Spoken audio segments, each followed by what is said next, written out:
Under the sky of the 26th year of Guangshu in Nuyenba County, Qinghai, a roaring blizzard devoured all signs of life, leaving animal skeletons buried beneath the vast white snow. A group of people trudged silently through the thick curtain of snow, each heavy step a struggle against fate. Suddenly, a young man at the back of the group slipped. His entire body sank deep, sliding down with the freezing snow, his face pale with panic. As death drew near, he desperately grabbed the leg of the person in front of him, screaming for help. The man whose leg was grabbed turned around, his eyes as cold as ice, and snarled, "Let go, you bastard!" The young man trembled, stammering, "Help! Help me!" Another person pulled the man up, but he showed no mercy, kicking the young man hard while screaming incessantly, "Damn it! I've been searching for so many years and I'm almost there. How can I die in a place like this?" He roared, "Go to hell!" and without a moment's hesitation kicked him straight in the face. With nothing left to hold on to, the young man slid into the deep abyss, his eyes filled with despair. Suddenly, the leader of the group dashed forward like lightning, his firm hand catching the young man's arm just in time. Dan Tu said in a low voice, "Don't move." Eventually, the two continued on their journey. The young man walked listlessly behind him, muttering incessantly, "Taoist master, let me go. I regret it. I don't want to die." With a still haunted expression, he sighed, "Becoming an immortal doesn't matter anymore. I just want to live a good life." The man beside him glanced over, his tone sarcastic. Who doesn't want to live a peaceful life? But who can actually do that? Then he continued walking leisurely through the snow, his voice suddenly lowering. "In this world, human lives are as worthless as weeds. People are so wretched and debased, it's as if the apocalypse has descended. To save the world and its people, to bring peace to all what must be done." Finally, the two of them caught up with the group ahead. They stopped by a cliff where Dan Tu stepped forward, his deep voice echoing, "Unless divine power descends, what else can we rely on?" Before them, a deep black abyss opened up as if it contained the entire universe within. A resonant voice suddenly rang out, "Kunlun is neither hot nor cold, everywhere is a river of stars. Just visited the Jiaoji banquet with no wish for eternal immortality." The group erupted in loud cheers. A man with a brilliant golden mustache laughed heartily and bowed low. The young man who had nearly died was also excited, his voice trembling. "This is Kunlun, the home of the mountain of myriad gods." The person next to him chimed in enthusiastically, "Seeing the galaxy in broad daylight, this is unreal." The man from before burst out laughing, "I never thought I'd see the day I become an immortal." Suddenly, a few bubbles rose on the surface of the dark pit, and a shimmering, iridescent blue whale leaped out. It somersaulted in midair, sending shimmering water surging upwards. The whale glided over the group's heads, and sparkling droplets of water rained down on them. Someone exclaimed, "Shit!" Those glowing droplets of water descended like cranes. The whale dove back into the pit, but the surface of the water churned violently. A powerful tremor struck after the whale disappeared. The group stood stunned and dazed like soulless husks, silently gazing at the bizarre spectacle. In the sky, a bird circled before gliding down to land on the leader's shoulder. But his body began to decay. The others were not spared. Their bodies gradually turned into skeletons. The bird flapped its wings and flew away. Skeletons lay scattered in the snow. An unknown amount of time passed, and the sun gradually emerged from behind the blizzard. Flowers began to bloom all around. A skull shimmered with light, causing a nearby flower to glow brilliantly in response. Suddenly, a skeletal arm rose from the ground, flesh and skin miraculously regenerating upon it. The other skeletons followed suit, rising one by one as their bodies slowly regenerated. Someone asked in bewilderment, "What is this?" The leader calmly replied, "Using blood to grow flesh, new life from old fluids, death and rebirth." Suddenly, a piercing scream rang out from behind. A member of the group, enveloped in a red shroud, was writhing in agony on the ground. The person cried out as their teeth sharpened. When the shroud dissipated, he had transformed into another entity, unleashing a terrifying shockwave. A pillar of red and black light shot toward the sky. In the distance, beneath the bright moon and among the overlapping buildings, a figure appeared. By the pond, Jiang Tuyet stood silently. Her shimmering blue-black hair glistened as if she were waiting for something. She carried a mysterious object on her person. Suddenly, a tree branch behind her stirred and a figure lunged forward. It drew closer and closer. Jiang Tuyet spun around, her eyes flashing in the darkness. The creature charged with all its might, leaping to pounce on her. Intense bolts of lightning erupted around Jiang Tuyet. In a shabby rented room, wind blew through the window frame, making the curtain flutter as sunlight streamed in and lit up the space. Suddenly, a banging sound came from the nearby wardrobe. "That hurts like hell." The wardrobe door creaked open and a hand reached out. A young man with a grimy face lamented, I must have done something terrible in a past life. Min Vu staggered out of the wardrobe. Glancing down at his tattered pants, he mumbled, "How did they get this dirty? Did I run headfirst into some forest last night?" He picked up his shirt and sniffed at a foul stench hitting his nose. He grimaced, dropping the shirt to the floor with a disgusted voice. "It stinks!" With a forced smile, Min Vu ripped the shirt to shreds and threw it on the ground. He stepped into the bathroom, but the sound of shouting from outside still echoed in his ears. "You're 30 years old, can't you find a decent job?" "Just holing up in the house all day, it's so damn annoying." He brushed his teeth and rinsed his mouth, but the scolding continued unabated. "You don't need to worry about me." The argument outside grew more intense. "You idiot, do you know how to drive? Who are you calling an idiot? You're the blind one, and you're blaming other people."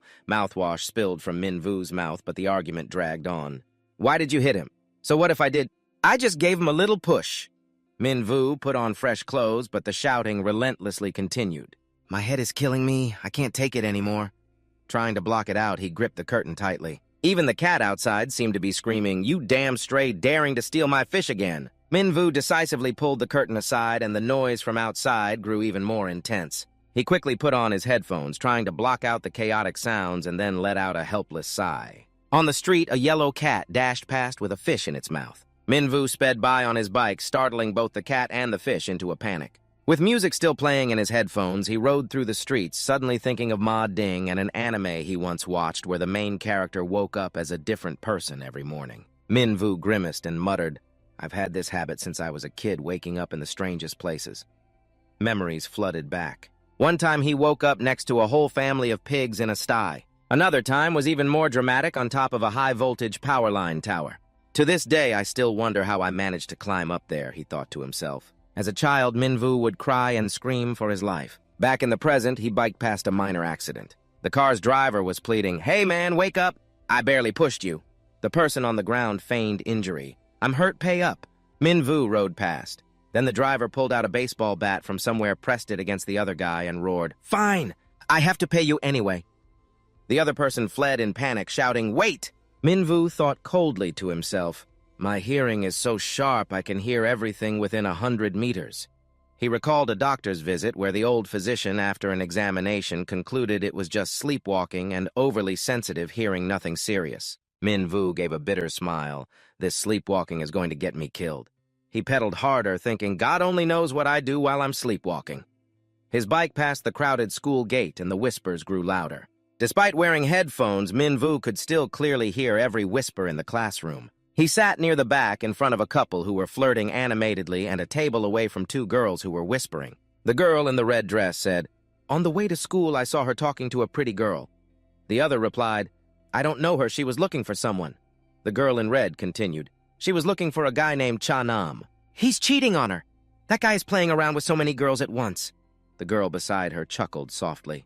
Min Vu sat in silence, his ears ringing with their whispers. Anger surged within him as he thought, "Can't I have a single moment of peace?" The group continued their lively discussion, forcing him to listen as his expression grew dark.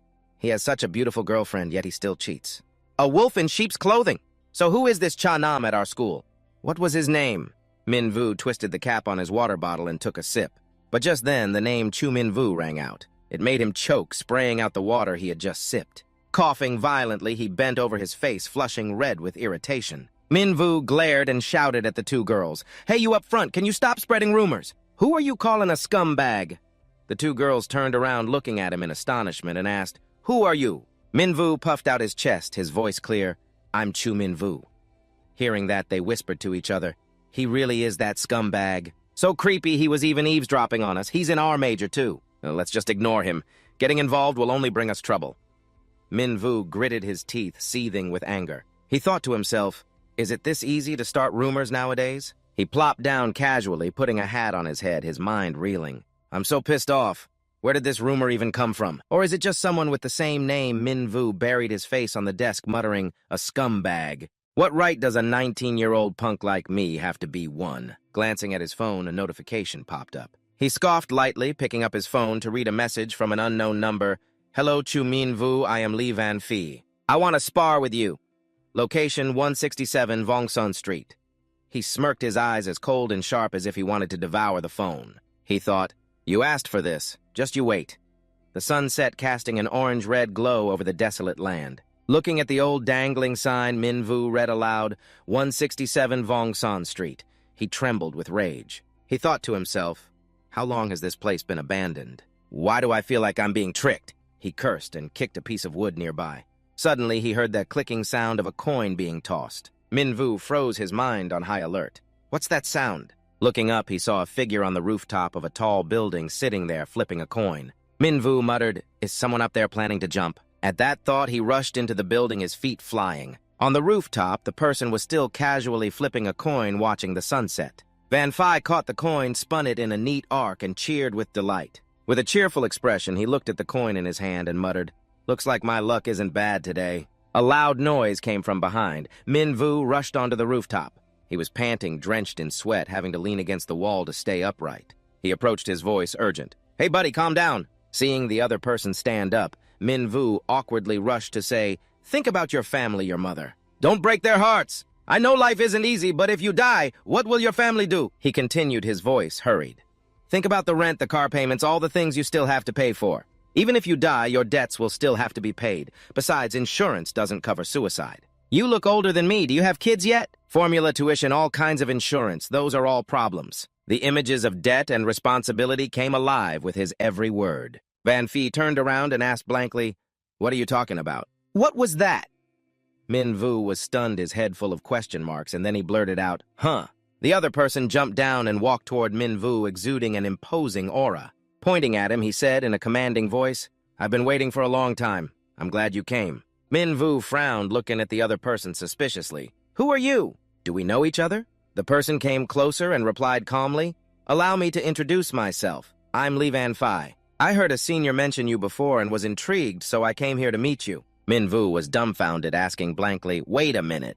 So you weren't planning to jump? Van Phi's eyes widened in surprise as he replied, jump. How could someone as handsome as me jump off a building? Minvu pouted in disappointment and cursed, damn it, why didn't you say so sooner? He sneered, you didn't ask. Minvu turned away angrily, snapping at Van Phi. Well, if this was just a misunderstanding, I'm leaving. Van Phi frantically spread his arms to block him. Wait, Chu Minvu. I'm not finished talking. You can't leave. Minvu stopped, his eyes narrowing. How do you know my name? Van Phi placed a hand on his chin, his voice mysterious. I not only know your name, I also know about the power hidden inside your body. Minvu turned his back, dismissing it firmly. I don't even know you. I have an appointment, Van Phi shouted, rushing to stop him. Wait, don't go. I was the one who asked you to come here. Minvu was stunned. He whipped around, pointed at Van Phi, and shouted angrily, that text message was from you? Van Phi puffed out his chest, admitting proudly, yes, it was me. Minvu roared, his anger exploding. You dare to admit it? You? Why did you spread rumors that I'm a scumbag? What did I ever do to you? Suddenly, Van Phi threw a gleaming object that grazed past Minvu's face. He stared in alarm at the trickle of blood on his cheek as a few strands of his severed hair drifted down. Looking back, he saw 2 spell-engraved nails stuck firmly in the floor, completely unaware of the overwhelming aura emanating from Van Phi. Van Phi held 3 similar nails in his hand, his voice cold. As for the rumor, I didn't do it. I sought you out to see the power of the Tien Kao. With a solemn expression, he looked at Minvu.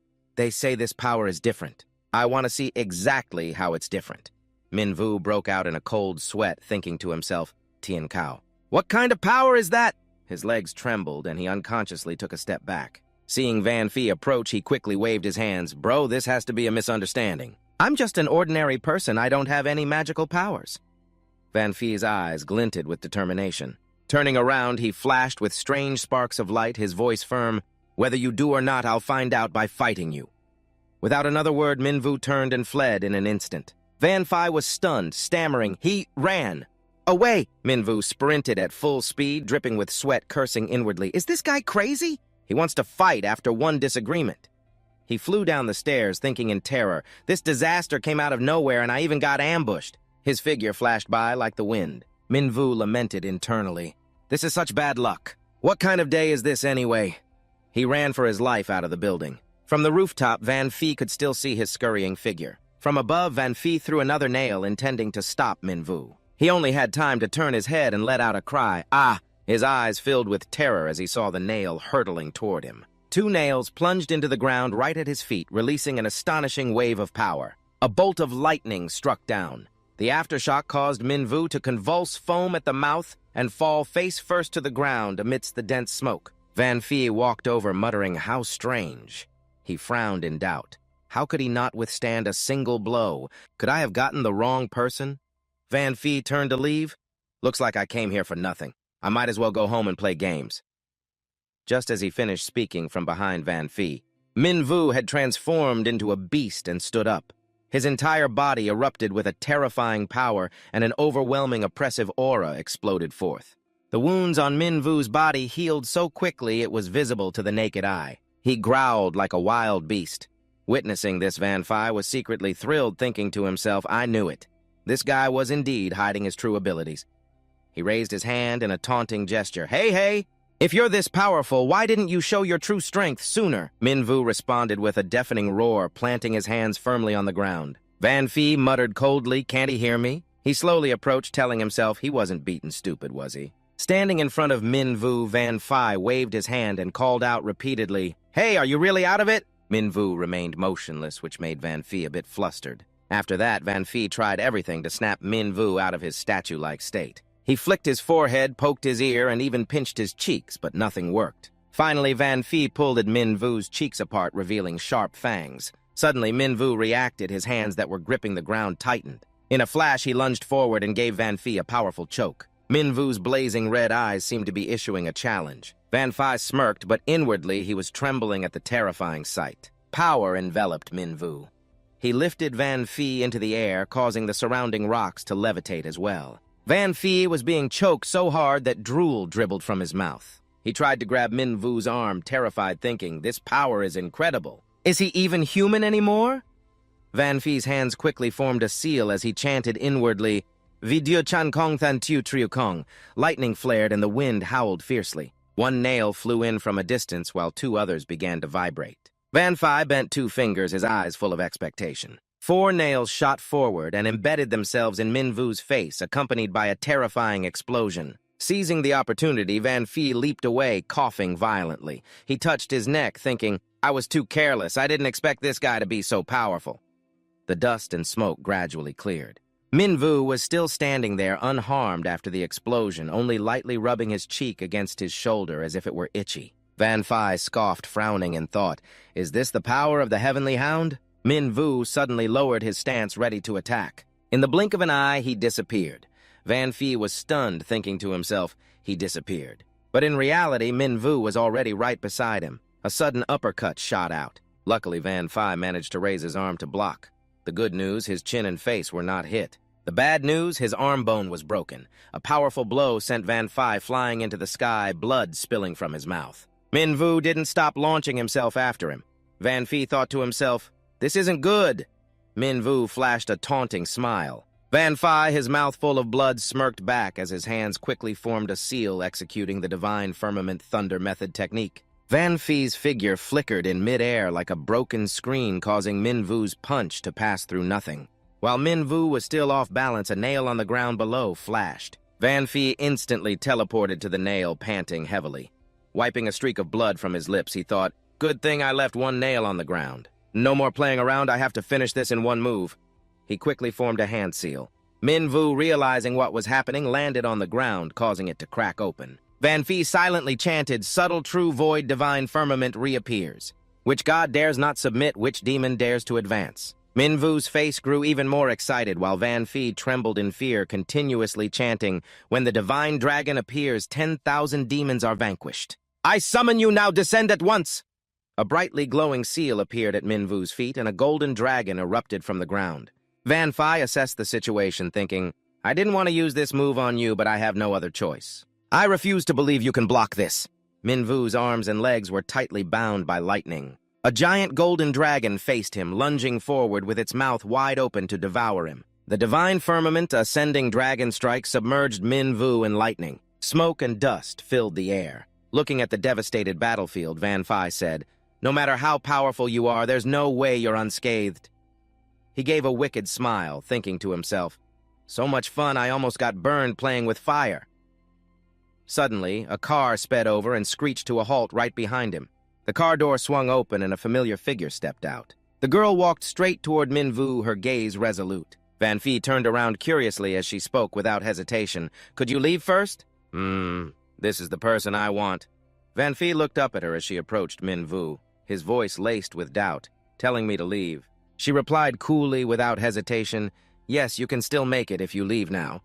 He smirked mysteriously. I'm afraid you don't know my title. But she could hardly be blamed. With boundless confidence, Van Phi declared loudly, listen up! I am a powerful genius with an IQ of 180, a sorcerer, the likes of whom is seen only once every 500 years, loved by all who meet me. After listening, the girl remained silent, then turned and walked away from Van Phi. He immediately jumped up in protest. Hey, that's incredibly rude of you to do while I'm talking. The least you could do is play along a little. In a flash, the sword in her hand was pressed against Van Phi's neck. She warned coldly, if you get in my way, I'll kill you too. Understand? A dangerous glint flashed in her eyes. Hearing this, veins bulged on Van Phi's forehead as he seethed with anger. He drew 3 nails radiating intense killing intent and growled, it seems I'll have to carve my name into your head for you to remember it. Suddenly, a voice cut through the tense atmosphere. A woman with short, chestnut-brown hair approached, sighing as she looked at them both. You sorcerers are always so eager to fight and kill. She offered a suggestion, her voice tinged with weariness. Could you wait until I'm long gone before you fight? Without waiting for an answer, she quickly started the car, muttering in frustration. I'm just a regular worker, not all-powerful like you people. She shifted gears, hit the gas, and sped away. Before she disappeared from sight, she called out, Zhao Lei, call me when you're done. The girl beside Van Phi immediately replied, Yes, Sister Zhao. Van Phi froze for a moment, a glint of realization in his eyes. He frowned, recognizing a sun-like symbol made of short and long strokes, the clear insignia of the Little Sun Agency. Van Phi thoughtfully recalled a senior's words, after every plume of thick black smoke. There is always a figure resting their chin on their hand, a crow by their side. They specialize in handling commissions from the sorcerer community independent of any faction, yet no one dares to look down on them. All because that organization was founded by that asterisk person. Facing the girl, Van Phi sighed inwardly. So this kid is from the Little Sun Agency. This is big trouble. Suddenly, a voice cold and sharp echoed in his ear. Brat, get back here right now! Sweat broke out on Van Phi's forehead as he heard that voice crying out inwardly, Uncle! Uncle Dion! On a rooftop, an imposing figure stood next to a flickering point of light. The old man held a staff, his booming voice scolding through a talisman. You brat, you snuck off behind my back to find the Heavenly Hound, and now you dare provoke the Little Sun Agency. Get back here now or I'll break your legs. He waved his hand and the talisman turned to ash. His sharp, cold gaze fell upon Van Phi as he muttered, How did I end up with such a troublesome kid? Down below, Van Phi was crestfallen, his face filled with regret. Turning to the girl beside him, he said slowly, All right. If you're interested in this person, I'll leave him to you. Hearing this, the girl's eyes lit up. She sheathed her sword and replied curtly, Thank you for your cooperation. Van Phi persisted, asking, You're here for the Heavenly Hound too, right? The girl paid him no mind, silently walking away and leaving him behind. Van Phi tried again, his voice tinged with concern. Hey, that guy's a tough one. If you can't handle him, leave him to me. But she didn't look back, walking straight into the thick screen of smoke. Within the dust cloud, a hazy figure was faintly visible. Min Vu emerged, his body like a beast's back, hunched and ready to attack. But then he suddenly stopped standing up straight as gusts of wind blew away the surrounding smoke and dust. The girl advanced decisively, her voice cold. We meet again. A flicker of regret crossed her face as she continued. I failed to capture you last night. The image of Min Vu lunging at her the night before came to mind. She gritted her teeth. I was careless and let you get away. Before she could finish her sentence, she drew her sword, her aura flaring. As she took her stance, everything around her began to freeze over from the grass to the street signs. The frost spread rapidly, heading straight for Min Vu. He stood exposed, his eyes glued to her attack. She softly chanted, First form shattered jade, and shards of ice began to rain down. Min Vu growled, his eyes wide as the icy power enveloped him. Through a black veil, a clear blue sky appeared, and a voice echoed endlessly, calling to him, Wake up, Min Vu. Wake up, memories flooded back. A young Min Vu rubbed his eyes, waking from a dream. In front of him was a familiar figure. The stern old man, leaning on his cane, looked at him and yelled, Get up, kid! Sleeping in again, get up and go home now. Min Vu cried out, Dad! The man ruffled his hair, teasing, What, still half asleep? We're having braised pork for dinner. Minvu beamed, took his hand, and hummed in agreement. The father carried the son on his back as they walked away, a devastated battlefield behind them. Minvu mumbled pitifully, "I'm sorry. I lost control and ran wild again." The man glanced at him, his voice gentle. "It's okay. No matter where you run off to, I can always find you." Leaning against his father's back, Minvu asked innocently, "Really?" The man frowned and replied, "Well, that's hard to say for sure. After all, there will come a time when I'm no longer by your side." Minvu felt like he'd been struck by lightning and yelled, "But you just said you would find me." On the dirt path, he accused, "You lied, you're a liar." The man just smiled brightly. "Even if I'm gone, I still have friends. They might be weird, but they'll come help you." He turned back and added, "How could I possibly not have friends?" Minvu asked, puzzled, "Then why have I never seen them visit you?" He scratched his cheek innocently. "You didn't get into a fight with them, did you? Will they still come help me then?" The man sighed. "Minvu, look up at the sky." He said, "One day you'll grow up. You can't always depend on other people." The image faded, only his echoing words remaining. "And you can't always need me to come call you to find you. Sooner or later, you have to wake up by yourself and find your own way home." In the present, Minvu's eyes snapped open just as a sword blade came slashing down. He yelped in alarm, "Holy crap!" and ducked to dodge the blade. The girl gave him no quarter spinning to land a kick squarely on his mouth. Minvu coughed up blood as his body was sent flying into a wall, his face contorted in pain. She advanced with her sword. Minvu trembled in fear, pointing and stammering, "Who are you?" "Stay away, help murder," she asked, startled. "You're back to normal." Minvu said resentfully, "Stay away from me. I'm very powerful when I use my supernatural abilities." He suddenly froze, looking at his hands in horror. "It's gone. What's wrong with me?" Realizing he had turned into a monster, he panicked. "I've turned into a monster." She raised her sword, its tip pointed straight at his forehead, and asked coldly, "Chu Minvu, have you really returned to normal?" Minvu dodged and shouted, "Hey, no matter how you look at it, you're more abnormal than I am." Looking at the sword radiating killing intent, he demanded, "What do you want?" Minvu gulped his hands, clutching the ground tightly as beads of sweat formed on his forehead. The girl sheathed her sword, her gaze sharp and cold, and spoke slowly. "Although I don't know the reason, it seems you've truly recovered. The sword and its soul have merged, and Minvu has returned to normal." He was bewildered, his voice trembling. "Back to normal. What's going on?" She turned and walked away briskly, her voice resolute. "Come with me to meet someone." Minvu exploded, his eyes glaring. "Who would go with you? You just tried to kill me." He rambled on, his voice filled with resentment. "Who on earth are you? Why do you want to kill me? You're not with that last guy, are you? I don't think you can fool me just because you're pretty. If you don't explain yourself, I'm calling the police." Before he could finish his sentence, she struck him across the face. Minvu took the full blow, his face battered and bruised. Finally defeated, he gasped for breath. "All right, I'll listen. I'll go with you, okay?" On a building's rooftop, Van Phi observed quietly, his sharp eyes assessing the scene. He thought to himself, that kid was consumed by the Tengu's power, yet he woke up on his own. He propped himself up, a smirk playing on his lips. That girl isn't bad either, her power is formidable. How interesting, very interesting. He stood up, a menacing glint in his eyes. Next time I get the chance, I'll definitely fight them. Suddenly, Van Trung appeared from behind and furiously kicked Van Phi in the leg. He lost his balance, stumbling and nearly falling, but managed to grab a stone basin to steady himself. Van Phi turned around, panting and trembling as he spoke. "Uncle Dien, you almost fell to your death!" Van Trung, still not calmed down, yelled, "I've told you before, do not seek trouble with the Tengu. Are you trying to get yourself killed?" Van Phi jumped down from the stone pedestal, smirking evasively. All right, I won't look for him next time."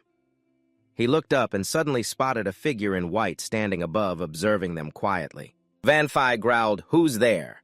Van Trung turned, his face turned pale, sweat poured down, and he stared wide-eyed with his mouth agape. The man in white stood there looking down as placidly as a mountain. Van Trung stammered, "You fool, we're in big trouble." Din Ok frowned, his voice as cold as ice. "I heard someone was looking to die, so I came." He pointed down threateningly at Van Trung. "Do you need to explain yourself, huh?" Van Trung frantically waved his hands, trying to explain. "It's just a misunderstanding. This is all." But Van Phi, impetuous as ever, charged forward, shouting, "Let me explain. Who are you to call Uncle Dien by his name?" He threw 3 sharp nails toward Din Ok. Van Trung shouted, trying to stop him, "Stop!" But it was too late. The 3 nails, imbued with terrifying power, shot toward Din Ok. Din Ok didn't move an inch, simply raising his hand to stop them effortlessly. The power on the nails vanished instantly. Van Phi's eyes widened in horror, and he cried out, "How can this be?" Enraged, Van Trung swung his staff and hit Van Phi squarely on the head, causing him to clutch it in agony. He yelled, "You fool, if you want to die, don't drag me with you." Van Phi was bewildered, his face contorted in pain as Van Trung pushed his head down and apologized in a low voice. "He's just a child who knows no better, Your Excellency, please be generous." But Van Phi wouldn't be quiet, pointing at Din Ak and demanding of Uncle Dien, "Who is he?" "Why are you so afraid of him?" Van Trung roared. "Shut your mouth!" Van Trung hurriedly pushed his head down even lower, explaining urgently, "This kid is a new disciple. He doesn't understand anything, that's why he made a mistake. I will discipline him strictly when we return." Din Ak glanced over coldly, his gaze as sharp as a knife. "There's no need. A child who knows no better doesn't know the rules." As he finished speaking, he instantly unleashed his power. A single strike was all it took. Van Phi suddenly felt a horrifying pressure bearing down on his head. Van Trung stared at him, stunned, gritting his teeth with wide eyes. The force was terrifyingly powerful. In an instant, Van Phi was struck down by an invisible wave of energy. His head slammed hard into the ground, and he spat out a mouthful of fresh blood. Dazed, he tried to struggle, but was powerless, his entire body crushed flat as the ground beneath him caved in. Din Ak slowly floated over, making Van Trung's heart leap and pound in his chest. "Your sect agreed with me not to make contact with Minvu." His voice was slow, as if recounting an old warning. "You people were secretly monitoring him before, and I let it slide." Din Ak landed, his voice deepening with anger. "And now look at today. Not only did you seek him out, you directly forced the Tengu to appear." In an instant, he was in front of Van Trung, his voice like ice. "Old Dien mistakes have consequences, otherwise you'll never learn. Am I right?"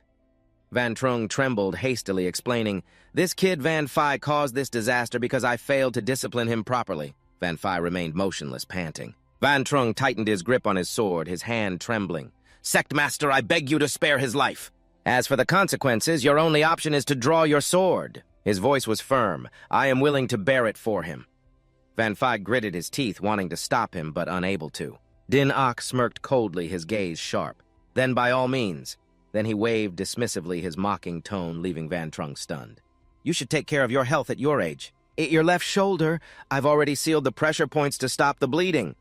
Van Trung looked back in shock to see 3 nails embedded in his left shoulder, blood seeping out without him realizing it. Din Ak added in a low voice, "Minvu will stay with me from now on."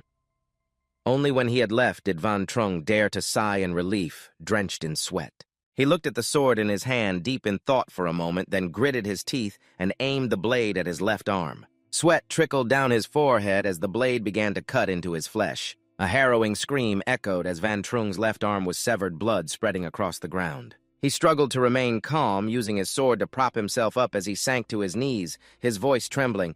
"Kid, I never should have told you about the Tengu." Tears streamed down Van Phi's face, and despite his own pain, he gritted his teeth and choked out, "Uncle Dien, I was wrong." The scene was now utterly bleak, with blood pooled everywhere. Van Trung's severed arm lay on the ground, while Van Phi was still collapsed on the rooftop. In the quiet of the late night, Din Ak leaped across rooftops and utility poles, returning through the darkness with a composed expression. Landing lightly in the courtyard from the roof, Din Ak opened the door and walked in his gait a bit unsteady. He thought to himself, "Good thing my reputation still precedes me, or that would have been a huge mess." Suddenly, he spat out a mouthful of blood, clutching his chest and gasping for breath as he tried to compose himself. Just by using a bit of his power, his old wound had reopened. Din Ak dragged himself to a chair, still clutching his chest as he tried to sit, thinking he couldn't let Tiu Tuye find out about his injury. As he was resting, Minvu's voice came from outside. "It doesn't look like much from the outside, but it's not bad in here." Din Ak looked up, forcing enthusiasm into his voice. "You're back so soon." He stood up to straighten his clothes, thinking that he needed to make a strong first impression. Suddenly, the room started spinning, and Din Ak felt dizzy, clutching his head. A strange sensation overcame him, and he collapsed face first onto the ground. He wanted to cry for help, but had no strength. He suddenly realized he hadn't eaten in what felt like 2 days. Late at night, Minvu stretched alongside Jiang Tuyet, his voice weary. Today was so tiring. She stopped and added, "We're here." He looked up to see 2 lanterns swaying in the wind. While Jiang Tuyet was opening the door, Minvu asked, "This is the place?" "Yes."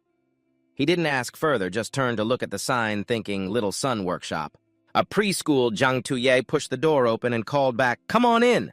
Minvu raised a hand, hesitating. "Hold on." He scratched his head, looking awkward and timid as he asked, Miss Heroine, can I ask just one question? An image of Van Phi flashed through his mind. Minvu asked in confusion, Lady, what is it that you want? That other guy came to attack me. What does any of this have to do with you? Jiang Tuyet looked at him for a moment with a placid expression before her reply left him speechless. Didn't you say you were only going to ask one question? That's 2 questions. You're getting off track. Minvu sighed, still scratching his head and muttering as he turned away. Fine, so if I go in and meet this person you're talking about, it'll all make sense, right? Jiang Tuyet frowned, her voice full of doubt. That's 3 questions now.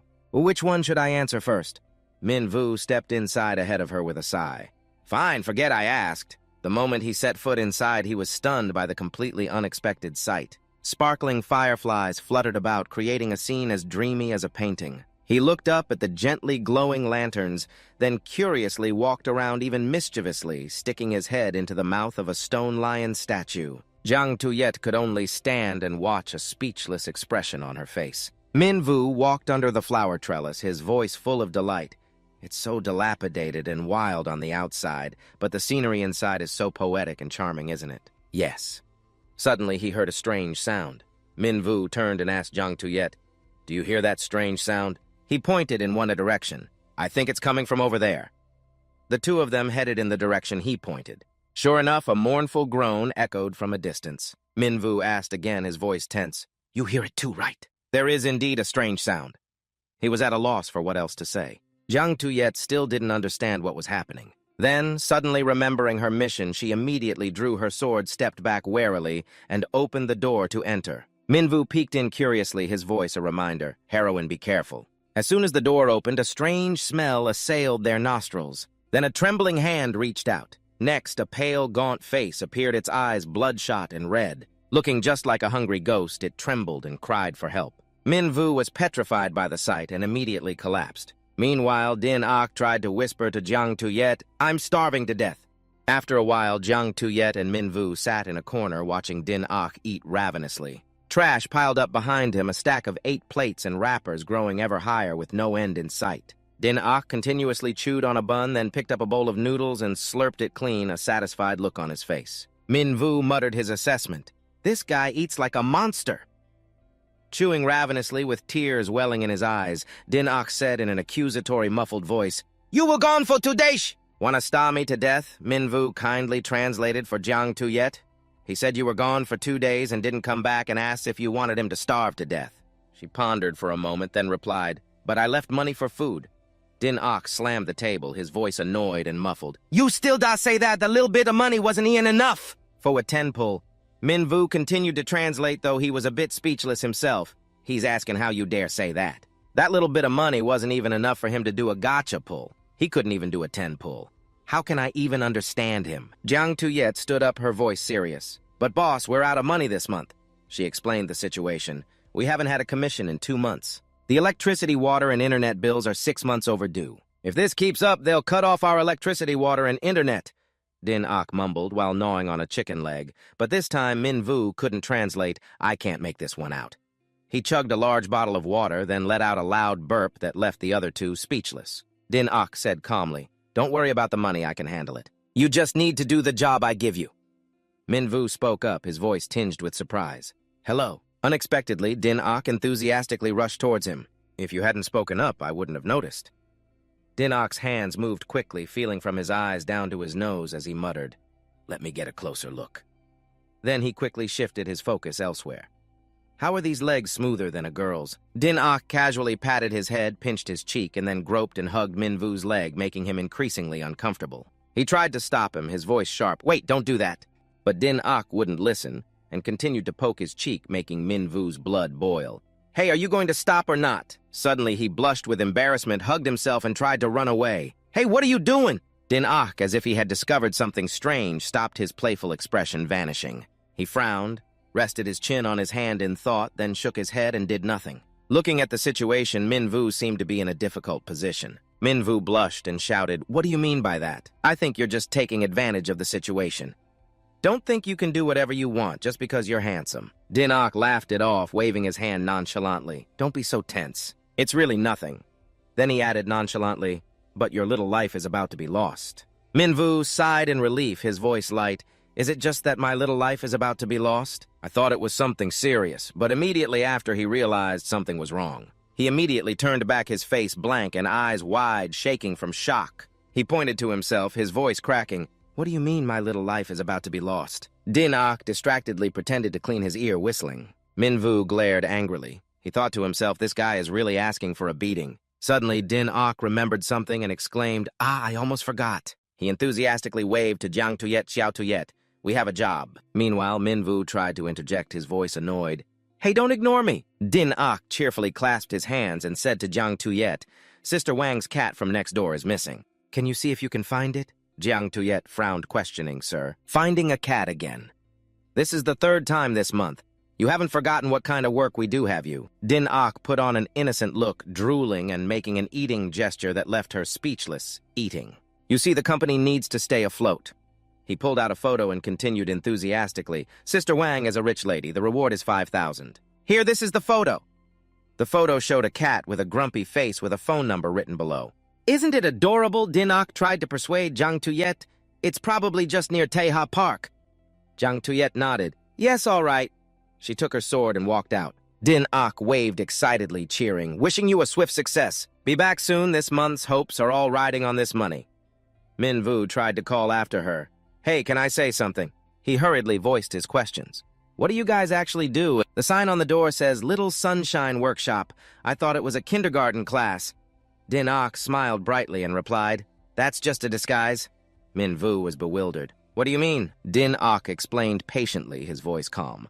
There are many extraordinary people in the world, so our work requires confidentiality. We take commissions from them, so we need to put up a disguised sign. Min-woo was still full of questions. Was finding the cat just now also a commission? Din-ok pulled a chair up to the dining table and replied casually, That's just a side job for when we're free. Min-woo persisted, No, then why were you looking for me? Did you accept a commission from someone? Din-ok pulled up his chair, his voice cheerful. We were indeed commissioned to save your life. Min-woo was stunned and confused. Save me? Who commissioned you? Din-ok revealed without hesitation. The client is a close friend of mine for many years, who is also your father. Min-woo was extremely surprised and quickly asked again, You know my father? Din-ok calmly picked up a pastry, but his expression immediately turned sour. Chewing ravenously while putting both feet on the table, he mentioned Min-woo's father, his voice boiling with anger. More than just no, it was a fateful, accursed relationship. Then Din-ok recounted, his eyes flashing with memory. The last time I saw him, I had a bit too much to drink.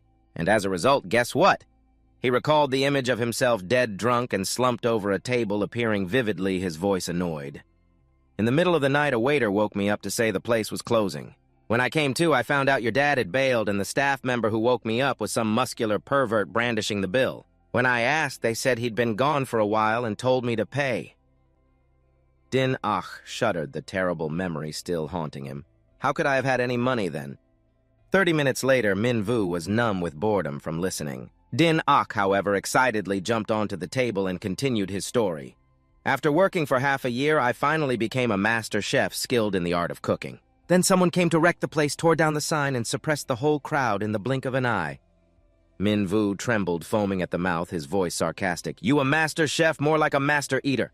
Din-ok suddenly turned and pressed him. In the end, guess what? But Min-woo had heard enough, and it was all going in one ear and out the other. That's enough. Din-ok paid no mind, excitedly pointing to himself. I haven't even gotten to the exciting part yet. Min-woo shook his head in refusal. Stop. No, that's enough anymore, and you'll be off searching for legendary cooking tools. He frowned in annoyance. After all that talk, who are you anyway, mister? Din-ok scratched his head, feigning modesty. I don't really like to show off my titles, but since we're practically family. Then he introduced himself formally. Tuyet Din-ok, that is my name. Min-woo was stunned and quickly asked, Could you be? But Din-ok immediately cut him off. It's not me. I don't abuse cats, and don't you go around slandering my name. Min-woo feigned indifference. You know I was sick once, and I think my dad mentioned he had a friend who could help me. It couldn't be you, could it? Din-ok's brow furrowed, his voice lowering. The sickness in your body is the Tien Kao, the thing that will take your life. Min-woo recalled what Van Phi had said and muttered, I remember that guy saying the same thing. What exactly is this Tiangu Ding-yi? Slowly explained. The Tiangu we're talking about is not the same as the Tiangu in the traditional sense. As for the story of the Tianggu eating the moon, that's just a folk legend, it's not real. Basically, you'll turn into some kind of psycho or lunatic, Ming Yu said anxiously, his voice urgent. Isn't there any way to get rid of it? My dad said you could help, didn't he? Ding Yi replied calmly. If even your dad is out of options, what can I do? Ming Yu was dejected and disdainful. Then why did you tell me so much? You just said you could save me.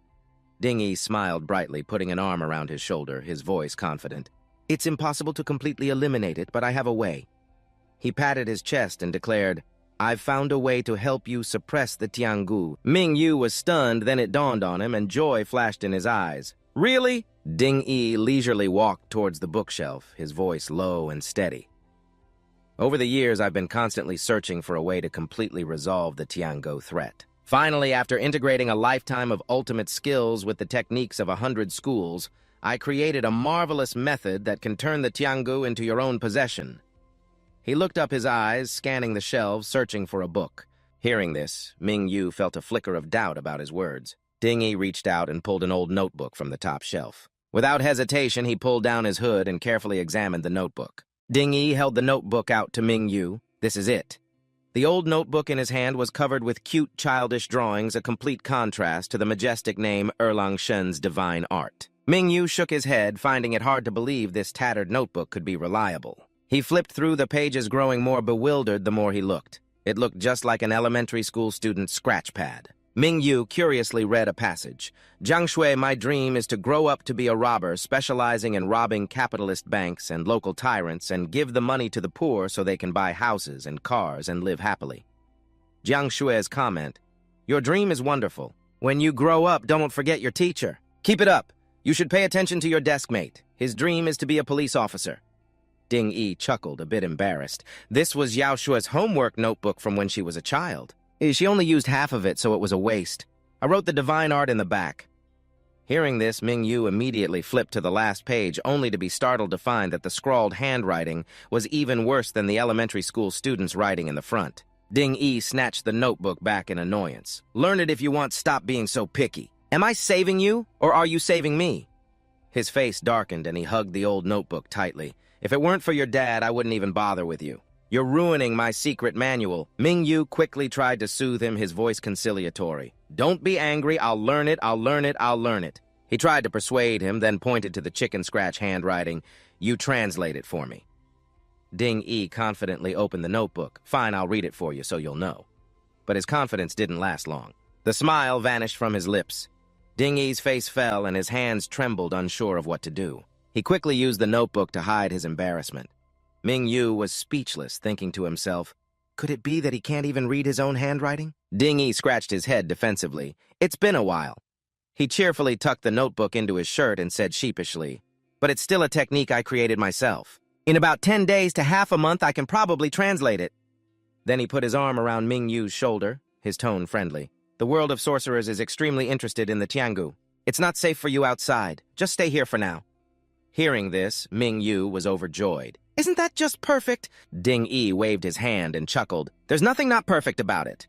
The spare room is just sitting there anyway. Then he casually calculated the cost and held out his hand. $2,900 a month cash or transfer. Ming Yu froze in confusion, wondering if he had misheard. But Ding Yi's hand remained outstretched, confirming there was no mistake. Ming Yu yelled in frustration, What, I have to pay rent? Ding Yi cheerfully walked to the door, scrolling on his phone. For your convenience, I even sent someone to move your things. They should be back soon. Before Ming Yu could recover from his shock, a car horn sounded outside. Oh, what did you say? They're here, they're here. Just as Ding Yi stepped out the door, the moving truck rolled up. Sister Zhao raised an eyebrow, pointing behind her. Lao Shui, I've brought this kid's stuff. Ding Yi beamed, patting her shoulder, his voice full of satisfaction. Satisfied, Sister Zhao jumped out of the truck, smiling brightly. You brat, you're looking well, that's great. Then she held up her phone, gesturing for payment. The moving fee is $600. Pay up, Ming Yu snapped angrily. So you two have latched onto this sucker and plan to fleece me, is that it? Just then, the back door of the truck opened and Jiang Shui's voice rang out clearly. Sister Zhao, you can't take 600 RMB for the moving fee. She stepped out of the truck, her voice firm. Our little sun studio is not a group of black-hearted merchants. Ming Yu was secretly overjoyed. He never expected this strange girl to be the most normal person here. A cat poked its head out from Jiang Shui's shirt. She said tiredly, "I just checked online." She struggled to herd a group of cats through the gate, panting. The moving fee for this distance should only be about 520 win. Jiang Shui puffed out her cheeks, annoyed at being overcharged by 80 win. But Sister Zhao quickly placated her with a bright smile. "With the extra money, I'll buy you new things. You should also wear more makeup." Hearing this, Ming Yu's head spun and he collapsed to the ground. "I was wrong. Everyone here is abnormal." Wang Dingyi leisurely walked over to Jiang Shui. "Xiao Shui, you're back so soon?" She presented the cat she had just found. "Can you see which one belongs to Miss Wang?" "I couldn't tell, so I caught them all." She was covered in cats and dogs. Ding Yi pondered for the moment, then pointed at the cat curled up in Jiang Shui's shirt. "I have no idea either," he sighed. "How about we call Miss Wang tomorrow to identify it herself? For now, just let them in the house." "Yeah, let's do that." Jiang Shui immediately let all the cats and dogs down and wearily dragged herself to her room. She said, "Then I'll go to my room to rest first." Ding Yi encouraged her in a warm voice. "Xiao Shui, you worked hard today." Once she was out of sight, he instantly reverted to his money-grubbing self, his eyes sparkling. He turned to Ming Yu, enthusiastic. "Classmate Ju, do you need help moving your luggage next?" Ming Yu replied irritably, "No need, I'll do it myself." He thought to himself, "This guy definitely wants to rip me off." It was late at night. Ming Yu lay in the messy room, his mind in a turmoil. He was outed as a scumbag and even got beaten up. Little Sun Studio. Could Dad also know about the Tiangou? Is it possible that Dad is also a sorcerer? Finally, he closed his eyes and pulled the blanket over his head. "I'm so tired today, I have to sleep." Suddenly, the incessant meowing of cats rang out. Ming Yu tried to cover his ears, determined to sleep. In Jiang Shui's room next door, Ding Yi had secretly climbed onto the ceiling, snapping pictures furiously with a camera. She was hugging a cat in her sleep talking, "I can't eat anymore." "Xiao Shui looks so cute when she's sleeping." Ding Yi gleefully raised his camera with a large lens and took pictures enthusiastically. The meowing from next door made it impossible for Ming Yu to fall asleep. His eyes shot open, and he texted his classmate Xiao Ai, "How do you make cat soup?" The reply came, "Take the tender leaves of a bok choy, use clean water." The next morning, Ming Yu dragged himself out, looking sleep-deprived. From the courtyard, a woman's cheerful voice rang out, "Miss Wang, I've finally found you." Miss Wang hugged the cat tightly while making a transfer on her phone. "You found my Miss Wang in just one night." "Hello, Xiao Shui, you guys are very reliable." She added 1000. Ding Yi's eyes crinkled into a smile as his phone showed the new account balance. "It's what we're supposed to do, you're too kind." As Miss Wang left, he didn't forget to wave, "Miss Wang, just let us know if you need anything in the future." Turning to Jiang Shui, he gave her an enthusiastic thumbs up. "I told you Miss Wang is a rich lady." She wondered, her voice curious. "But that cat is clearly a male, so why call it Miss Wang?" Ding Yi shrugged his eyes, twinkling with amusement. "Maybe their cat is gay. So that's how it is, it's possible." Ming Yu let out a tired yawn and shuffled out of his room, his hair a mess. "What are you two discussing so early in the morning?" Ding Yi flashed a bright smile, patting his shoulder enthusiastically. "You're up. Today I'll have Xiao Shui show you around the neighborhood to get you familiar with the place, and then I'll teach you some basics." Then he suddenly paused, looking surprised at Ming Yu's appearance, a school bag dangling from his shoulder. "Why are you carrying a school bag going out after what happened yesterday? You surely don't still want to go to school, do you?" "Do you have to be such a nerd?"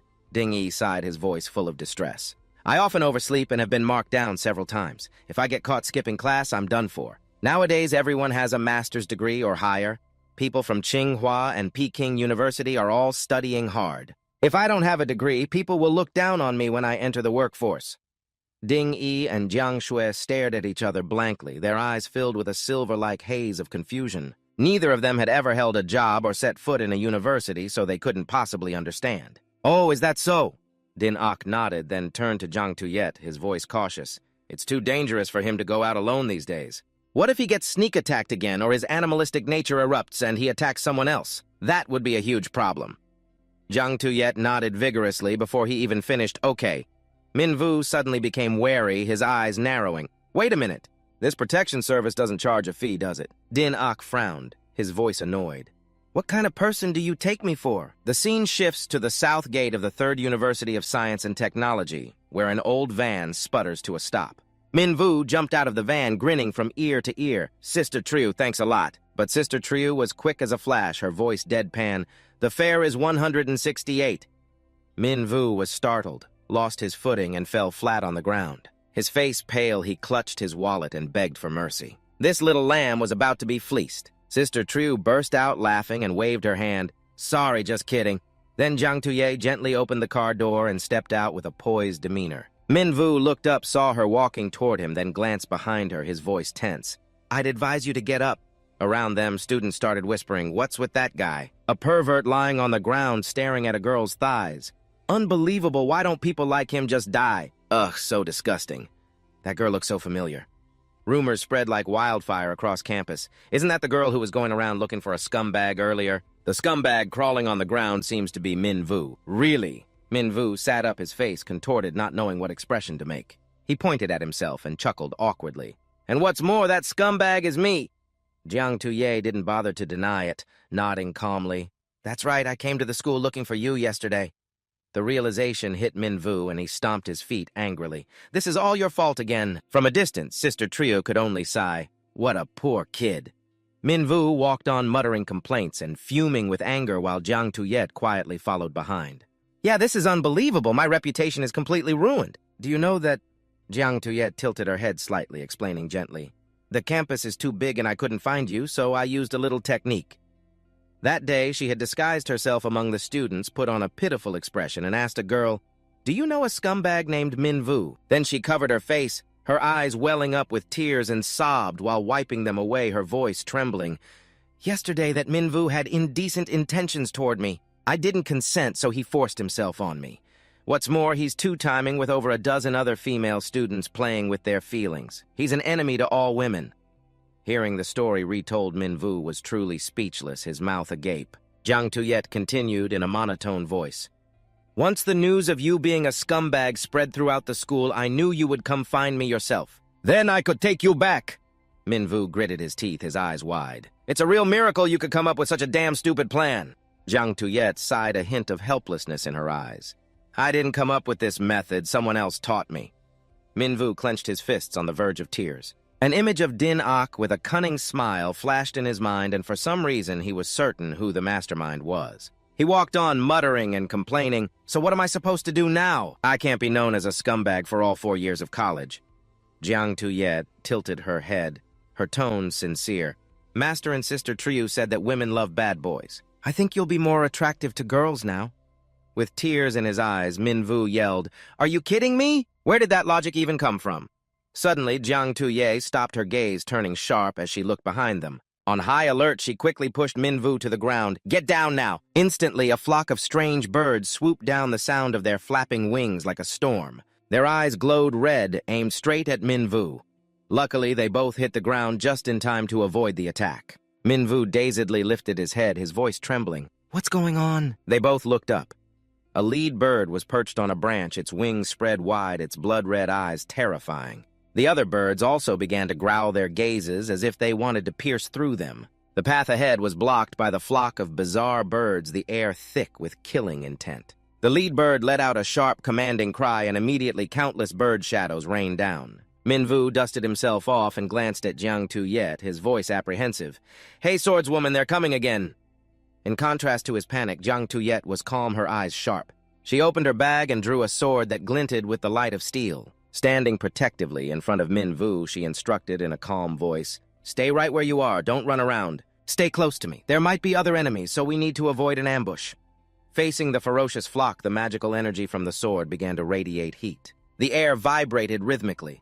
Jiang Tuyet swung her sword, creating a whirlwind that swept up the birds. They were thrown into disarray by the magical weapon, their feathers flying everywhere and showering down on Minvu. He quickly pulled up his hood, muttering, It stinks. Watching Jiang Tuyet stand heroically before him, he couldn't help but exclaim inwardly, So cool! The flock of birds fell from the sky, hitting the ground with heavy thuds, motionless. Jiang Tuyet suddenly paused, her gaze softening as she looked at the trembling birds. Their blood-red eyes were now unusually weak.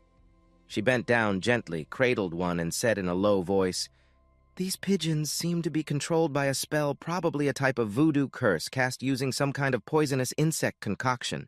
She observed her surroundings, her eyes sharp. To be able to control so many birds at once, the opponent is no simple foe. Minvu scratched his head, hesitating.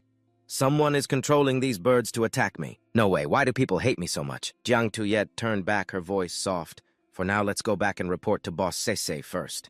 Hearing this, Minvu's blood boiled, and he shouted, What did you say? How can we just go back? I haven't even gone to class. On a grand scale, it's about cultural inheritance. On a smaller scale, it's about finding a good job. How can I go back without attending class? Jiang Tuyed was blunt, not hesitating for a second. So is studying more important, or is your puny life more important? Minvu muttered helplessly, my puny life. In the end, he had no choice but to drag his feet after her, still wondering aloud, so what about these pigeons? They're not dead, are they? Jiang Tuyed replied in a flat tone, I only knocked them out. They'll wake up in a few minutes. From a distance, the gritted her teeth as she watched through binoculars. Her small hands clenched into fists, her face scowling. That bitch is a sorceress, and she's even protecting that scumbag! The little girl bit her nails, muttering, could it be that he uses some kind of spell to attract so many girls? Suddenly, the flinched and shouted, throwing her hands in the air, damn scumbag. Unforgivable. Unexpectedly, a voice sounded from behind her. Well now, what are you doing in my office? Startled, the turned around quickly, standing timidly with her hands behind her back, her voice sweet. Oh, Professor, I was just studying cladistic development. It's driving me crazy, Vinegar. There are still some parts I don't understand. The little girl's eyes sparkled as she looked at the professor, a gaze that could melt anyone's heart. The professor paused, turning away with a hint of embarrassment. Is that so? Research Lab 2 is empty. Let's go over there to discuss it. Tunda beamed with a bright smile. Great. You're the best professor.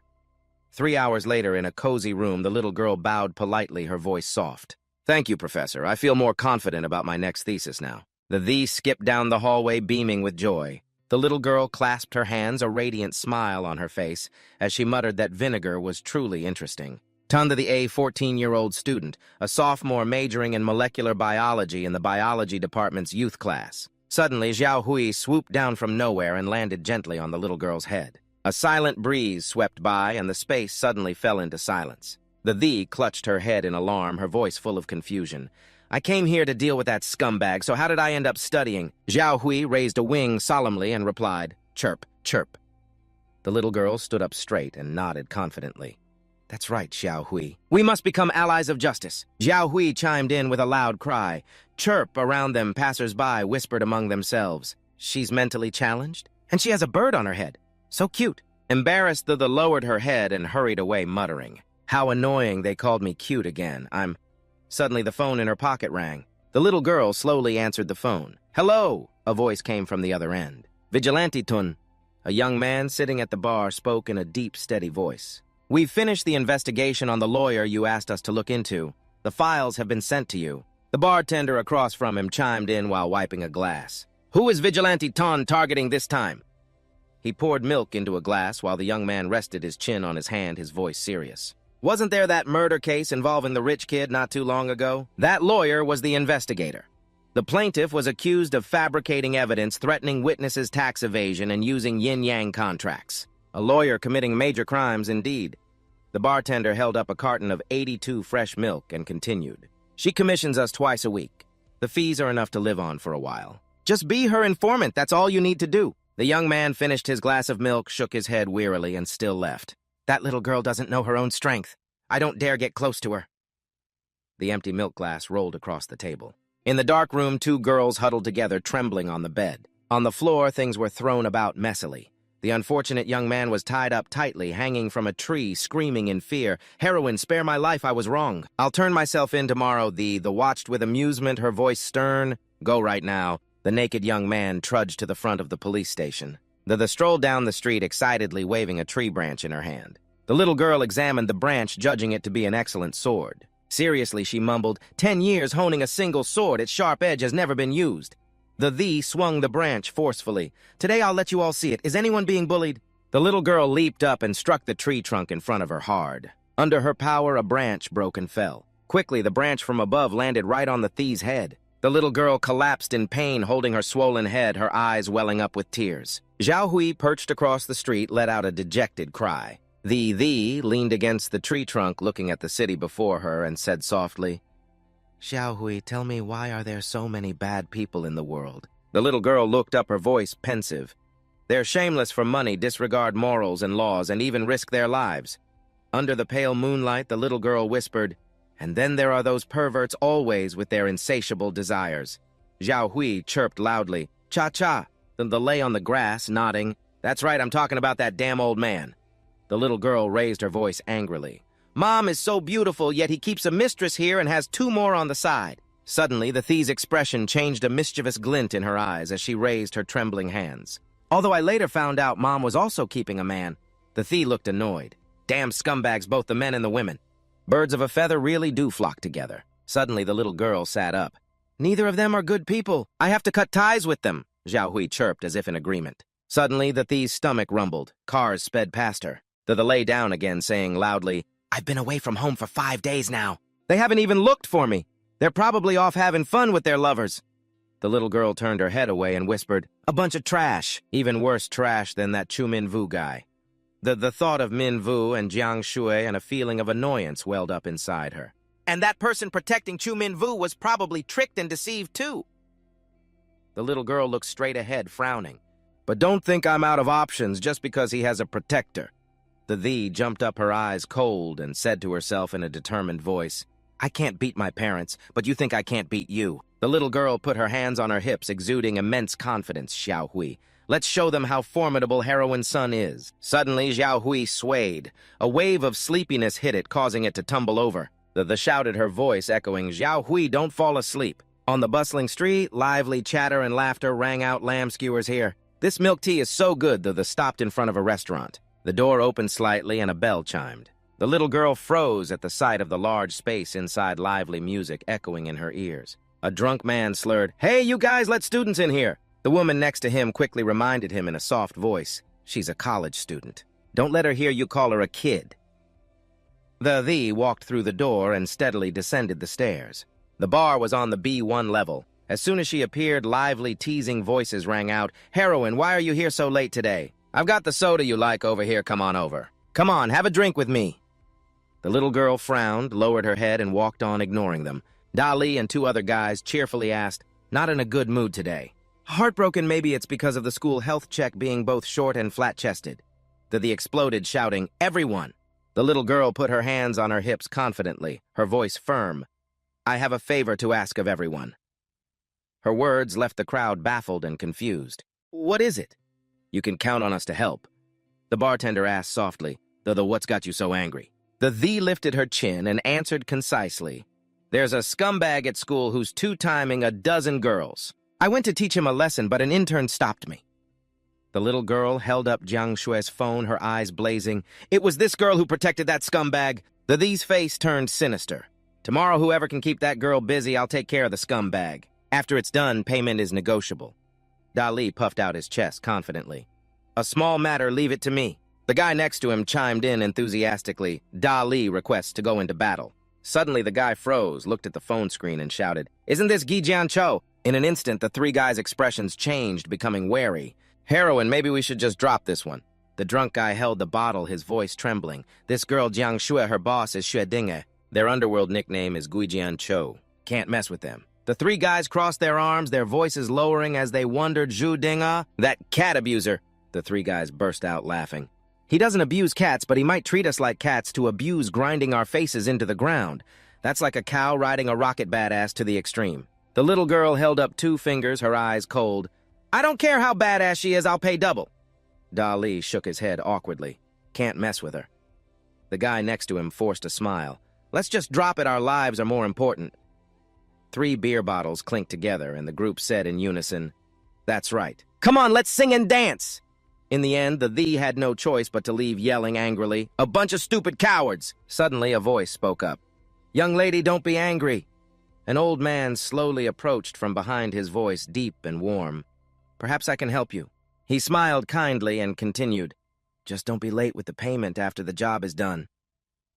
As the gentle morning sun spilled over the rooftops, Minvu slowly woke up, yawned, and trudged towards the door. He dragged himself wearily down the hallway, his eyes still blurry with sleep. Arriving at the bathroom, Minvu paused in front of the mirror. His eyelids drooping, he absent-mindedly brushed his teeth.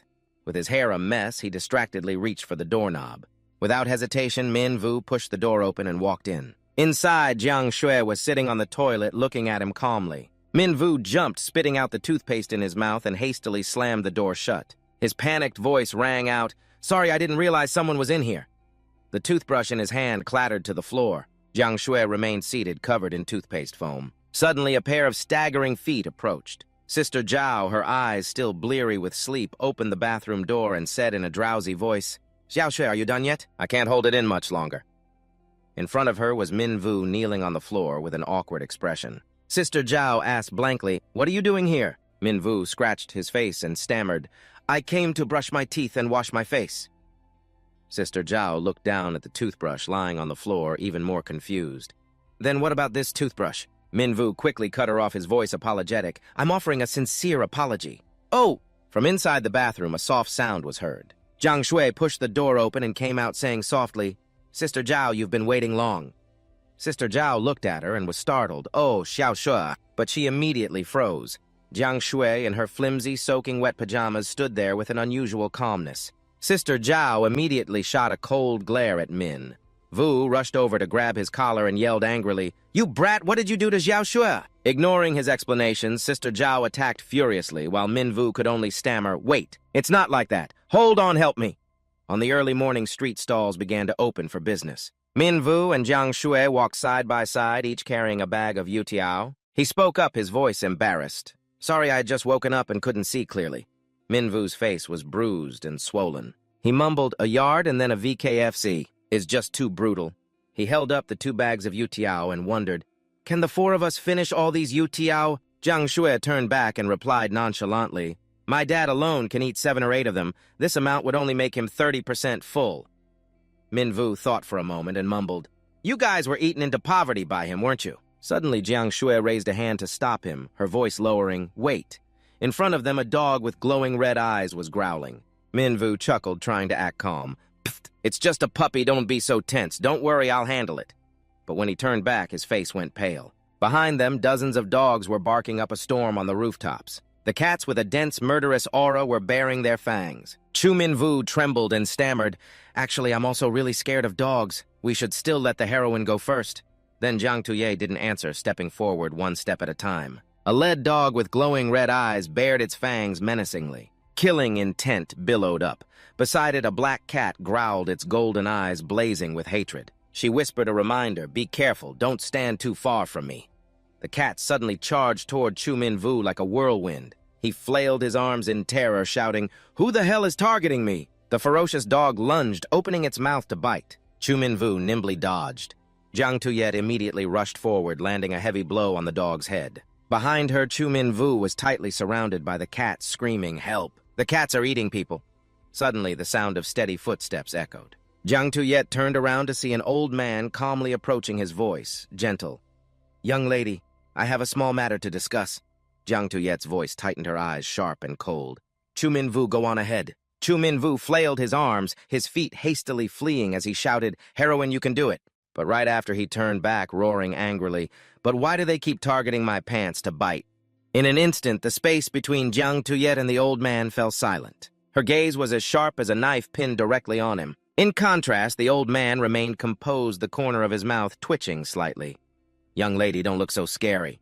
Without waiting for her to reply, he continued in a leisurely tone, "I know the art of making sugar candy. Would you like to see—" Not letting Jiang Tuyet speak, the old man raised a pipe to his mouth and blew. From his hands, the sugar candy gradually took shape. A bull suddenly came to life, charging forward furiously. Jiang Tuyet didn't flinch, her feet planted firmly as she faced the beast. It grew larger and larger, its aura overwhelming. The bag of fried dough sticks in her hand fell to the ground with a thud. Jiang Tuyet gripped a fried dough stick, tightly turning it into a weapon. A powerful stream of spiritual energy erupted around her as she continuously struck the bull. Before her power, its body gradually cracked and shattered, pieces falling everywhere. Jiang Tuyet coldly looked at the fragments, her hand gripping her weapon, pointing it straight at the old man, her voice stern. "Why are you targeting Chu Minvu? Who ordered you?" The old man remained calm, chuckling softly.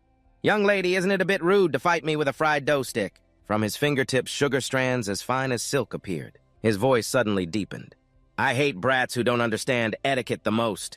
The sugar strands reached out to touch the fragments, quickly occupying the space around Jiang Tuyet.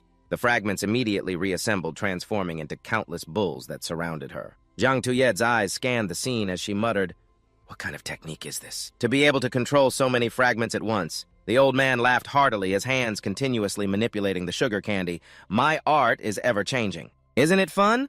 The bulls formed a swirling current of energy, trapping her tightly. Suddenly, one charged forward, and Jiang Tuyeg, quick as a flash, retaliated with her spiritual energy, causing it to shatter. From behind, another one advanced. She continued to attack, causing the beasts to disintegrate one by one. High above, Zhao Hui watched the chaotic scene below intently. While controlling the sugar candy, the old man took out his phone, his voice gentle. "Little Thee, I've held her up as planned." From the alley, the sharp voice rang out. "Don't call me so familiarly." When the call ended, the little girl muttered, "This old man is always trying to take advantage of me. It's not like I'm his granddaughter." Jiang Tuyet clenched her fists, gritting her teeth. But thanks to the old man, she now had a chance to deal with that guy. Ahead, Min Vu was being chased by the beasts, screaming, "Help!" He turned back, shouting angrily, "Why do you keep chasing me?" Suddenly, he froze when he saw the thee, then raised his hand with a kind voice. "Little friend, run away quickly. There are rabid dogs." But the paid no attention to his words. The little girl commanded in a sharp voice, "Zhao Hui, attack continuously!" Min Vu shrieked in panic, shitbird droppings. He couldn't react in time and slammed face first into a nearby wall. The impact left him dazed, his nose bleeding profusely. The pointed straight at him, her voice steely. "Chu Min Vu, I've found you." The little girl stood proudly before him, declaring loudly, "You harm innocent girls, an enemy of women, your crimes are immense. Today I, the revered heroine, will deliver justice on behalf of the heavens." The Thee's eyes burned with determination. She pointed and ordered, "Rip this scoundrel's pants off and rid the people of this menace." Min Vu collapsed to the ground, trembling as he tried to explain, "Wait, it's a misunderstanding. I'm a good person." The Thee was unconcerned, her voice cold. "If you're a good person, then Heman Ching is also a gentleman of honor." Min Vu rolled on the ground, repeatedly explaining, "Why is it about this scumbag thing? I'm still a virgin, I've never been in love. I haven't even held a girl's hand." The Thee crossed her arms and replied slowly, "Keep acting. The whole school knows about it already. You think I'll fall for it?" The little girl continued to order, "Bite his legs for me." The beasts charged madly. Min Vu's face was covered in wounds. He gritted his teeth. "I already said it's a misunderstanding." Suddenly, Min Vu sprang up, getting into a running stance. Around him, a blazing red stream of spiritual energy erupted. He roared, "Are you even listening to what people say?" He raised his hands, his eyes bloodshot. "Getting bitten by so many dogs can kill a person, understand?" The blazing red spiritual energy exploded violently. He raised his voice. "Do you have any idea how frustrated I've been these past few days?" The Thee looked at the scene before her, horrified. Min Vu lunged, pinning the little girl down, and roared, "Today I'll give you a gift that takes 9 months and 10 days. The Thee lay underneath, her eyes shimmering as she trembled. "Don't!" The wild beasts simultaneously turned and left as if avoiding a rising storm. The blazing red aura from Chu Min Vu erupted violently like a flame consuming the space. His eyes were cold and sharp, exuding the threatening air of a demon. Suddenly, Jiang Tuyet stepped out from the shadows, her demeanor resolute.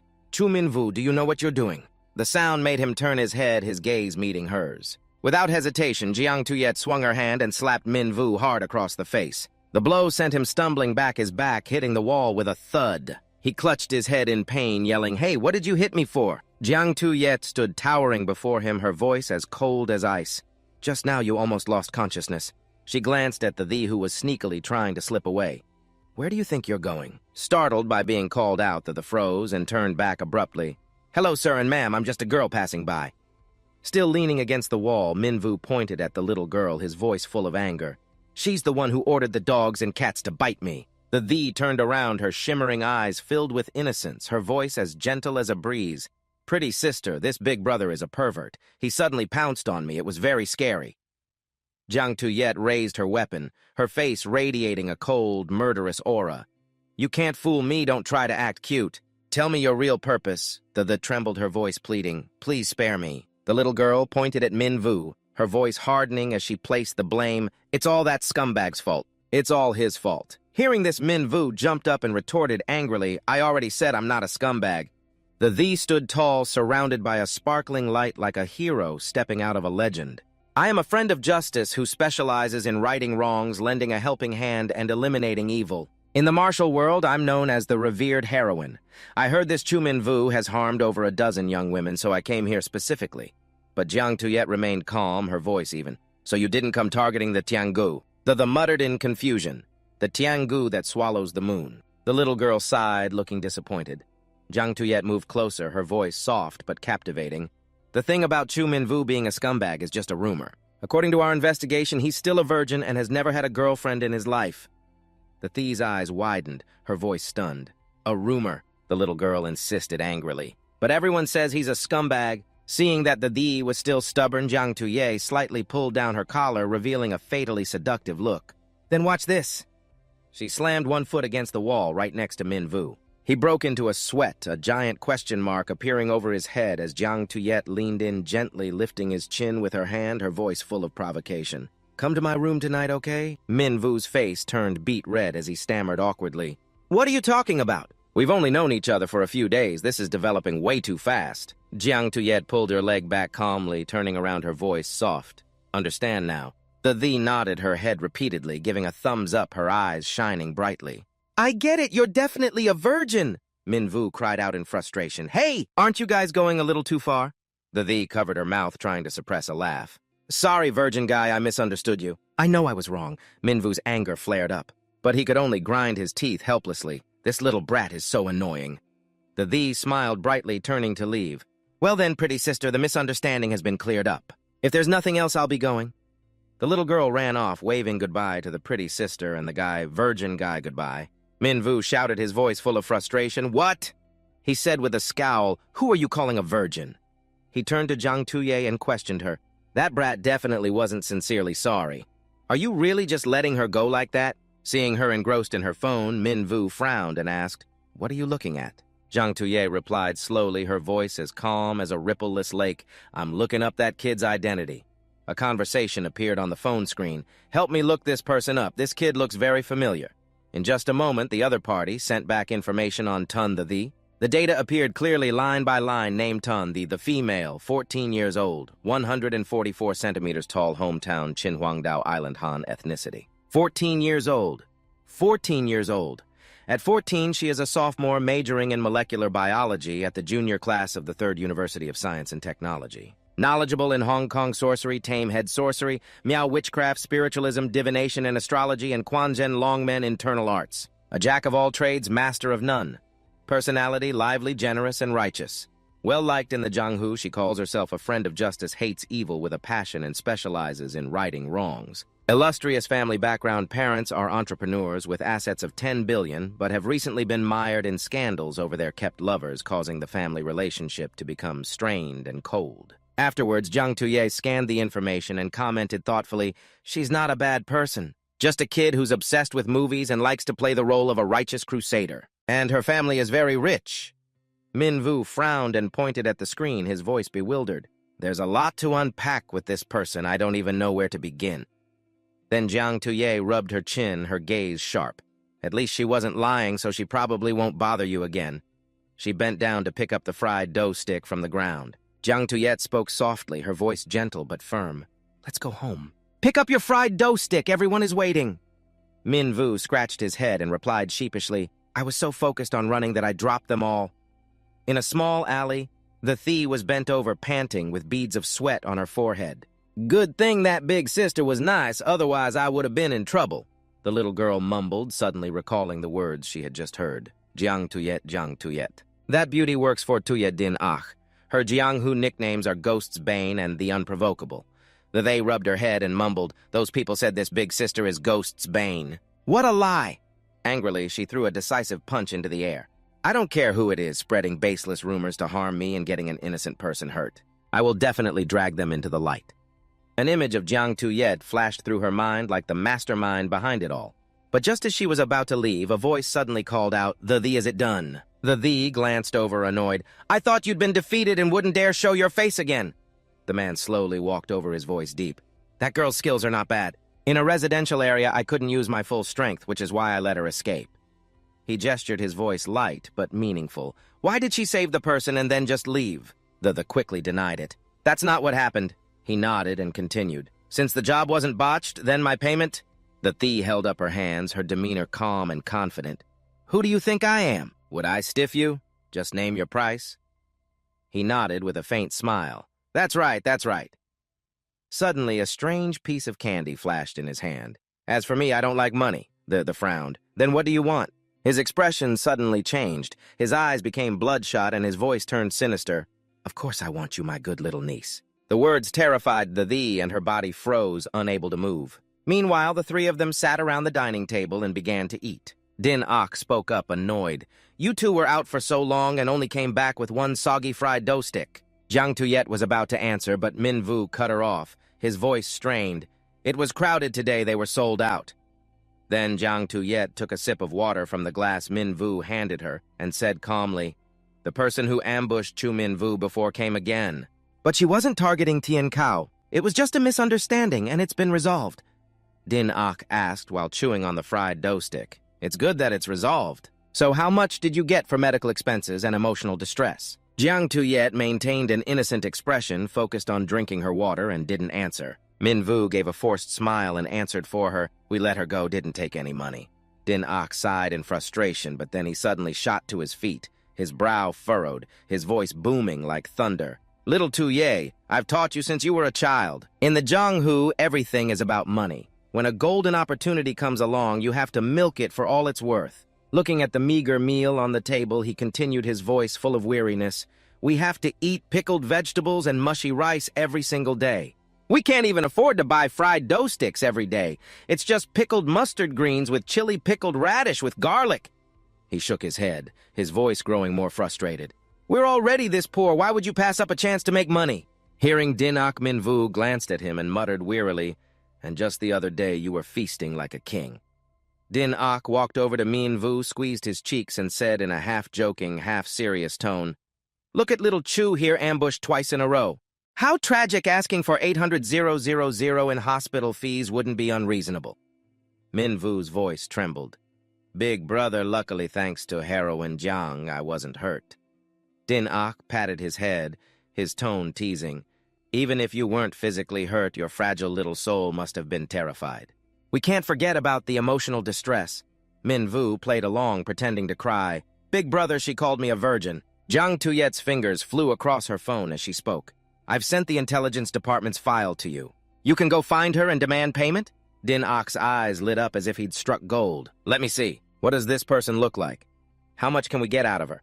At the same time, Min Vu's phone buzzed with a notification. He hurriedly opened it, his eyes widening in shock. On the screen was an email from the advisor for Class 2 of the Science and Technology Department cohort of June 2021. It read, Recently, many students have been skipping and cutting classes. Quite a few have been consistently absent from multiple courses. Among them are Tran Ki Kon Trin Tuan Luong Chu Min Vu Triu Tu Ham Duong Tao Jia and Li Lak Niem.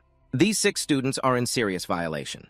The department's Academic Affairs Committee has decided that if any of you miss one more class, you will fail all of your courses for this semester. We hope you will take this as a warning. After reading it, Min Vu's face turned pale, sweat broke out, and his whole body trembled. Seeing Min Vu rushing outside, Din Ok called out in surprise, Hey, where is little Chu going? Min Vu replied hurriedly, his voice panicked. To class! I'm about to fail 12 subjects! He bolted down the street, tears streaming endlessly down his face. Why do they always take attendance on the days I skip class? Please, God, don't let them take attendance today. Suddenly, the sound of fast-rolling wheels came from behind him. It was Jiang Tuyet on an electric scooter. Min Vu looked at her in surprise and asked, You have an electric scooter? Jiang Tuyet turned to him, her voice calm. Stop running around. Go home and wait, or you'll get ambushed again. Min Vu quickly grabbed the back of the scooter, forcing a smile. Great heroine, take me with you. Nothing bad will happen with you around. Jiang Tuyet glanced at him and asked, Are you sure about that? Suddenly, a figure above them caught both of their eyes. It was little Hui. Seeing it, Min Vu panicked quickly, covering his crotch and exclaiming, Again! But this time, little Hui didn't dive in to attack. It just circled around Min Vu, leaving him stunned and confused. He looked up at the bird, his voice full of confusion. What's going on? It's not attacking this time. Jiang Tuyet, with a mischievous look on her face, turned to him and smiled. You can even recognize a bird's face. Min Vu scowled, his voice annoyed. I'd recognize it even if it were turned to ash. He glared, veins popping on his forehead, pointed at little Hui and growled, This bird belongs to that brat, and it's put a ton of curses on me. A moment later, little Hui flew down and landed on the seat of an old yellow bicycle next to a trash can.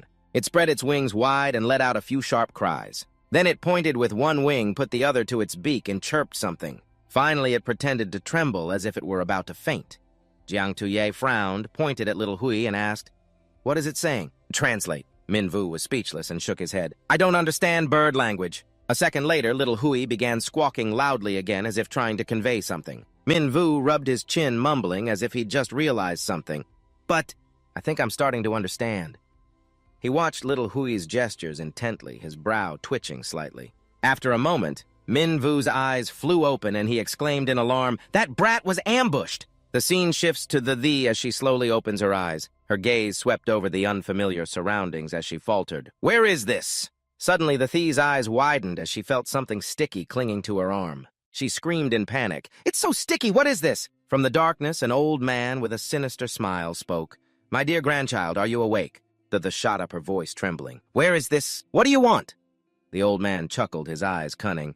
"It's not easy for family to reunite. Why be in such a hurry to leave?" The candy wrapped tightly around the. The little girl struggled violently, yelling, "What is this stuff? Don't touch me." In just a moment, the candy had bound her entire body. The roared angrily, "Let me go, let go!" The old man's expression darkened, his voice dropping. "My dear grandchild, I'll take you to see your grandmother and father." The yelled, her eyes blazing, "Who's your grandchild? Are you crazy? If you don't let me go, I'll call people to beat you up. You're a dead man." The old man pointed towards two figures encased in candy, smiling sinisterly. "This is your grandmother, and next to her is your father." The thee's eyes widened in horror. The man and woman encased in candy sat completely still. The room suddenly fell into a silence so profound it was as if time had stopped. The old man burst out laughing, his voice echoing, "Everyone said my wife and son died years ago, didn't they?" He walked over to that woman, caressing her, and continued, "A few months ago, I saw my wife dancing in the square, so I brought her home." Then he turned to the man, touching him lightly. "My son, too, I found him at a construction site. Don't you think it's a coincidence?" The old man gestured towards his voice full of insinuation. "And then there's you, my granddaughter!" The thief's face turned deathly pale, drained of all color. The old man gave a demonic smile, speaking slowly, word by word. "Didn't that allow me to find you as well?" The thee trembled violently, her eyes filled with terror as the old man's hand slowly approached. "Granddaughter, will you stay by my side forever, just like your grandmother and father?" The struggled and screamed, "Who would want to stay with you?" "You lunatic! Let me go!" Suddenly, the thee's eyes widened as she caught sight of Tiu Hoi's figure outside the window. The fear on the little girl's face vanished, replaced by a triumphant smile. "My assistant has arrived." The old man burst out laughing, his voice echoing, "Where would you find someone to come save you? This construction site has been abandoned for years. Who could possibly find this place?" At the same time, a familiar vehicle sped towards the abandoned construction site. The person stopped the vehicle, putting a foot down. It turned out to be Min Vu and Jiang Tuyet. Inside, the thee was slowly being engulfed by the candy. The old man looked at the trembling girl and smiled wickedly. "Don't struggle, it'll feel good once it hardens." Suddenly, brilliant green slashes flashed across the wall. The old man turned around in surprise. Jiang Tuyet leaped in through the window, her sharp eyes scanning the scene inside. She lowered her center of gravity, her hand gripping the hilt of her sword, ready to strike. The old man, unafraid, smiled and directed the candy to rush towards her.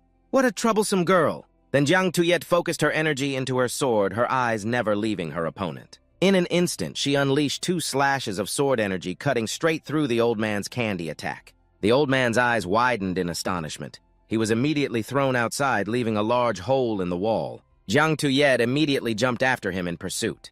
The old man channeled his power, concentrating candy between his palms to create a ferocious bull that charged at her. Calmly, Jiang Tuyet channeled energy into her sword and pointed it straight at the beast. A sharp wave of sword energy pierced through the bull, shattering it into pieces. The fragments immediately froze in midair. Jiang Tuyet pointed her sword forward, her gaze as cold as ice. The old man thought to himself, "The candy is frozen again, I can't control it." He created a candy spring behind him and lay on it. The three legs of this spring touched the ground. Beads of sweat dotted the old man's forehead. Before he could react, the blade of Jiang Tuyet's sword was at his face. In a flash, she delivered the final blow. Blood splattered from the old man. The old man collapsed to the ground. Jiang Tuyet sheathed her sword, her expression unwavering. "This time, it's not a fried dough stick in my hand." She took out her phone and called Min Vu. Her voice was calm. "How are things on your end?" In the dim light, Min Vu held the phone to his ear while struggling with the sticky candy. That damned candy clung to him, impossible to tear off. Seeing this, the gave him a weary look and said, "Hey, Virgo, aren't you a sorcerer? Don't you know any tricks?" Min Vu immediately flared up, his eyes red as he gritted his teeth. "I was trying to be nice and save you. Can't you be a little friendlier?" The little girl lowered her head slightly and replied in a small voice, "Sorry, I was wrong. Thank you for saving my life." The sound of their bickering came through the phone, making Jiang Tuye want to sigh in exasperation. Finally, she turned and walked away, speaking into the phone in a cold tone. "Stop making a racket, I'm coming to help you too." On the other side, the old man trembled all over and let out a hacking cough. In his gaunt hand, he clutched a vial of medicine, his fingers trembling uncontrollably. Then suddenly he threw the vial into his mouth, biting down hard and shattering it. The old man forced the liquid down his throat. As soon as the medicine went down, the old man's eyes bulged, turning blood red. A terrifying aura erupted from his body, as fearsome as a demon.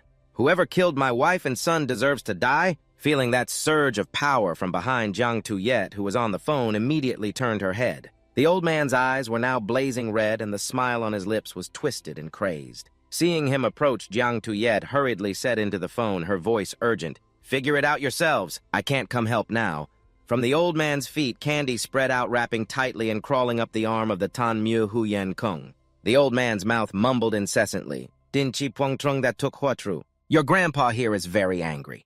As soon as he finished speaking, a sharp fang grew from the corner of his mouth. Pleading would be useless. In an instant, the old man transformed into the shape of a tuk hoa tru. Before the old man could make a move, Jiang Tuyet zipped forward like a flash of lightning, appearing right behind him. With a sharp, focused gaze, Jiang Tuyet drew her sword, its steel blade flashing with a chilling aura. She swung her sword horizontally, the cut hitting the old man's stomach and sending blood flying. The old man was thrown back, slamming into a cliff wall and roaring in pain. "You should have waited for me to finish transforming before you attacked." The old man's eyes blazed red, filled with ferocious killing intent. He stomped his foot and leapt, charging straight at Jiang Tuyet.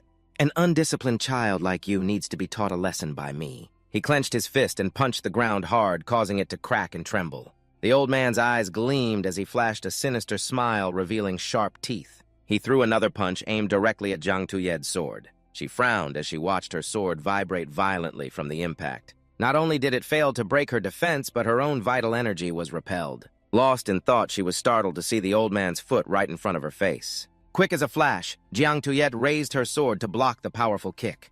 "Didn't your parents teach you not to disturb other people's family reunions?" The old man's kick was so strong it sent her flying. Jiang Tuyet slammed her sword into the ground to stop her momentum. She replied coldly, "Unfortunately, I don't have parents."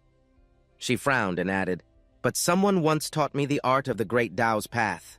In an instant, blue auras erupted around Jiang Tuyet like a gust of wind, carrying a resolute will and profound righteousness.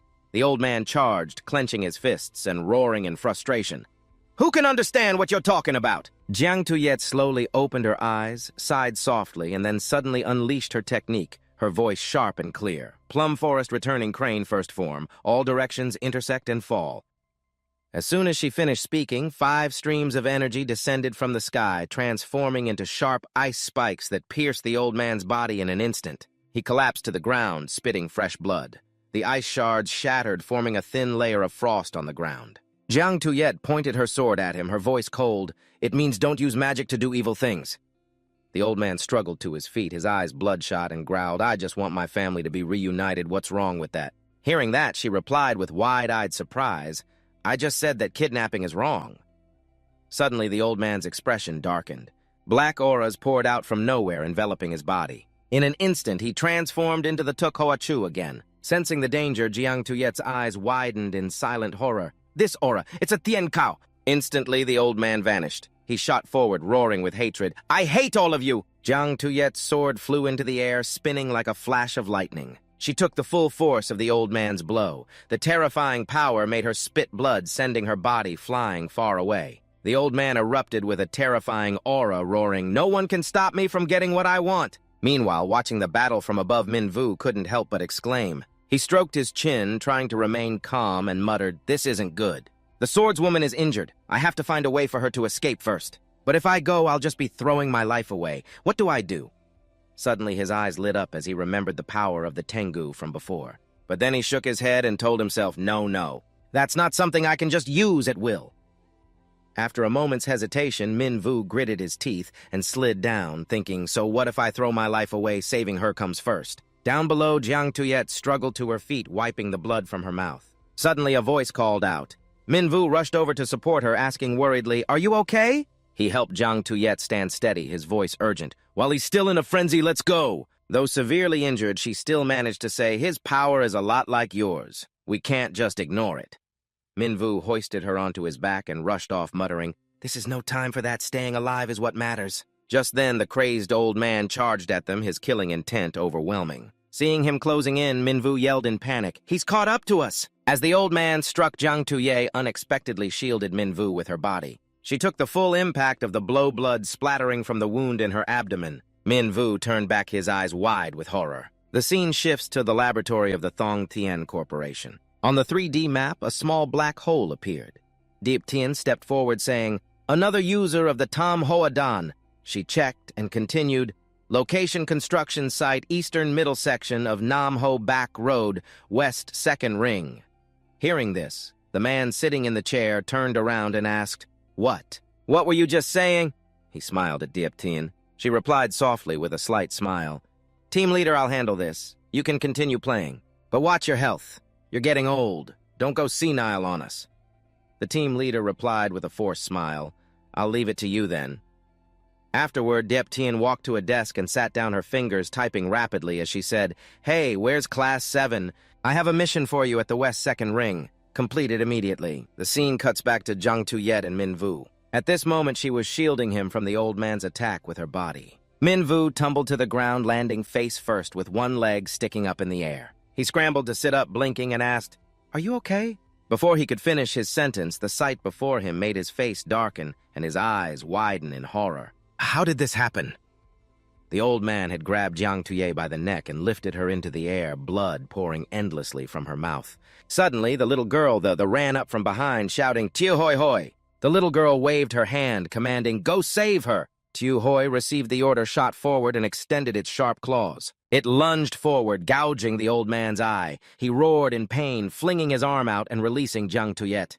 She fell to the ground, severely injured and drenched in sweat. Just then, the standing behind her swung her arm and threw a sword toward her, shouting, Sister, here's a sword! Jiang Tuyet's hand shot out like a flash, catching the sword. She gathered her strength to turn her voice resolute. You go first, leave this to me. The hurriedly pulled the hand of Minvu, who was standing frozen in place. What are you standing there, stunned for? Let's run! Minvu was horrified, his eyes wide as he thought she's covered in wounds. How can she possibly fight him? No. Taking advantage of the opening, the old man threw a punch aimed straight at Jiang Tuyet. Her body, battered and wounded, struggled to dodge his relentless attacks. Jiang Tuyet gritted her teeth and turned to scream, just go now! The angrily grabbed Minvu's arm, pulling hard, but he stood frozen like a statue. What is wrong with you? Let's go! Minvu's eyes were wide, his mind blank. A chaotic thought surfaced in his mind. I can't just stand by and watch her die. But what can I do? Suddenly, a memory flooded back, Din Ok's words echoing in his mind. You possess a power far beyond that of a normal person. We call it the Tengu. He frowned, staring at the palm of his hand and thinking, if I lose consciousness, maybe I can awaken the Tengu. Minvu glanced at a nearby boulder, then strode toward it decisively and looked up at the sky. He took a deep breath, then slammed his head hard against the boulder, screaming, if I really have that kind of power, then come out, you monster! He slammed his head against it again and again. Come out! Come out! Get out here! I have to save her! After banging his head for a while, Minvu suddenly stopped and lay motionless. The screamed in panic, are you stupid? Why commit suicide? But the very next second, Minvu erupted as the power of the heavenly dog surged violently. The sight stunned her eyes wide as she watched Minvu radiate a black and red aura. She took a step closer, her voice trembling. Hey, are you all right? Minvu ignored the walking right past her. The power within him erupted violently, swirling dust and smoke around him. Terrified. The raised her arm to shield herself from the immense pressure, shouting, what are you doing? Who's the bigger monster here? On the other side, just as the old man was about to deliver the final blow to Jiang Tuyet, he suddenly sensed the terrifying aura from Minvu. He whipped around, his astonished gaze fixed on the source of that aura. Jiang Tuyet trembled all over, whispering, Tengu, don't! At that moment, Minvu was like a wild wolf, his eyes glowing red as he took heavy steps toward her. Suddenly, Minvu's eyes shot wide open. He leaped high into the air and plummeted toward the old man, roaring, kill! He threw a punch, its terrifying power shattering all resistance as it slammed directly into the old man's face. The punch was so powerful it snapped the old man's head to one side, sending his body flying into the distance and crashing through a dirt mound at the construction site. The old man lay motionless, unconscious, though the watched jaw agape in astonishment and exclaimed, "A one-punch kill!" After taking down the old man, Minvu lost control as the Tengu's power exploded beyond its limits. He roared maniacally, "Kill the demon?" The Thee muttered from the side, "You look more like the demon than he does." Suddenly, Minvu whipped around, his blazing red eyes fixed on the little girl. Startled, the panicked and ran away in tears, repeatedly shouting, "I'm sorry. I'm sorry, I was wrong, I'm sorry." Just as Minvu's sharp claws were about to reach the girl, Dai Luke suddenly appeared, charging with a concrete block. He smashed it into Minvu's face with all his might, roaring, "Let the go." However, Minvu's hand, sharp as a blade, easily pierced through the concrete block. Seeing that hand lunging toward him, Dai Luke's face went pale as sweat poured down his face. Suddenly, a swarm of mosquitoes appeared from nowhere, surrounding Dai Luke and pulling him away from the jaws of death just in time. At that exact moment, a young man wielding a mace swooped down from above. The mace swung hard, shattering the concrete block and knocking Minvu away. Dai Luke seized the opportunity to quickly scoop up the Thee and run for it. "Geez, lady, that was a close call. Why'd you have to provoke this monster?" The pouted in protest. "Well, isn't it because you guys were late? If you weren't, he wouldn't have turned into a monster." The young man with the mace yelled as he ran behind them, "We figured out what your pets were trying to tell us and rushed over. It took all three of us to afford the ride here," the Thee replied dejectedly. "All right, double pay." From above, the boy in red waved frantically, shouting, "Run, he's getting up again." Dai Luke and the mace wielder looked back in horror to see Minvu standing up, his aura flaring violently. Minvu was now like a wild beast. He stomped the ground for momentum and his figure vanished in a flash. In the blink of an eye, he reappeared right in front of Dai Luke's group. The young man with the mace hurriedly swung his weapon to attack. Without flinching, Minvu threw a punch directly at the mace. Instantly, the mace shattered and the young man was thrown backward. The mace wielder flew backward into Dai Luke, screaming, "This guy's way too strong." Both of them collapsed to the ground, groaning in pain. The Thee rushed in from out of nowhere, crashing into the young man and bouncing off to roll on the ground. Dai Luke trembled as he struggled to his feet, panting heavily. "We're done for. This opponent is using cheats," the mace wielder added. "I got my mace from the construction site. Maybe it's just a piece of junk." The chimed in with disappointment. "You guys are completely useless." Suddenly, Jiang Tuyet struggled forward from behind them, her voice weak. "You can't fight him head on. You can only stall for time. Wait for his power to be depleted. He'll recover on his own then. Don't worry, I won't let him harm you." The Thee turned worriedly. "You're already having a hard time protecting yourself." Dai Luke pointed towards Minvu, his voice trembling. "Miss, that monster seems a little strange." Minvu frantically slammed both hands on the ground, jumping from one spot to another and kicking at the swarm of mosquitoes surrounding him. "Oh, so it's the red-haired boy who's controlling the mosquitoes." He turned and hurriedly told me to hold him back and use this chance to run away. Hearing this, Dai Luke and the young man with the mace were overjoyed. One of them carried the Thee and the other carried Jiang Tuyet as they rushed over to the red-haired boy. The whole group looked down below, completely speechless. The Thee raised a hand to scratch her face and forced a smile, somehow finding the situation a little amusing. Down below, Minvu was flailing around wildly, desperately swatting at the mosquitoes and shouting, "Monster!" He continuously attacked the swarm of mosquitoes. The red-haired boy gave a dry laugh, sweating profusely. He sighed. "How much longer controlling this many mosquitoes is killing me?" Half an hour later, the red-haired boy, looking haggard with trembling hands, cried out, "My body feels completely drained!" An hour later, Minvu, who was swatting at a swarm of mosquitoes, suddenly froze. The Tiangu's power gradually faded. 10 seconds later, Minvu's strength was depleted and he collapsed to the ground. The way he lay was strangely familiar. At the Little Sun office at 4:20 p.m., Chu bandaged the wound on Jiang Tuyet's chest, saying, "Fortunately, your internal energy is profound. The wound on your back isn't deep and didn't damage your spine or heart." Finished, she removed her gloves. "There." In the soft light of the room, Chu instructed in a calm voice, "Rest carefully for a month, no strenuous exercise. Remember to sleep on your side. Don't put pressure on the wound." She placed the gloves sticky with a red strawberry-like syrup on the table, her hands pausing for a moment as if in thought. Before leaving, she turned her head, her gaze serious, and added, "The prescription I'm leaving includes an acupuncture technique to invigorate blood and disperse stasis. Have little Tuyet perform the acupuncture on you once in the morning and once at night for half an hour each time." Jiang Tuyet, sitting on the edge of the bed, smiled faintly in reply. "Thank you, Chu." From the doorway, Din Ok poked his head in his voice, a mix of curiosity and worry. "Hey, sis, how is little Tuye's wound?" Sister Triu, standing by the opposite door, also leaned in and added, "Is everything all right?" As the door closed, Di Chu calmly reassured them, "Don't worry, in 2 months there won't even be a scar." Din Ok, as if a thought just occurred to him, blushed and laughed awkwardly. "That's good then. It would be a pity for little Tuye's chest to have a scar." Seeing the expressions of the two in front of him change, Din Ok frantically waved his hands, his voice hurried. "Just kidding, just kidding." He held up a bag containing broken shards and said to Di Chu, "Sis, I have something to ask of you."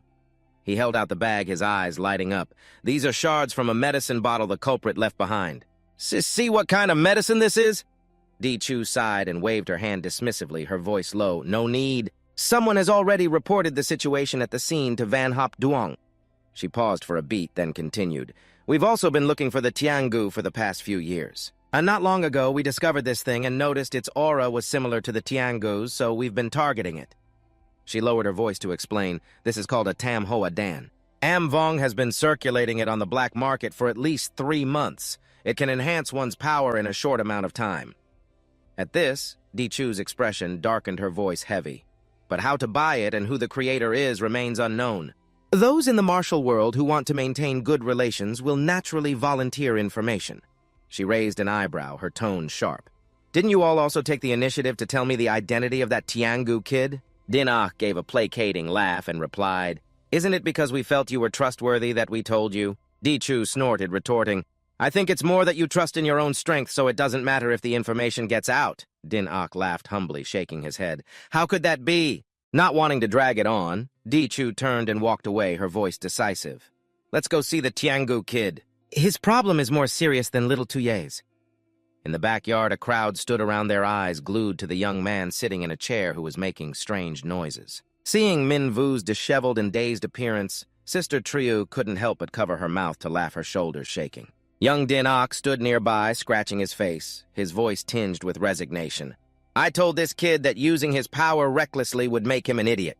We had no choice but to tie him up here." Di Chu sat down in a nearby chair and took Min Vu's pulse. Feeling the unstable pulse, she frowned and immediately concluded, the vital energy in his body is chaotic, his meridians are blocked, and it's impacting his consciousness.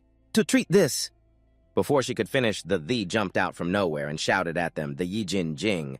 The little girl continued aggressively. "In wuxia novels they say, when your true qi and internal energy are unbalanced, you use the Yijin Jing to resolve it." Di Chu, Din Ok, and Sister Triu burst out laughing, almost wanting to kneel before the little girl's naive theory. Di Chu was baffled and asked aloud, where did this idiotic little brat come from? Hearing herself called that, the furiously jumped up and shouted, "Who are you calling an idiot, you old hag?" Suddenly Jiang Tuyet appeared. She slowly approached, calling out softly to Di Chu. She stopped, her voice gentle yet firm.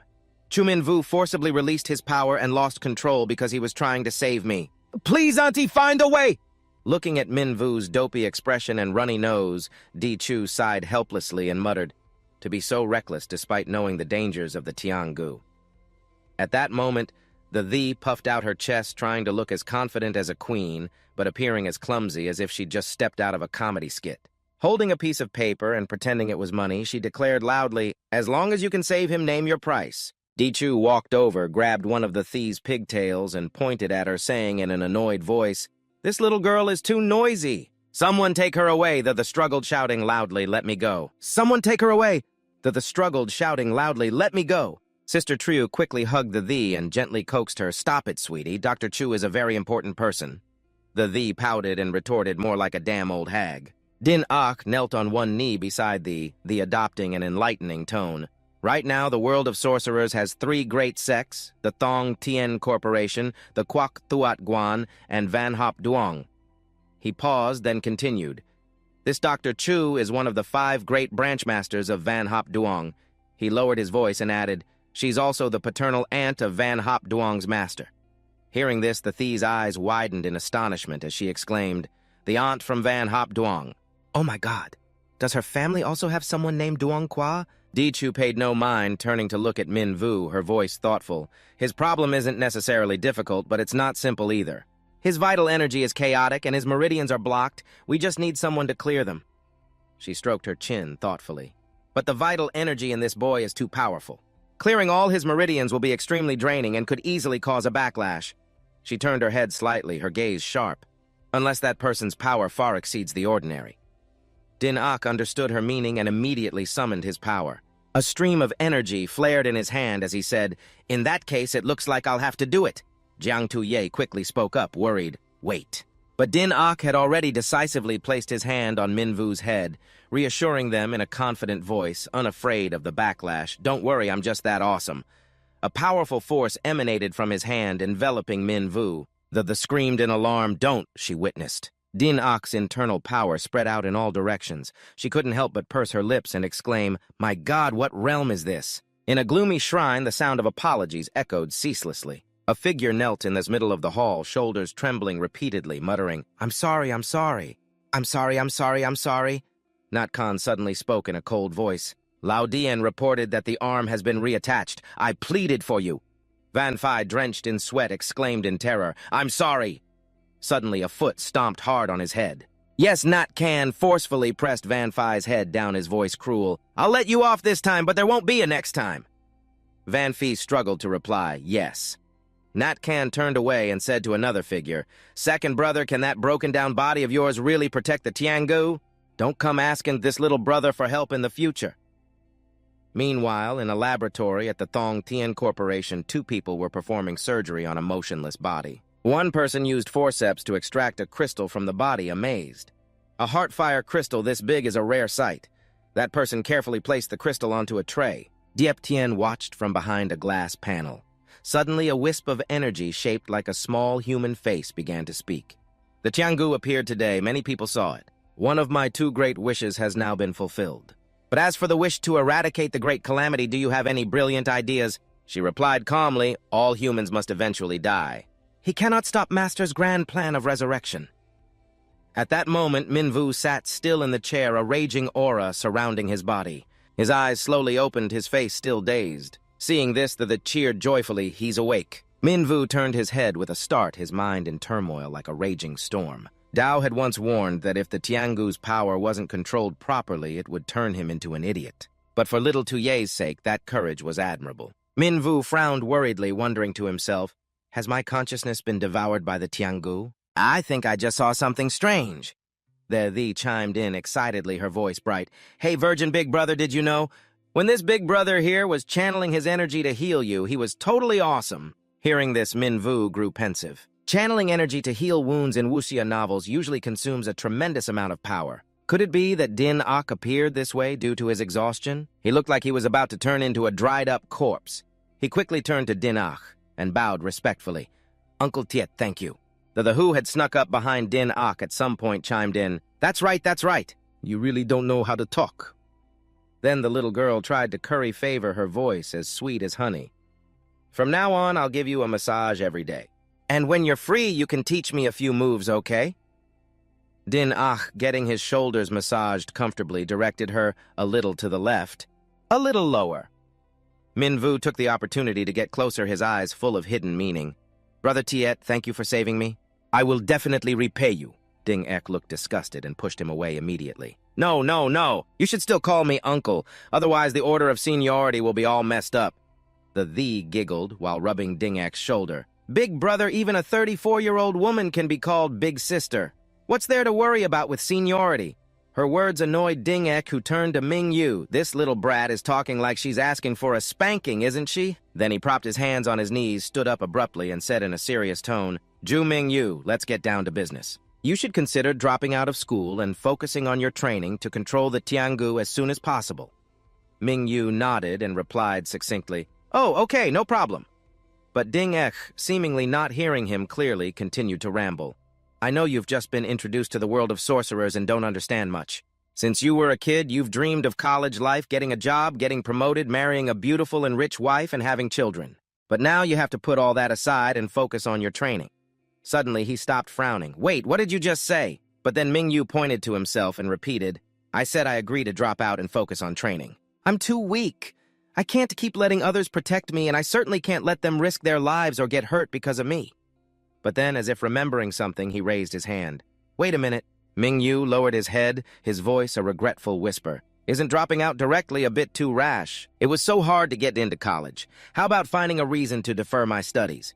Dingek scratched his nose, a hint of surprise in his eyes. Your previous words really made me see you in a new light. You've got the air of a manga protagonist. The sighed helplessly beside them. But the second half of that sentence was just too cowardly. Dingek waved his hand dismissively and turned away. I'm going to bed first. Tonight, Xiao Shui will teach you how to train in my place. That night, after more than 20 long chapters, Zhu Mingyu finally began his journey of cultivation. Jiang Shui held the book and remarked calmly, Your body must have gotten used to the primal energy. Just relax your mind and you'll be able to feel the fluctuations of primal energy within you. Mingyu sat still with his eyes closed. But he thought to himself, the handwriting in this book is so bad, yet she can still read it. As if reading his mind, Jiang Shui took the book and smacked him on the head with it. Stop letting your mind wander. Mingyu quickly composed himself and continued to relax. The incense stick beside him was about to burn out. He lamented miserably, I can't feel any primal energy at all. He blamed himself for being useless. The enchanting Jiang Shui sat down beside him. Then let me teach you. She gently rubbed Mingyu's abdomen. I'll help you find your dantian first. The warm spot was her hand touching his lower abdomen, spreading warmth like a flame. Flipping through the book, she said, During the day, Boss Sese created a sea of chi vortex in your dantian. Focus on feeling your body. Mingyu's nose started to bleed. He stammered, his whole body flushing, repeating over and over, warm, warm, warm, warm. As the fire in Mingyu's abdomen flared up, Jiang Shui calmly explained, The Erlangshen technique says there are 3 types of qi in your body. The Tiangu's qi, the qi your father used to seal the Tiangu, and your own qi. Adding the qi Boss Sese left behind when creating the sea of qi vortex that makes a total of 4. In midair, a vortex appeared and surrounded Mingyu as if trying to suck him in. Jiang Shui spoke, This vortex is the sea of qi. Mingyu closed his eyes, immersed in his training.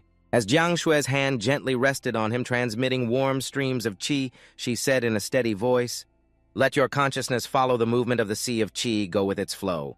Don't resist. Her eyes glanced at the page as she continued utilize the intersecting paths within the primal energy vortex. Continuously draw in the Tiangu's power from the outside like a current of water washing everything away, just like how peeing both releases and flushes. She read the short line of English on the page, then looked up and chanted, Become urine, my friend. After saying it, she tilted her head, slightly bewildered. In his mind, Mingyu pictured the vortex as water swirling in a toilet bowl, focusing on the idea that he was that very water merging with the qi vortex. Jiang Shui's hand slowly left his abdomen. She stood up, her gaze serious. The sea of qi created by Boss Sese will disappear in 2 days. You have to rely on your own strength to maintain it. Under the bright sun, Jiang Shui and the were fast asleep, holding each other. The rested on her chest, mumbling, Mommy. Dingek stretched and yawned lazily, rubbing her back. Xiao Shui, wake up. If you don't, the stand will sell out of everything. Suddenly, he froze and then shouted in alarm, Kid, what happened to you? Mingyu's face was now swollen red and itchy from mosquito bites. Despite this, the effectiveness of his training had skyrocketed. Yes, a moment later, Mingyu held a bag of fried dough sticks and sighed. I think it's better to train indoors next time, Jiang Shui replied as she walked. I was going to remind you, but I forgot. Mingyu was speechless, muttering, Next time for sure. There's a next time. As they talked, a mysterious figure quietly appeared behind them. Mingyu tilted his head slightly and frowned. Another stalker. Just going out to buy breakfast, why is there so much drama? Jiang Shui didn't seem to care and instead praised him. You've only trained for 1 night and you can already detect a follower. Impressive. Mingyu replied humbly, It's nothing, my hearing is just pretty sharp. Jiang Shui explained calmly, The disturbance you caused wasn't small and it was at a construction site. Many sorcerers must have detected it and came to check you out. Mingyu frowned in confusion. Why do I feel like there are as many sorcerers as ants? Jiang Shui chuckled lightly. But there aren't that many sorcerers, only about 200. 300 in the whole city. She continued reassuringly. Don't worry, this is Boss Cease's territory. They won't dare get close to you, just ignore them. Hearing this, Mingyu couldn't help but feel a sense of admiration. He thought to himself, what a domineering aura for a cat sitting on a roof. The two of them walked side by side into the small courtyard, their eyes landing on the little girl. The giggled, I just got some huge intel. Wanna know? But unexpectedly, the two of them just walked past her. Jiang Shui said decisively, After you eat, go train immediately. Make sure the sea of qi is maintained. Mingyu nodded. To protect my life, I don't dare to be lazy. He continued, his eyes gleaming. Once I've stabilized my sea of qi, shouldn't you teach me some moves like the 18 dragon subduing palms? Jiang Shui shook her head. I don't know the 18 dragon subduing palms. The couldn't take it anymore and shouted, don't just ignore me. I'm mad, I'm not playing with you guys anymore. The little girl crossed her arms looking mysterious. I have a commission worth 50,000. Jiang Shui immediately rushed over, excited. Didn't the little girl say she had some intel earlier? Now this big sister is very interested.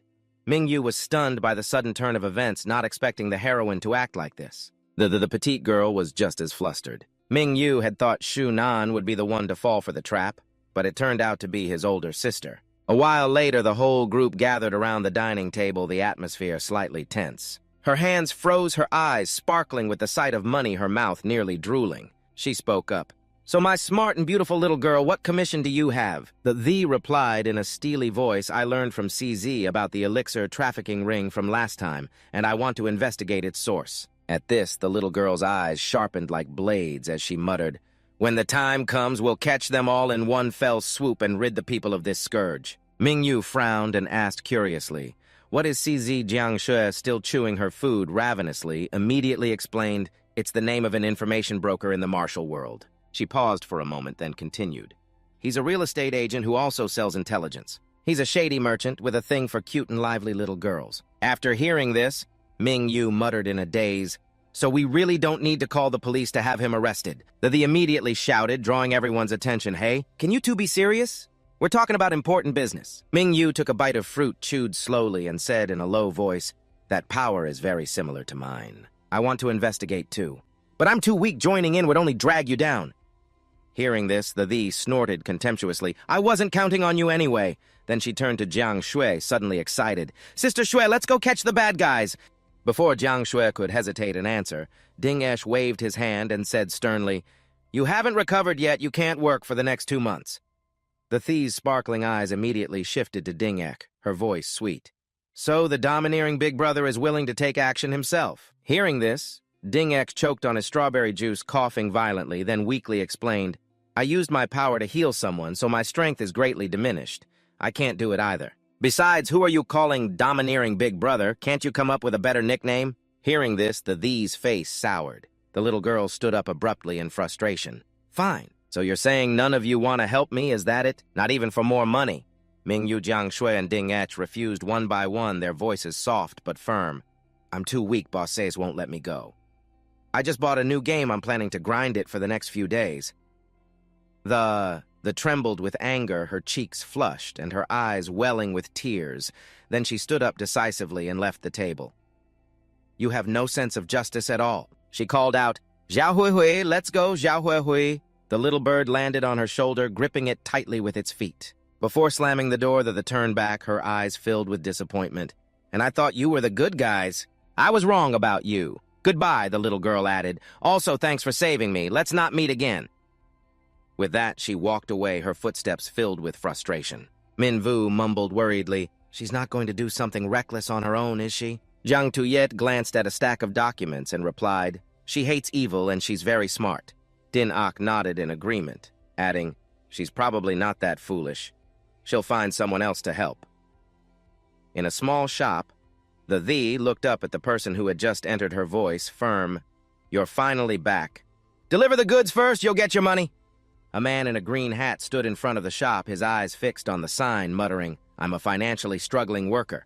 He entered slowly, descending the steps, thinking to himself, if this goes well, I can pay my rent. Suddenly he saw the figure of the sitting there. You're finally here. Deliver the goods first, you won't be shorted on the payment. The man in the green hat paused, momentarily surprised by the little girl. The held up her phone, her voice firm. The goods are here, scan the code. I've never stiffed anyone.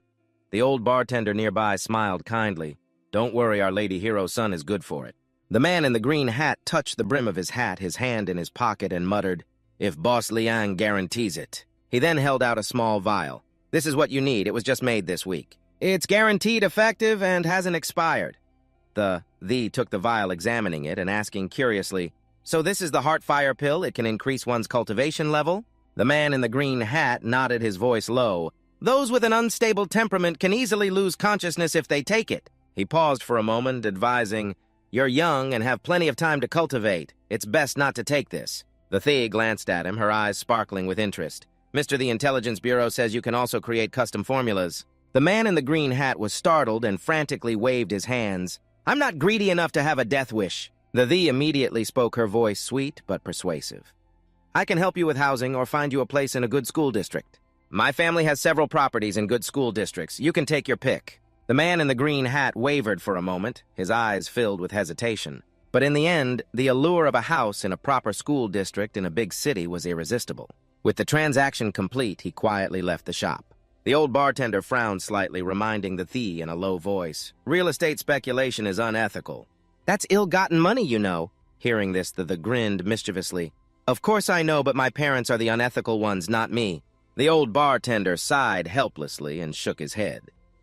The man in the green hat entered the train station, relieved, muttering to himself as he went to check for good school districts. He opened his phone to look at a map, silently planning to resign once the matter was settled.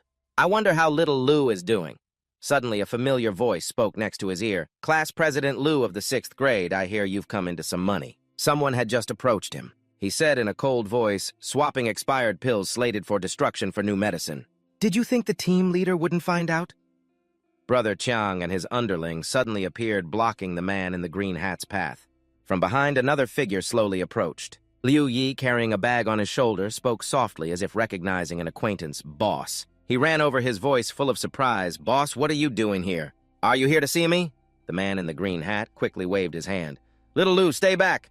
But Brother Chiang didn't hesitate. He stepped forward and punched the man in the stomach, growling, Don't worry, none of you are getting away. The punch sent the man in the green hat to his knees, causing him to spit up strawberry juice, which stained the corners of his mouth red. Brother Chiang straightened up and ordered his underling, Go silence that kid. The underling nodded, Okay. In that instant, to their astonishment, Liu Yi rushed forward, yelling, What did you do to my boss? He then landed a kick straight on Brother Chiang's face, catching him off guard and sending him flying into a nearby truck. The underling screamed in shock. Liu Yi rushed to support the man in the green hat, calling out worriedly, Boss! Boss! The man, breathing weakly, gasped, They won't spare my family. You have to get my wife and child out of here.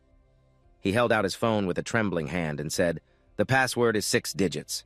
Inform Lady Hero-san, tell her the deal has been exposed. His head slumped as he mumbled, It's all up to her now. Liu Yi quickly grabbed the phone and rushed off, saying over his shoulder, I don't know what's happening, but I'll definitely save your family.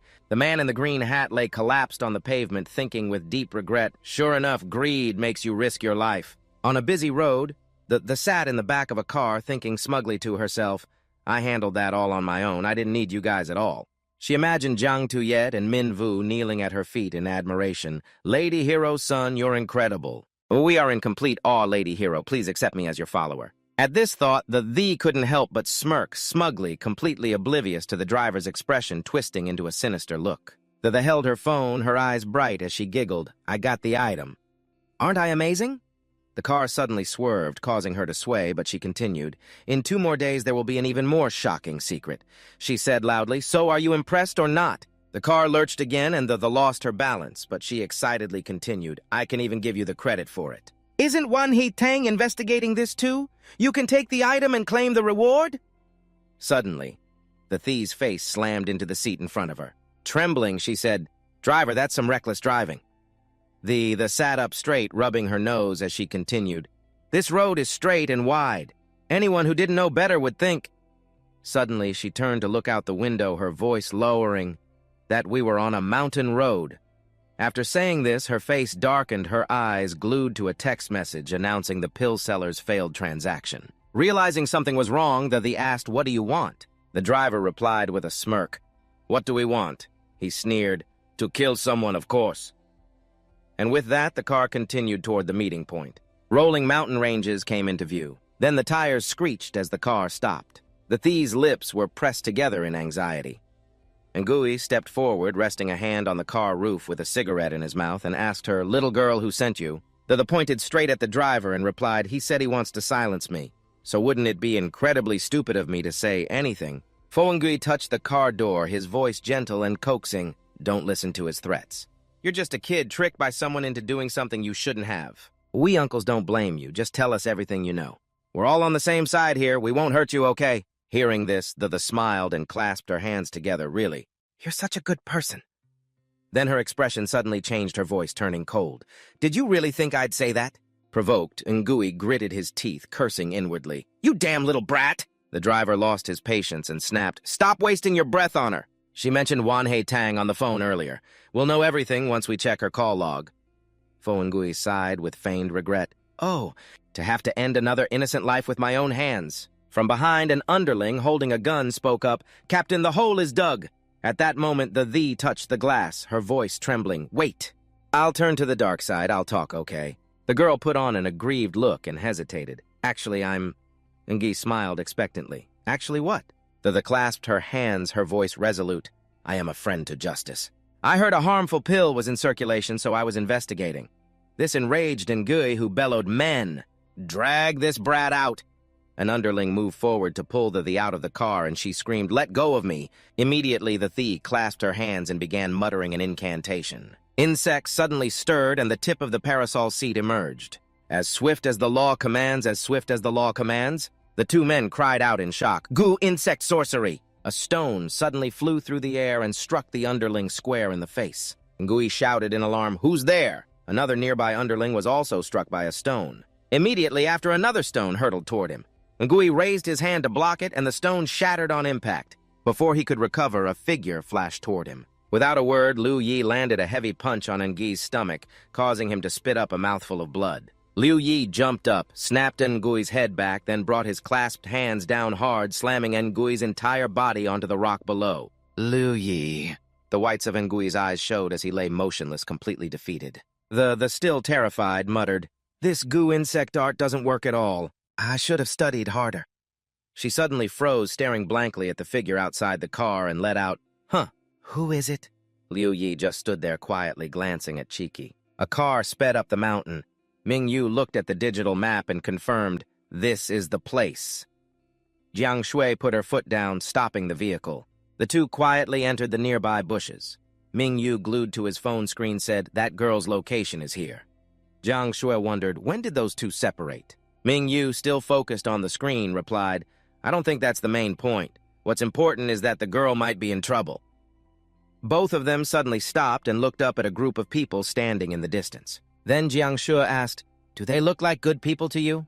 Observing the suspicious actions and fierce expressions of the group, Jiang Shui's body suddenly emitted a murderous aura. She answered herself, her voice icy. I don't think so. The wind suddenly began to howl through the forest. The two groups faced each other, their auras blazing. Jiang Shui raised her sword, her gaze as sharp as a blade. She commanded coldly, Hand her over. Jiang Shui swung her sword. A flash of power erupted from her body, knocking the weapon from the leader's hand. He trembled, his voice cracking. Everyone be careful, she's an expert. Without hesitation, Jiang Shui raised her sword, her eyes cold, and unleashed a powerful slash at the ground, carving a deep gash and sending dirt and rocks flying. The group opposite them screamed in panic, Get out of the way! Leaving behind the cracked earth and a cloud of dust. From the chaos, two men rushed out of the smoke. One of them yelled, I'll hold this bitch off. You go get that guy. Okay? The other one replied curtly, aiming straight for Ming Yu. Ming Yu stood his ground, clenching his fists, the corner of his mouth curling up. Ha ha ha! I'm not the same person I was a few days ago. A powerful aura radiated from his body. As if to test the results of his training, Ming Yu closed his eyes and concentrated intensely. Streams of energy swirled around him, forming a fierce vortex. Against all odds, he merged different types of inherently repulsive elemental energies, temporarily forming a stable thread. Opening his eyes, he clenched his fist, channeled energy into his hand, and threw a powerful punch forward. But the punch didn't cause any damage at all. Both were stunned for a moment. The other guy sneered, his voice full of contempt. Ha ha, you think you're one punch, man? He swung his club at Ming Yu. Panicked, Ming Yu turned and fled. As he ran, he lamented, I knew it, I've only been learning for a few days, it's basically useless. Ming Yu screamed, Heroin, save me. My ultimate move isn't working. Jiang Shui glanced over her voice, weary yet emotional. What kind of character setup is this? Are you kidding me? Ming Yu grew even more panicked as he saw the guy about to catch up. Jiang Shui tried to reassure him, her voice echoing, Trust me. Hearing this, Ming Yu stopped, turned around, and muttered, Besides trusting you, I don't have any other choice right now. He raised his hand and shouted, God, please help me, this has to work. The guy laughed scornfully, raising his club. Ha ha ha! Young people these days sure love to be comedians, don't they? But right after, he froze. Ming Yu threw a punch, and a swirling current of energy shot forward, forming a giant fist that hurtled toward his opponent. The earth shook and a cloud of dust billowed, startling everyone around. The guy quickly jumped out of the punch's path. The energy gradually dissipated, leaving a scorched mark on the ground. He trembled, his body nearly collapsing, and stammered, "Holy... Is this guy One Punch Man?" Sweat poured down his pale face. Thrilled, Ming Yu continued to attack. "Ha ha! Take another punch!" Dust rose again and rocks flew everywhere. The continuous punches made the guy struggle to dodge. Jiang Shui stood in a corner observing quietly, thinking, this method is pretty good. Ming Yu started to get tired and shouted angrily, "You bastard! How dare you dodge!" The other guy was also exhausted, drenched in sweat, and growled, "I'd be an idiot not to dodge. Have you even practiced? You're slow as a snail?" Ming Yu leaped up and angrily threw another punch. "Screw you!" The other guy sneered contemptuously. "Looking at your moves, even a cripple could dodge them." But just then his body stiffened. From behind, Yang Shui plunged the tip of her sword into the ground, creating a sharp line of ice that pinned his feet. He broke into a sweat and glanced back. Jiang Shui stood there, her aura blazing, her stance as firm as a rock. Seizing the opportunity, Ming Yu rushed forward and landed a direct punch. The devastating damage sent the guy flying into the air in extreme pain. 5 minutes later, the black car was parked in the middle of the forest, its mirror shattered. The group from before was now battered and bruised, their faces swollen, begging pitifully, "Hero and heroine, spare our lives." An expert already rescued that girl. When we arrived, no one was there. "It's all a misunderstanding." Jiang Shui replied coldly, "So you did indeed kidnap her." Her words left the group speechless. Ming Yu pointed to a hole in the ground, his voice stern. "And what about this hole you dug? You weren't planning on killing her to silence her, were you?" The group's faces darkened. They lowered their heads, avoiding eye contact and pretending not to hear. A while later, Ming Yu and Jiang Shui left. Ming Yu asked, "Who did you say rescued that girl?" Jiang Shui replied curtly, "She's rich, she doesn't lack friends." The two left, leaving the group buried waist-deep in the hole, screaming for help in a panic. On the highway, a young man was pedaling furiously on his bicycle, carrying Chiki. The wind blew through the little girl's hair. Chiki looked grateful, her eyes shining, "Big brother. Thank you for saving me." The girl tapped on her phone, giggling, and sent a message to her parents saying she had run away with a handsome guy. "I bet this will piss them off." The young man suddenly spoke, making Chiki look up. "If you want to thank someone, thank my big boss. Before he died, he still told me to send you a message to warn you, afraid you'd be in danger." Chiki was lost in thought, her mind replaying the messages that had appeared on her phone screen. He tilted his head slightly, his gaze distant, and said slowly, "My big boss was a very good person. If it weren't for him, I would have starved to death long ago." He continued his story, his voice lowering as if pulling back broken fragments of memory. That year, when his parents sold their house and fled, he wandered around with nowhere to go. In desperation, he rummaged through trash cans for leftover food. Suddenly, a voice called out to him, "Hey, kid!" Looking up, he saw a man with a radiant smile, his voice gentle and warm. "I'm looking for some help. Want to work for a living?" Without a moment's hesitation, he nodded and followed the man. After more than a month of wandering, he was taken in by the big boss, who even got him a job at the Tongqin Group. The man placed a copy of the Yijin Jing in front of him, his gaze serious. "Everyone in the martial world is an adept. You practice this. Try to integrate with us as soon as possible." Recalling this, he couldn't hold back his emotions, his voice choked. "Not only did the big boss pay you 500 RMB a month, but he also taught you a top-tier cultivation manual." Then he burst into tears, sobbing, "Good people don't live long, big bro." After hearing this, Chiki was momentarily stunned, a look of disbelief on her face. The little girl muttered, "Your parents are even worse than mine. Besides, your big boss scammed you. Temporary labor pays more than 500 yuan a month. And the Yijin Jing is all over the internet." Suddenly, he stopped short. His eyes were glued to a trash can on the side of the road. Chiki instinctively followed his gaze, curious. He signaled to stop the bike and gleefully pulled a bag of scraps from the trash can. Chiki stood beside him, questioning incessantly. "You said you're from the Tongtian Group, so was your big boss too?" He didn't answer, just stared intently at the bag of bottles and then burst out laughing excitedly. "I'm rich." Chiki raised an eyebrow, thinking to herself, "So that elixir was made by the Tongtian Group. I have to keep this witness. I can't let him get away." The girl said, annoyed, her tone sharp. "Are you even listening to me?" At the police station, he led the little girl to the gate, calling out cheerfully, "Officer!" Still clutching the bag of scraps as if afraid it would be stolen, he beamed and gently pushed Chiki forward. "This little sister is lost. Please help her get home." Chiki was stunned, unable to react. His task done, he returned to his old bicycle. Pedaling and waving, he said, "Well, I still have to go meet up with my big boss's wife and kids. Bye." He left, leaving Chi-Ki standing there with a dark, stormy cloud seemingly hanging over her head. The police officer smiled kindly, his voice gentle. "Don't be scared, little girl. Where do you live?" In the front yard of a house, an elegant man in a suit walked in and asked in a gentle yet formal tone, "Excuse me, is this the Little Sun office?" He adjusted the hem of his robe, smiled, and introduced himself. "I am Manhwa Bin, willing to spend 1 million to find my daughter." Dinok's eyes lit up as if he smelled money, and he immediately became welcoming. "Welcome, welcome." He shook the man's hand, not forgetting to turn and order, "Secretary Trieu, bring up the finest Longjing tea." Hua Bin chuckled, but Miss Trieu beside them bluntly exposed the pretense, "Thanks. We don't have that. Black tea, 10 yuan a box, want some?" On the old wooden table, a cup of hot tea was placed down, a faint wisp of steam rising from it. Hua Bin clasped his hands, his voice low and full of anxiety. "My daughter's name is Tondada.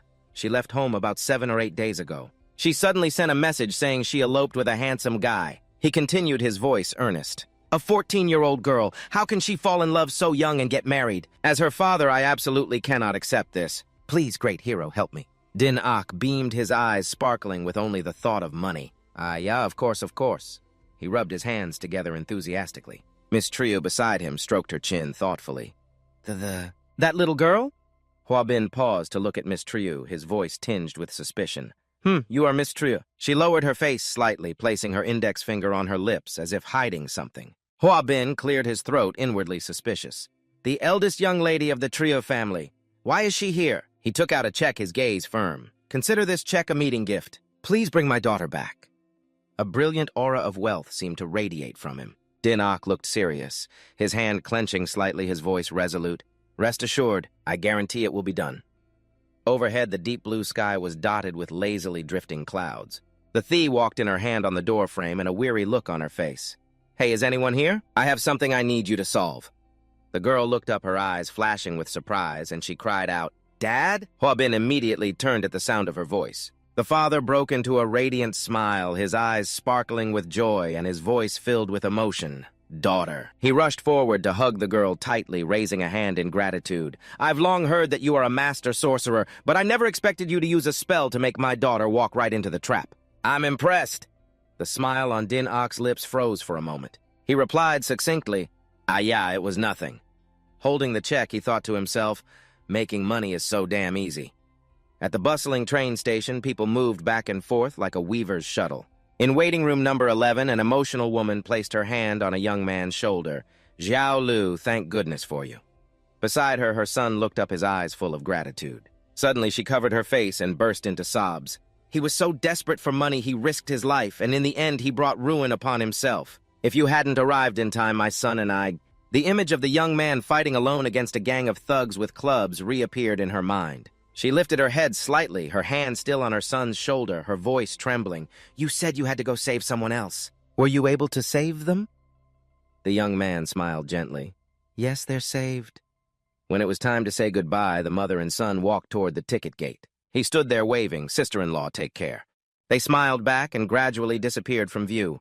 Only when their figures were gone did he let his tears fall silently. "Brother, I've done what you asked. Rest in peace." The station was still bustling. A man stood in the middle of the station, a cigarette dangling from his lips, his face clearly showing his annoyance. "I definitely found out they bought tickets for this line. Why haven't they entered the station yet?" In a corner, the young man was excitedly rummaging through a trash can, muttering, "It was so hard to get to the station. I have to collect a few bottles before I go." Then his actions caught the eye of a nearby security guard. He walked over, yanked the boy's shirt, and yelled, "Hey, kid, you can't collect trash here." With tears in his eyes, the young man clutched the pile of bottles and ran for his life, thinking, "Don't worry, brother. Even though you're not here, I can still rely on myself to keep living." Behind him, the security guard's harsh voice still rang out, "Stop!" In the morning, in the small courtyard, gentle sunlight filtered through the leaves. A few lazy cats were stretched out on the eaves, occasionally letting out soft meows. Inside the house, Minvu was brushing his teeth while humming a tune, his eyes closed, his hand moving the toothbrush in a steady rhythm. He casually pushed open the bathroom door, not noticing the occupied sign hanging there. The door swung open, revealing Din Ok sitting on the toilet and holding a newspaper, looking up in bewilderment. Both of them were stunned, the air thick with an indescribable smell. Minvu stopped brushing his teeth, white foam lingering around his mouth. Miss Trieu stood nearby, leaning against the door with her arms crossed, and said coldly, You did that on purpose, didn't you? How many more times are you going to barge into the bathroom without knocking? At the dining table, Min Vu stared grimly at his bowl of white rice with a few sparse pieces of pickled vegetables, his heart heavy with disappointment. Sitting next to him was the Thee. Across from them were Din Ak and Miss Trieu. There were only a few simple dishes on the table. Din Ak's eyes flared with anger as he picked up a piece of braised pork, dropped it into his own full bowl of rice, and yelled, "What are you looking at? There's none for you, kid. This is what you get for peeking at me in the bathroom." The Thee beside him teased mischievously, He's so big, bro, has such a hobby. How rude, how rude." Min Vu immediately glanced at the girl, his eyes unfriendly, and said, "Why is there another freeloader here?" The Thee snorted coldly in response, "I'm the one who paid for this breakfast." Min Vu shifted his gaze to the empty chair. "Just curious, where's Yao Shui?" Din Ak, annoyed, chewed on 2 pieces of meat and snapped, "Is Yao Shui a name for you to be calling?" Min Vu quickly corrected himself. "Then where is the heroine? Aren't you going to call her for breakfast?" Din Ak tightened his grip on his chopsticks, his voice stern. "Her wounds haven't healed. She's in her room circulating her energy to recover. Finish eating and go train." He paused, his gaze sharp and cold. "I heard it took you half a day to execute a single move yesterday. So disgraceful." Min Vu silently speculated, thinking to himself that her wounds must have reopened yesterday. He stood up, holding a tray of food. "I'll take her breakfast first, then I'll go train." The Thee rested her chin on her hand, quietly assessing, this guy has a conscience. But just as he stepped outside, Min Vu's scream rang out. "I didn't do it on purpose. I didn't see anything." The picked up her chopsticks, a mischievous glint in her eyes. "Stop being a coward. Make a bold move and you can stop being single." Din Ak snorted, his gaze cold, this troublemaker. Yesterday, the father and daughter of the Tun family had a frank, heartfelt conversation.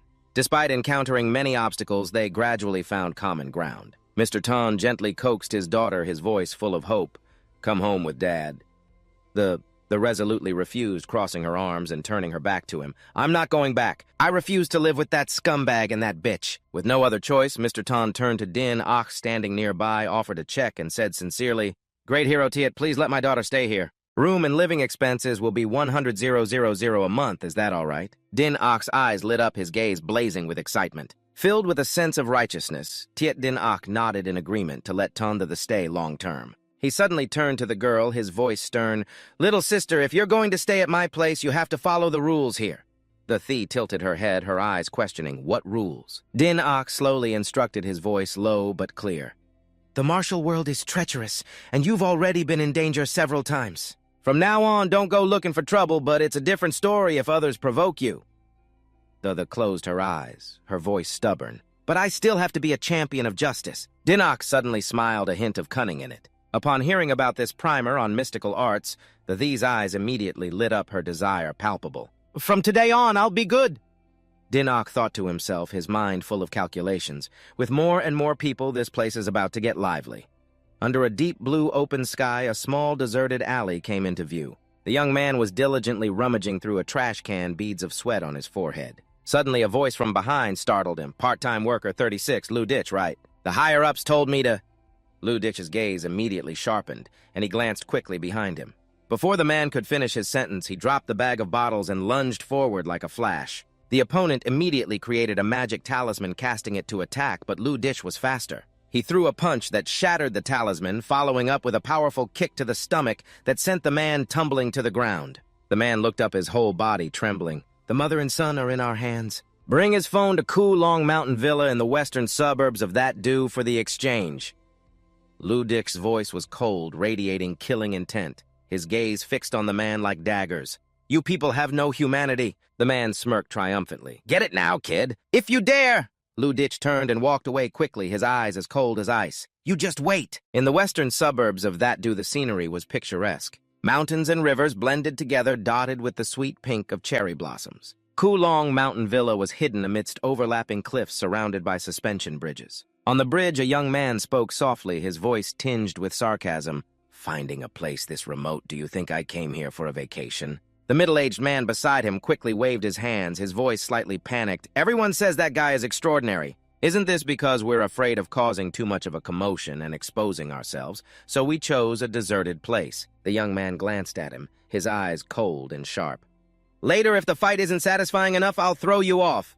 The man immediately felt a chill run down his spine, sweat beading on his face. On the other side of the bridge, two figures, one tall and one short, approached, drawing the attention of them both. The young woman was Liu Luo Mai of the Indo-12 Laws, chugging a bottle of liquor with a steely voice. Our Indo and the Tongchen group have always cooperated happily. The one walking beside the Indo-12 Laws member Kinoshita Fuji smiled faintly and said teasingly, "Lee-san is the youngest among us, exceptionally gifted. He surely won't keep getting his ass kicked by someone his own age."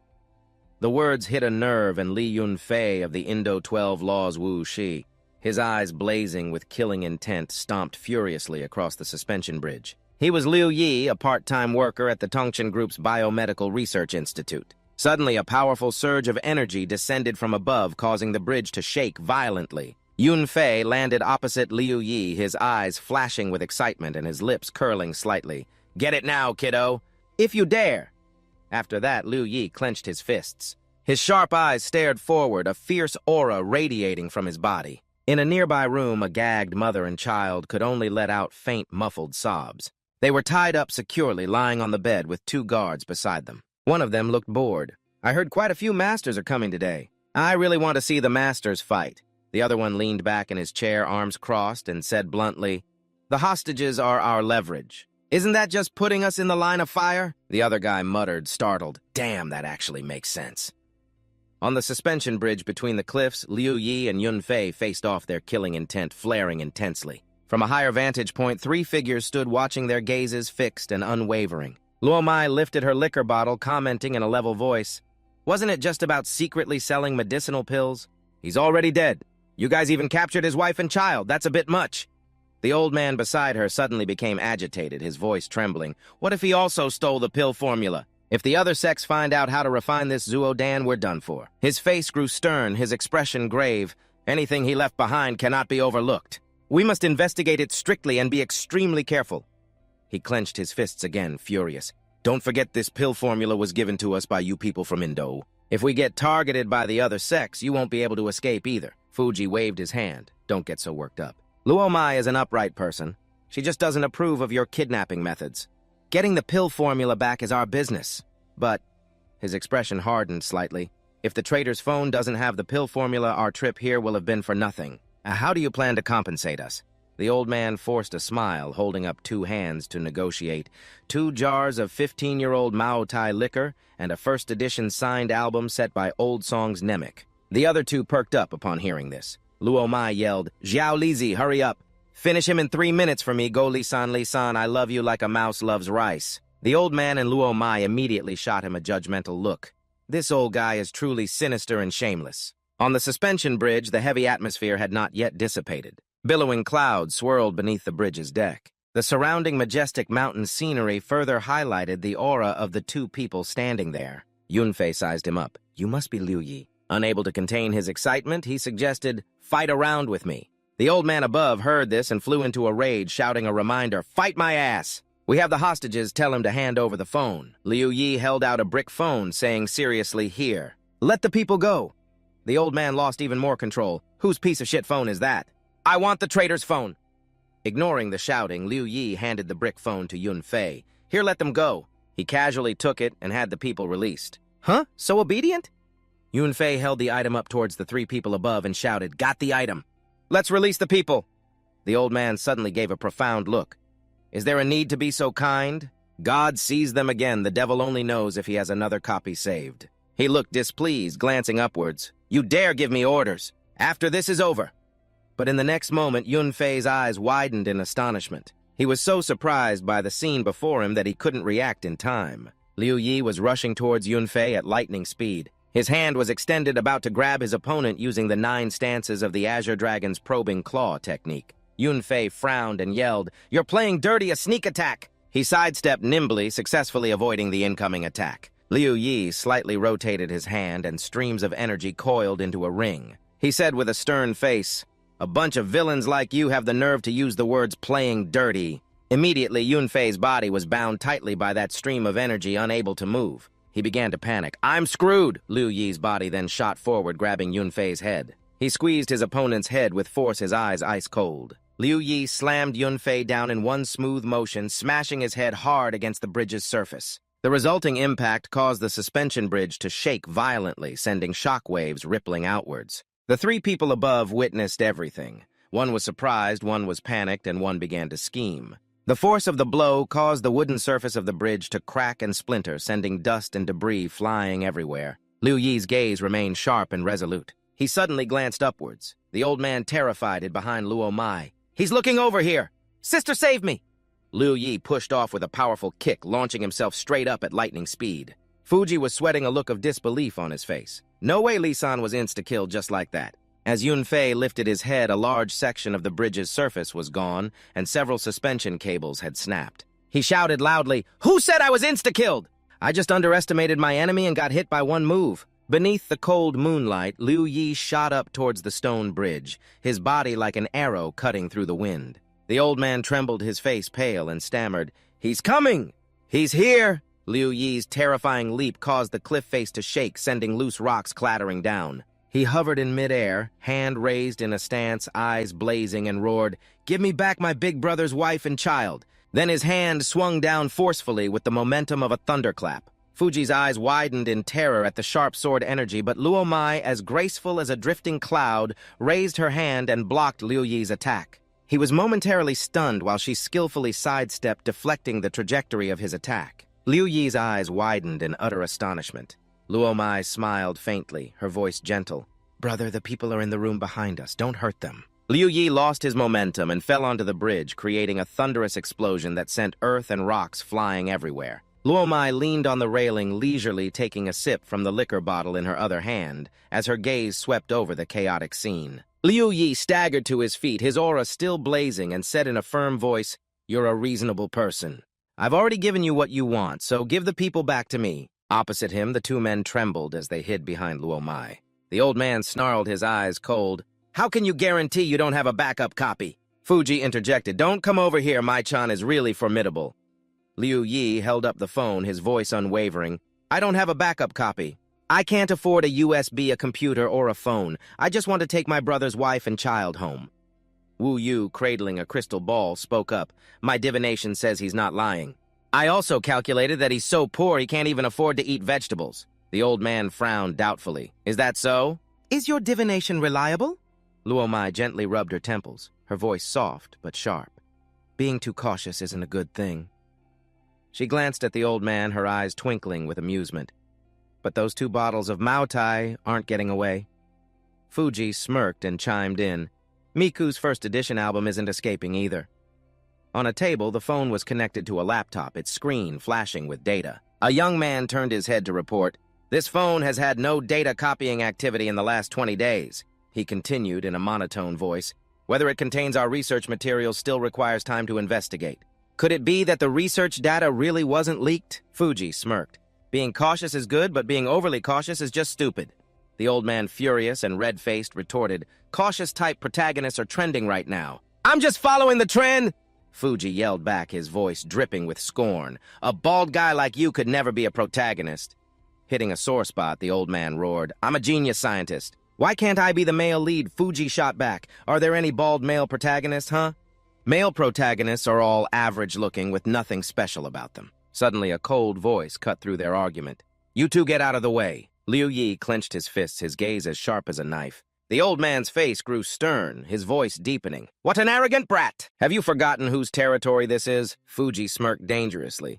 "Just because I put on a little comedy act, you think I'm Jen Lan Sky Kai Ha?" Liu Yi tightened his fists, growling, "Move." The 2 old men, startled, hastily backed away, stammering, "Just kidding, just kidding." Go on, go on." Liu Yi turned and gave a reassuring smile to the mother and child.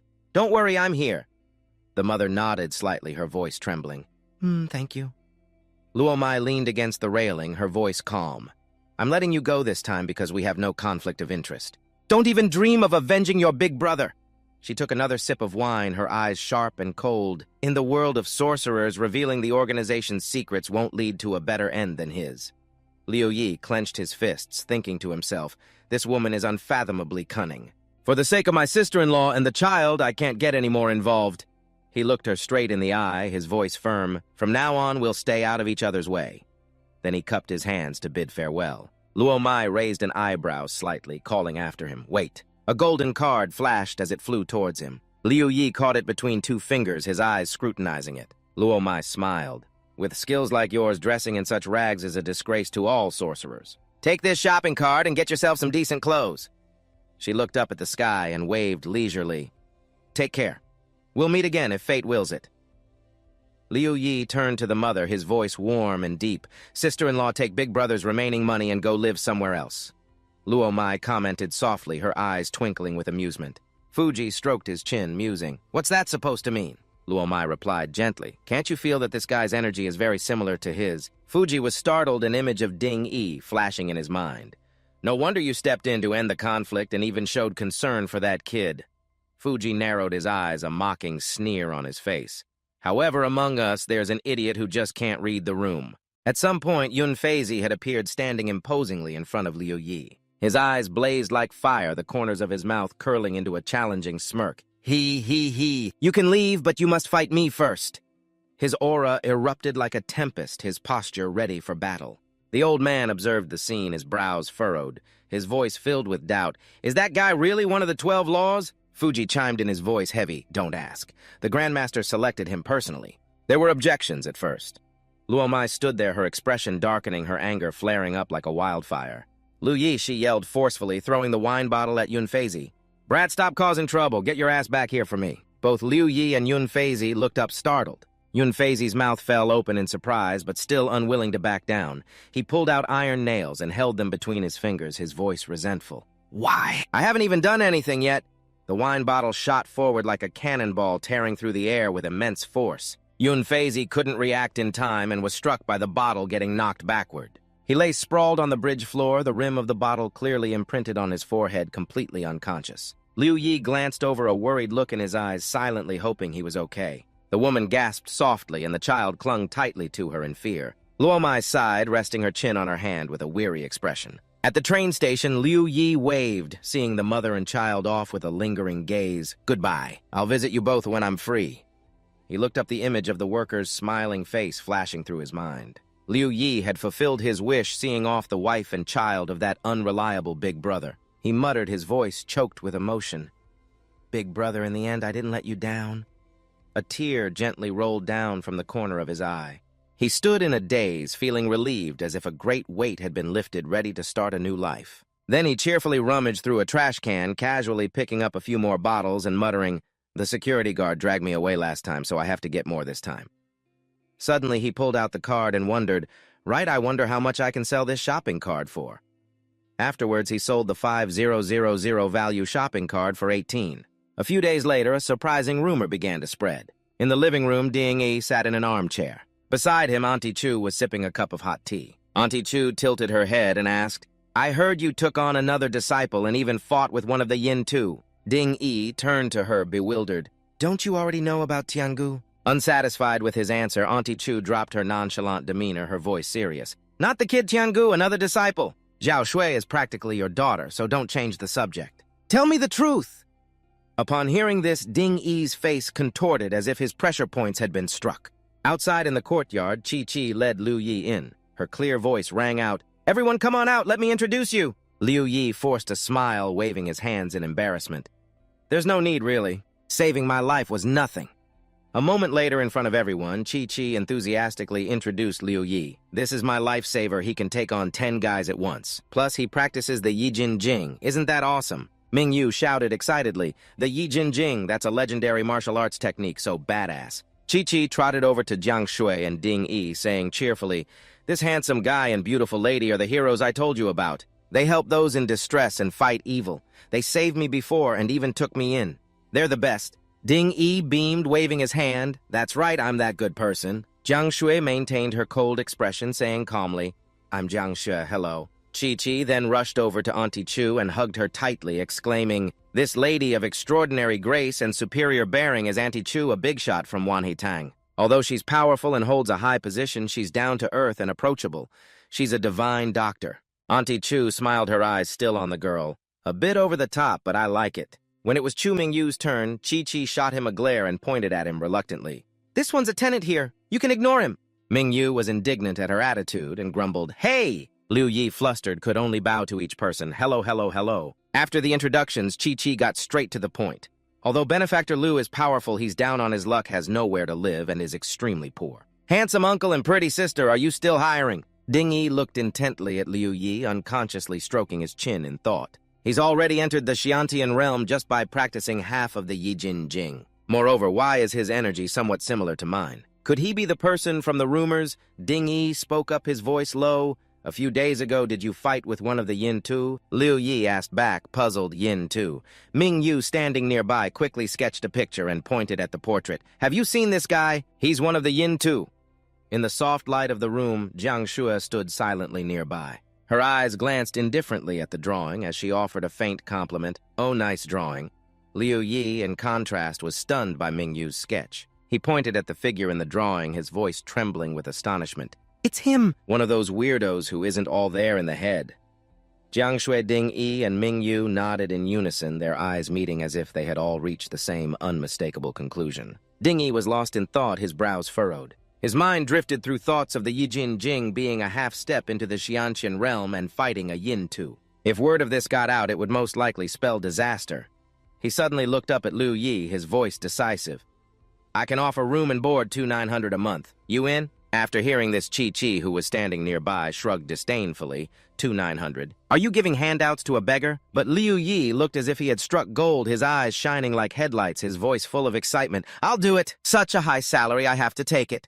Ming Yu, sympathizing with Chi-Chi, frowned at Ding Yi and said, half-jokingly, Hey, I think my rent is also $2,900? But Liu Yi remained grateful, his eyes welling with tears, his voice trembling. The market rate for rent is $2,900. I get room and board plus a salary. That's actually over $5,800. 1 month of this is equal to what I used to make in a whole year. Upon hearing this, Din Ok sighed, walked over and patted his shoulder, his voice deep and warm. Your previous boss was truly cruel. Min Vu, standing to the side, mumbled sarcastically, I don't think you're in any position to call others cruel. Overcome with emotion, Liu Yi rushed forward with tears streaming down his face and hugged Din Ok's leg tightly. Boss, I would follow you through fire and water. Startled, Din Ok stepped back, his tone half-joking. No need to be so dramatic. Just listen and do your job. Auntie Chu, standing nearby, suddenly spoke up, a smile in her voice. After offending Yin Tu, you're the only one who would dare take him in. This fake disciple has turned into a real one. Din Ok burst out laughing, slinging an arm over Liu Yi's shoulder, his voice hearty. Come on, tell us how you played the hero saving the damsel in distress. And how did you get mixed up with the Yin Tu group afterward? Meanwhile, Jiang Shue slipped away from the crowd and sat quietly in a corner waving a cat toy to play with the cats. At the table, the Thi and Min Vu listened intently, their eyes shining brightly. The Thi exclaimed excitedly, saving someone single-handedly, so cool. Liu Yi, however, sank into a less pleasant memory, his voice low with regret. Although I saved the boss's family member, my skills were insufficient. Not only did the bad guys get what they wanted, but I also couldn't bring them to justice. After hearing this, Din Ok's gaze softened as he comforted him. Matters of the sorcerer world can only be resolved internally. Being able to recognize the disparity in strength and knowing when to retreat already makes you stronger than many. He turned and pinched the cheek of the who was standing beside him, teasing, Isn't that right, heroine son? You almost kicked the bucket. The little girl mumbled resignedly, I was wrong. Please forgive this ignorant one who didn't know the dangers of the world. Min Vu, his voice gloomy with a hint of sarcasm, looked at the I told you not to investigate some elixir, but you just wouldn't listen. Hearing this, Din Ok immediately switched from the to grabbing Min Vu's ear, his voice stern. You've only been training for a few days and you're already out there fighting? A stern voice. Mocking my ass, get back to training for me. You can go out and party when you can defeat me. In the server room of Thong Tien Corporation, a blond man typed rapidly, reporting in a monotone voice, the recently deleted documents are still intact. Yiklao has also been decrypted. There is no sensitive data. Only 3 old elixir formulas were found in the phone's archive. He stopped typing and looked at the old man standing behind him. Although they are 3 semi-finished formulas, if Wan He Tang gets them and combines them with their plant-based elixirs, our secret refining process might not be safe anymore. He continued typing, his voice firm. But are you sure there are no traces of them being copied? The fortune teller sitting nearby overheard the conversation and scoffed at the superstitious scientists. You all should stop doubting my divination. I already told you he wasn't lying, but you still wouldn't believe me. On the street, Liu Yi strode alongside Jiang Shui and Chu Minvu, panting as he ran. I was always worried that there might be a spell to see through lies. That's why I didn't copy the data. Instead, I hand-wrote it and hid it under the copy shop up ahead. Although she didn't show it outwardly, the praise in her words was crystal clear. After that, Minvu also gave a thumbs up, hiding a tree in the forest. Brother Lu, you're really something. A moment later, the three of them were standing in front of the copy shop, but the unexpected scene before them left them stunned. The three of them stood frozen in front of the fire. You've got to be kidding me. A fire. From behind a gloomy-looking man with white hair emerged, lightly tapping Minvu's shoulder and whispering in his ear, Don't worry, I'll tell you whatever you want to know. I'm not like Boss Shu. Whether it's about the Heartfire Elixir, the Tengu, or even your father's matters, I have no intention of hiding them from you. As soon as Jiang Shui saw him, she quickly got into a defensive stance. Yin Tu, why are you here? Hearing this, Liu Yi also hurriedly got into a defensive stance. What? He's also one of the Yin Tu. Yi Gung remained calm and smiled, ignoring the other two and staring intently at Minvu's face. Just ask whatever you want to know. Minvu was too frightened to speak, only able to stare at the man standing before him. After staring at each other for a moment, he stammered and asked the person in front of him, Are you a member of Yin Tu? Although he dared to ask, deep down he was terrified. This person has a strange, terrifying aura. Yi Gung's eyes narrowed and a chilling smile formed on his lips. But this kid clearly has a lot of questions, yet he can remain so calm. He maintained that creepy expression. Well then, let me introduce myself first. In this chaotic world of sorcerers, I abandoned my real name long ago. You can just call me. Jiang Shui didn't interrupt him. She directly exposed his identity. You are the leader of Yin Tu, the biggest criminal organization in the sorcerer world. We can all just call him Yin Tu. Yi Gung put on a provocative expression, coughed twice, and said, That's right, I am Yin Tu, and Yin Tu is me. Yi Gung didn't let him say anything more. Jiang Shui moved to Minvu's side and told him, Actually, his real name is Yi Gung. He was once a sworn brother to Boss So-So and your father. Now he's committing arson and murder robbing and stealing everywhere. There's nothing he won't do. Hearing what Jiang Shui said, Yi Gung didn't argue, I admit it. Why would you expose someone's weak points right off the bat like that? Geez, you've been so naive since you were a kid. With an IQ that low, you'll definitely never get married. Minvu frowned. A sworn brother of my father. I've never heard about this. Yi Gung again, with that chilling expression, said, Judging by your face, that Jiang Shui still hasn't told you, has she? That's not the only thing she's hiding from you. Jiang Shui, standing right there, explained, Boss So-So said that after you found out you two were relatives, you might skip out on rent, so he told me to keep it from you. Both of them shared the same helpless expression. That's just like him. Liu Yi, standing there, couldn't take it anymore and shouted, What are you people doing? That guy is a villain who committed arson to destroy evidence, so why are you all chatting so casually? As the leader of the Yin Tu, of course, he wouldn't be as ordinary as he just appeared. Liu Yi, suddenly interrupting the conversation, greatly annoyed him. Instantly, his true nature was revealed. Shut your mouth. This is no place for you to be insolent, Liu Yi. Seeing the person who was just talking with Jiang Shui's group now exuding a deathly aura was quite startling. A deadly black aura emanated from Yi Gung's entire hand, then gathered into a single point in his palm and shot straight toward where Liu Yi was standing. Watching the aura hurtling toward Liu Yi, Minvu stood frozen to the spot. The bewildered expression on his face was very clear. Liu Yi stood there. He assumed a defensive stance, a white aura enveloping his body. Upon contact with Yi Gung's column of black aura, Liu Yi was just as bewildered as Minvu. What is this aura? It's completely suppressing me. This isn't just a difference in cultivation level. The gap is too vast. Liu Yi was gradually pushed back by the column of black aura, his feet unable to hold their ground any longer. Instantly, he was thrown against the wall behind him. Liu Yi coughed up a mouthful of bright red blood. Yi Gung turned back using that same horrifying expression to speak to Minvu, who was trembling like a leaf. All right, let's continue. Do you really have nothing you want to ask? Although Minvu was terrified and trembling, he still asked, Uncle Yintu, may I ask what the secret of the Heartfire Elixir is? Why did you have to destroy its formula? Yi Gung smiled with satisfaction, his eyes twinkling as if he had found the perfect answer. Very good, let me answer. He gently lifted a glass vial inside which a single elixir shimmered its faint light, seeming to hold a world-shattering secret. His voice deepened as he slowly explained, The Heartfire Elixir is something I created by simulating the power of the Tengu refined from the thoughts and meridians of sorcerers. Once the major sects find out, it will likely cause great trouble. After all, they all yearn to use the Tengu to find the homeland of 10,000 gods, thereby transcending mortality and ascending to divinity. If it gets out that I'm creating a Tengu, I'm afraid the entire sorcerer world will once again unite to hunt down and kill my Yin-Tu organization. After hearing this, Minvu felt as if he'd been struck by lightning, breaking out in a cold sweat, speechless at the words that had just been spoken. The homeland of 10,000 gods and artificial Tengu. These concepts were so far-fetched that they made his head spin. Yi Gung didn't stop his monotonous voice, continuing to lead him on. Legend has it that the Kunlun Mountains are the homeland of 10,000 gods, a place where humans can ascend to godhood. But its entrance is a mystery that no one can solve. Over 100 years ago, someone broke in, causing 7 types of divine powers from the Star Palace to descend upon the mortal world. The Tengu inside you is one of them. Furthermore, it is the only inheritance in the last 55 years, the sole clue leading to the homeland of 10,000 gods. Minvu trembled. His gaze was fixed on the Tengu created from his own aura. His mind was in turmoil. The divine power of the Ice Immortal. Why me? Why is it inside me?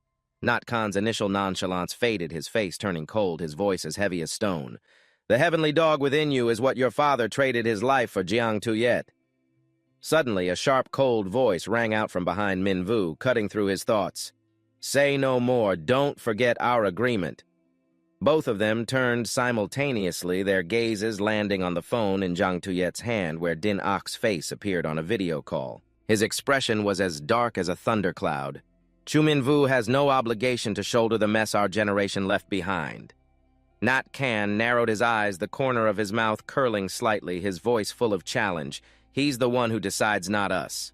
Or are you scared? After all, you're just a useless cripple stuck at home, unable to even break a barrier. Din Ak on the screen looked anything but pleased, his eyes sharp as a knife, his voice full of irritation through the phone. Just how much free time do you have to spend researching barriers specifically targeting me? His voice deepened. After 2 years, I finally managed to break the barrier that Nat Khan meticulously set up, even if it's only temporary. Nat Khan thought to himself, a flash of surprise in his eyes. This guy is still as brutal as ever. Who's the real villain of the sorcerer world anyway? At the same time, Din Ak landed where they were gathered, his presence imposing, Little Tuyet, Little Chu, are you two unhurt? This barrier requires 10 people to maintain it, 5 inside and 5 outside. So I disabled the 5 outside. Don't feel too bad about it. A chilling white aura as cold as ice emanated from Din Ak. His face was cold.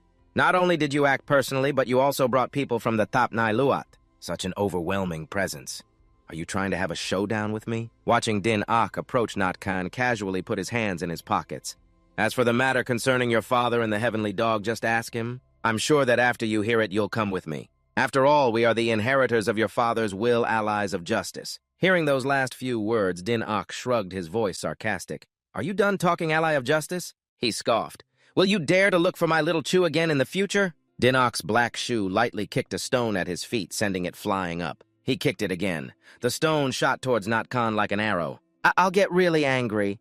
Unfazed, Nat Khan smiled calmly and gently reached out to catch the stone. A mysterious black aura faintly emanated from his fingertips. The stone flew at an astonishing speed, leaving a faint streak of light in the air. In the end, he caught the stone between 2 fingers as gently as catching a falling leaf. I may not seek him out, but if he comes looking for me, I won't let myself be at a disadvantage.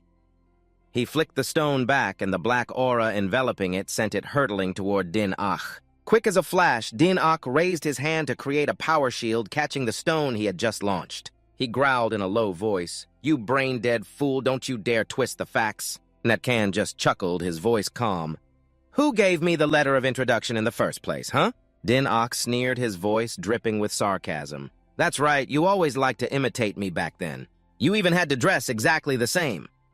The two launched into a fierce argument, their heads practically steaming. Nat Khan retorted, straining his neck. I'm wearing the Andu uniform. How is that imitating you, huh?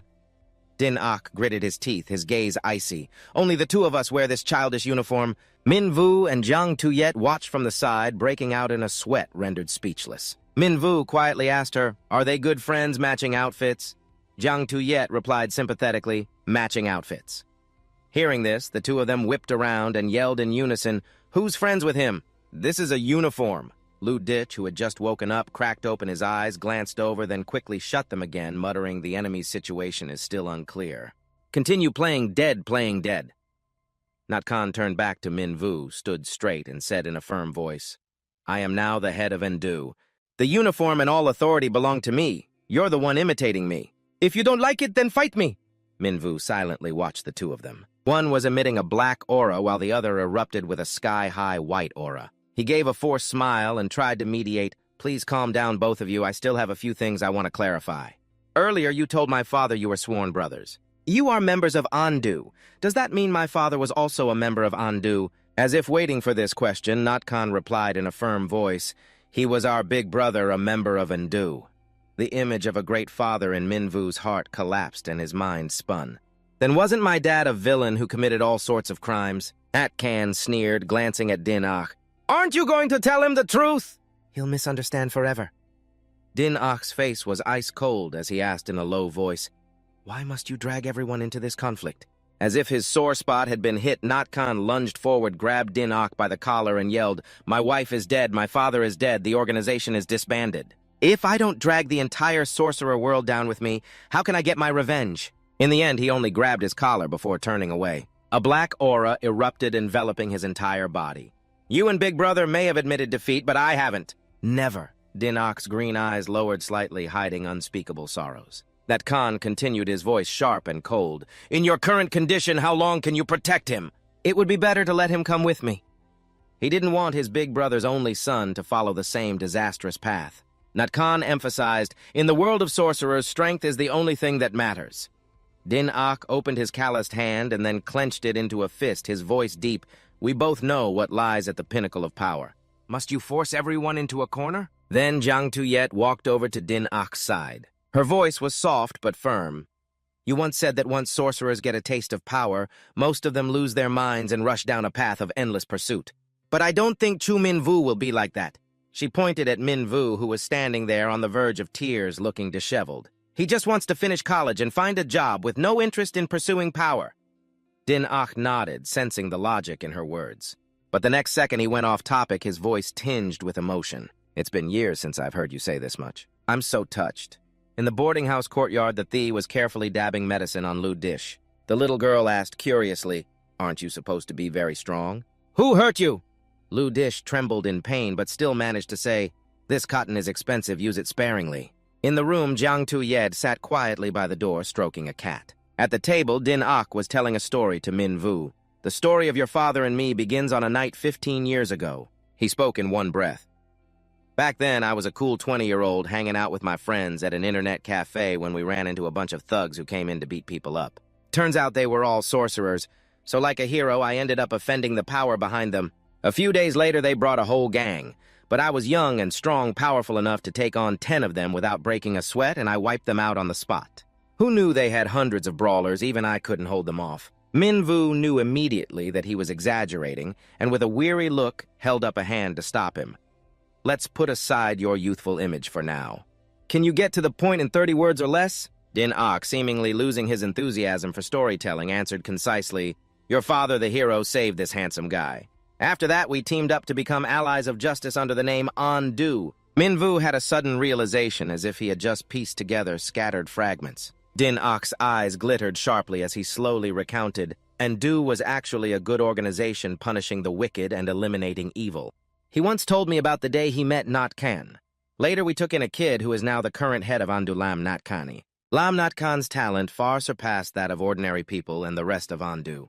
Under our protection, the lower-class sorcerers grew strong, quickly nurturing the dream of changing the dog-eat-dog world of sorcerers. At this point, Din Akh's green eyes darkened slightly as if sinking into a painful memory. When the previous wielder of the Heavenly Dog's power was revealed, the legendary homeland of Van Than was shaken. The sorcerer world launched a massive hunt for the bearer of the Heavenly Dog while Endu stepped up to protect her. Conflicts with the major sects constantly erupted, but in the end, they managed to keep her safe. Suddenly, a sorcerer calling himself Kim Dan Tu appeared, murdering people to seize the Heavenly Dog. His power was beyond imagination, and he slaughtered the major sects. Din Akh Min Vu's father and Lam Nat Khan had to join forces and push past their limits to luckily defeat him, leaving the Heavenly Dog without a host once again. The Heavenly Dog was weakened from constantly losing its hosts. Din Ok turned to Min Vu, his voice low and sorrowful as he continued. The fierce battle left them exhausted, and they only hoped to avoid a repeat of the chaotic struggle in the sorcerer world. Your father, influenced by tales of the martial world, used his life's power to create a cage sealing the heavenly dog within your dantian. But once the Tiangu's power recovers, it can't be suppressed forever. Therefore, they constantly sought ways to separate and use the Tiangu's power, ensuring it wouldn't become too aggressive.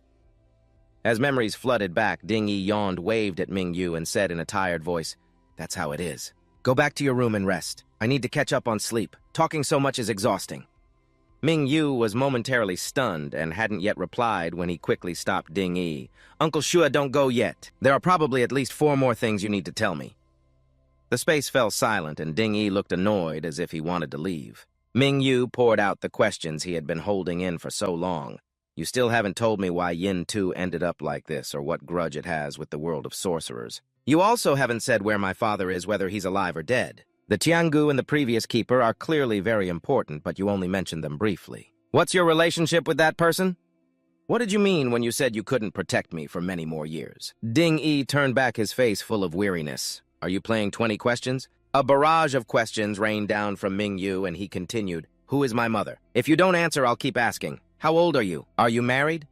What cultivation technique do you practice? When Yin Tu mentioned a dead wife, who were they talking about? Did you really just find Jiang Shui? Have the adoption papers been filed? Also, how old are you really? How much is the Sihe Yuan worth? How do you stay so handsome? Are you married?" Ding Yi, like a farmer trapped in a noisy city, couldn't stand the storm of questions and shouted with teary eyes, "Stop! Fine, I'll tell you all right." A moment after Ming Yu's rain of questions subsided, Ding Yi regained his serious expression and answered one by one.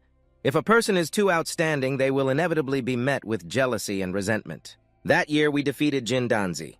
Yin Tu's power led many sorcerers to see us as a threat, so they joined forces to besiege and destroy us. Our people were severely injured, and your father lost all his powers. Even though Lin Yigang fought to the death, he couldn't save the situation. In the end, to protect the members, Ming Yu's father announced the disbandment of Yin Tu. The 3 major sects of today were formed from that crusade against Yin Tu, and they have now become the force that maintains order among sorcerers. The Yin Tu re-established by Lin Yigang still protects lower-class sorcerers, but it's more violent and extreme, resorting to any means to achieve its goals."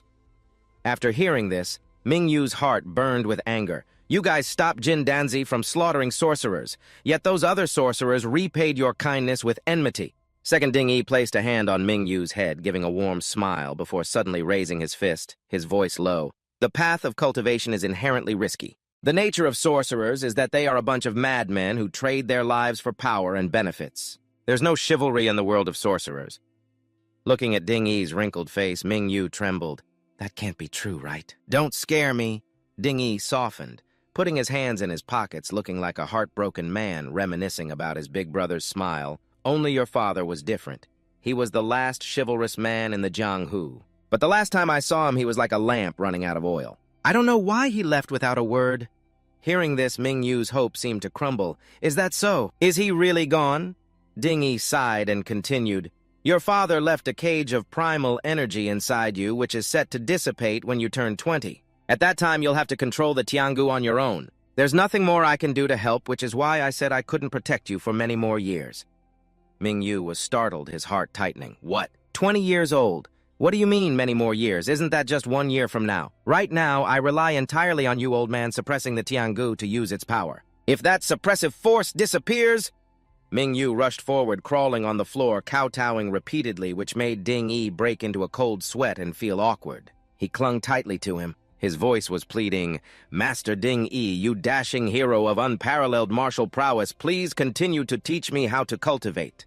Ming Yu clung even tighter, refusing to let go. Ding Yi gave a forced smile, then replied coldly, his voice like ice water poured on him.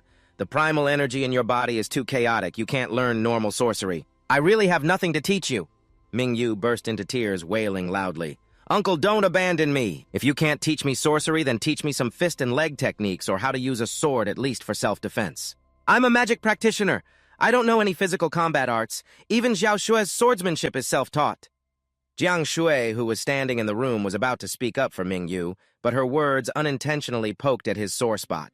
The last time he fought with the Tongqian Corporation, Ming Yu's poor skills meant he couldn't even land a hit on his opponent, and he was humiliatingly mocked. He hugged Ding Yi's thigh tightly, his hand inching upwards, which tickled him and made him shout in embarrassment. "Stop moving your hand up!" Ming Yu didn't care about the salt being rubbed in his wound. He only knew that Jiang Shui was trying to help him. Emboldened, he wailed even louder. "That's right, I'm your direct disciple. If I use my ultimate move and just hit the air, it would be so embarrassing if word got out." Ding Yi pondered for a moment and then suggested, "How about you try the National Martial Arts Hall? They are masters of physical combat. Although they don't publicly train outside sorcerers, we can try to contact them. But you have to be careful there. Those people are usually up to no good. Don't underestimate any sorcerer. You must be on your guard about everything." Ming Yu nodded vigorously in agreement. Suddenly, Ding Yi grabbed him by the collar, lifted him up like a chicken, and threw him out the door, his voice firm. "The time I'm giving you is for you to go work hard on your cultivation behind the scenes, seizing every second." "Got it." Ming Yu was used to Ding Yi's blunt way of kicking people out and smiled brightly. "Thanks, Uncle. I'm going back to my room to cultivate. I'll wait for your good news." As Ming Yu's figure disappeared, Jiang Shui finally spoke up. "Did he forget something?" Ding Yi returned to his calm demeanor, no longer as unruly as before, and replied to her, "If he forgot, just let him forget. Don't remind him." Jiang Shui agreed verbally, but her heart burned with curiosity, thinking to herself that she was also very interested. In his room, Ming Yu sat in meditation, but his mind was in turmoil, repeating the questions. Did he change the subject on purpose? Why didn't he mention the previous Tiangu keeper? At the Yin-Tu base, a black flag bearing the organization's symbol fluttered in the air right in front of the main entrance. In the elevator, Yun Fei and the old fortune teller were heading to the 19th floor. The old fortune teller spoke first. "Little brother, I heard the boss invited the Tiangu to join. What kind of treatment do you think he'll get if he really comes? Will he get a seat among the 12 laws? Then we'll have to make a spot for the Tiangu. You don't think it's your position that's going to be pushed out, do you?" On the 40th floor hallway, Luo Mei and another girl who seemed to be from two different worlds were waiting for the elevator. The elevator doors slid open and Luo Mei stepped forward to peer inside. Both were stunned by the bizarre sight the old fortune teller was being pinned down by Yun Fei. Luo Mei frowned and asked, "What are you two doing?" Yun Fei had one hand grabbing the old fortune teller's bald, shiny head while the old man was crying like a child who'd had his candy stolen. "Sister Lu, Sister Lin, this old man said my position is going to be replaced by the Tiangao." Now, the other girl, Lin Wan, gave a gentle, angelic smile. "That hasn't been decided yet. I'll be on your side, don't worry." She was Lin Wan, one of the 12 laws of Yin-Tu. Luo Mei, holding a bottle of wine, slapped Lin Wan on the shoulder and laughed heartily. "Since Sister Lin has spoken, I'm on your side, too. Stop your damn crying!" Then she kicked the two men out of the elevator, her voice sharp. "I've ordered a candlelight dinner. Wait for the delivery guy to bring it to the rooftop." Yun Fei turned around, bewildered. A candlelight dinner, but it's still daytime. However, the delivery guy didn't leave them wondering for long. Like a Superman, he single-handedly carried a huge table over and announced, "Your candlelight dinner table has arrived. Enjoy your meal." Yun Fei's eyes widened as he thought to himself the delivery fee must have cost as much as the food. On the rooftop, although the place looked like a wasteland, a closer look revealed it was meticulously cared for. A romantic, sun-drenched banquet table was set in the middle of the space. Luo Mei swirled a glass of red wine, her eyes dreamy, rejected by President Lin for the 11th time. "That noisy Feng even teased me for being 27 and not having a boyfriend." Her face flushed. It was unclear if it was from the wine or from self-pity. Lin Wan smiled comfortingly. "Don't be sad. Come on, let's have another drink. Our boss only cares about those two men. He's such a blockhead." But in her heart she thought, "You drunkard? What the hell are you complaining about? I'm gentle and kind, and I don't have a boyfriend either." Although Luo Mei was single, she had a big mouth and stood up to lecture, "Sister Lin, you're still young. You don't understand the pain of an old single woman." These words seemed to twist the knife in the wound of age, making a vein pop on Lin Wan's forehead. She said nothing but cursed inwardly. "I'm older than you. I have to pretend to get by. And on top of that, I have to hang out with this drunkard." Lin Wan poured more wine into Luo Mei's glass. "Sister Luo, you can drink much better than those useless men. You have to find a boyfriend who can drink better than you." Luo Mei became even more enthusiastic, nodding, "Exactly. If he can't drink as well as me, he can forget about courting me. Little Lee, bring out the 85-year-old bottle of Dumelao. I have to drink with Sister Lin until we're both drunk." Lin Wan laughed loudly. "Wow, Sister Luo is so cool." The two of them staggered down the street. Jiang Tuyet pointed and suggested, "Boss, the National Arts Center doesn't have any new classes, only the one from last month. I'll take you tomorrow." Minvu said dejectedly. Why do I feel like my best friend is signing me up for a training course? Jiang Tuyet sighed and explained, the vital energy the boss left for you is about to dissipate. Can you maintain your sea of qi for 24 hours? Minvu scratched his head. I can during the day, but at night I rely on an alarm. Jiang Tuye lowered her eyes and pouted. That's pretty fast. She wagged her finger and continued. In the next stage, once your body develops a reflex, you'll automatically maintain the circulation of your sea of qi even while sleeping.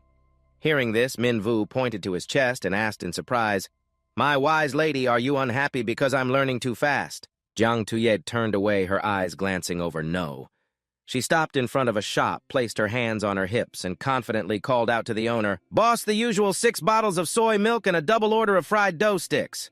The owner gave a short nod in response. Minvu looked at her, an idea flashing in his eyes, and suggested, How about we get some snake cakes instead? I'm so sick of fried dough sticks. Suddenly, a voice came from behind. That's right, eating fried dough sticks all day isn't healthy at all. Nat Can and Lam Van walked up, their faces full of mockery. At my place, you'll get good food, good drinks, a high salary, and great benefits. Chu Minvu, have you thought it over carefully? Jiang Tuyet immediately took a defensive stance, her eyes sharp and cold as she discreetly hid something with her hand. Minvu raised a hand to stop her, his voice low but firm. Let me handle this. His eyes burned with determination as he faced the two of them and spoke. Since that day at the scene, I've already made my decision. There's no need to even think about it. Minvu pointed, his voice booming like thunder. Whether it was the madman Li Van Phi, the creation of the Heartfire pill, or the destruction of Cao's faux shop, it's all more than enough to show that we can't be on the same side. He covered his face, his eyes looking a bit dazed as his voice dropped. Li Van Phi is indeed a bit crazy, but the Heartfire pill is only sold to sorcerers with evil intentions, so you could say it's a way of ridding the people of a menace. A dangerous glint appeared in his smile. As for destroying Cao's faux shop to eliminate the evidence, I already compensated the owner double. Minvu suddenly froze, stunned. He angrily pointed directly at the two of them and shouted, You even killed Big Brother Lu Dich Lao Day! How do you plan to whitewash this? Lam Van smiled gleefully, her voice full of rebuttal. He betrayed the organization and revealed its secrets. The moment you become a sorcerer, you've already willingly abandoned the ways of modern civilization. Infuriated, Minvu pointed to his own chest, his voice steely. I'm a sorcerer now too, but I have no intention of abandoning the ways of modern civilization. Lam Van sneered, continuing in a mocking tone. In the world of sorcerers, the big fish eats the small fish. Even if you are a Tengu, you currently lack the power to make such claims. Minvu pointed and shouted, his voice filled with indignation. And Du always talks about helping the weak, but you just do whatever is convenient. But deep down, you still believe that the strong should rule. You don't even have the guts to break the rules of the sorcerer world. Lam Van gave a provocative smile, her eyes sharp and cold. What a lovely and naive organization. She was so angry she trembled, unable to speak. Lam Van turned to Nat Khan, whining, Sect leader, I'll leave this guy to you. Full of contempt, Jiang Tuye took out her phone and began snapping pictures furiously. Minvu smirked, his voice filled with surprise. So that's how it is. You can actually respond like that. Nat Khan reached out to rub his head, his voice deep and warm. I really don't have the guts to break the rules of the sorcerer world and establish new ones. I can only protect the lower-class sorcerers under the existing rules. He stepped closer to the two of them, his gaze sharp. Nat Khan patted Minvu's head, his voice low. But if you look down on us, then I'll wait for you to do what I don't dare to. He gave Minvu a challenging look, leaned close to his ear, and whispered, I have high hopes for you. Nat Khan turned to leave, calling out, Old Four, let's go. He suddenly kicked over the owner's stall, causing the man to roar in anger. Son of a bitch! You psycho! Nat Khan raised a hand and called back, Oh, right, tell old Tia to eat fewer fried dough sticks, they're not good for him. Jiang Tuyet looked at Minvu, her eyes shining with excitement. I didn't realize you had such a grand ambition. I underestimated you before. Minvu trembled as he recalled the tense atmosphere, his voice shaky. Did you feel that aura just now? Man, that was intense. I almost stopped circulating my sea of qi. That was terrifying. Hearing this, Jiang Tuyet sighed and shook her head. I take back what I just said. Minvu composed himself and cheerfully went to help, saying to the owner, Boss, let me help you clean up. He smiled brightly. I don't know that guy from earlier either. He's definitely crazy. The owner laughed in relief. Thank you, young man. What bad luck running into a psycho today. Tun the Thi and Din Ah gathered around Minvu. He mumbled for over 10 minutes before calming down, muttering, Such grand ambition, so intense. The next morning at breakfast, Jiang Tuye recounted the story. After hearing the story, Ton the Thee and Din Ak were full of admiration. Minvu was focused on eating when he was suddenly startled and shouted, "Hey, slow down, you haven't even given me any." But after only 3 minutes, everyone went back to eating as if it were the most important thing in the world. Ton the fought with Minvu for food, laughing loudly. "Respect your elders and love the young, that's me." Minvu refused to back down, retorting, "I haven't even had a single bite." After the meal, Jiang Tuyet and Minvu got on the motorcycle to get back to work. Chu Minvu was on the path to becoming stronger, heading toward the West City branch of the National Arts Center. He placed a hand on her shoulder, his voice apologetic. "I feel bad always having to ride on the back." She replied calmly, "I'm not letting you drive my bike, so give up on that idea." Minvu exclaimed, slightly peeved, "I'm not trying to steal your bike." The scene at the center was peaceful and refreshing. Teacher Ma could be seen playing happily with a group of children. The children ran off, not forgetting to wave goodbye to Teacher Ma. Teacher Ma watched them leave, reminding them gently, "Be safe on your way and remember to get home early." He turned and suddenly spotted Jiang Tuye calling out happily, "Little Tuye!" Teacher Ma spread his arms wide, welcoming little Tuye with a radiant smile. "Long time no see." He firmly shook Minvu's hand, his voice hearty. "This young man must be Senior Tuye's disciple, right?" "Hello," Jiang Tuyet introduced him, her eyes sparkling with pride. "This is Head Instructor Ma of the National Arts Center. He's the one who taught me my basic skills back in the day." The three of them walked side by side down the hall of the National Arts Center, the air buzzing with energy. Teacher Ma laughed heartily, his voice booming. "Speaking of Senior Tuyet, I wonder how old she is." He grabbed Minvu's hand, his face beaming. "Skill makes the master. It's only right to call her Senior Tuyet." He turned to the two of them, his voice filled with enthusiasm. "The basic close combat course for sorcerers.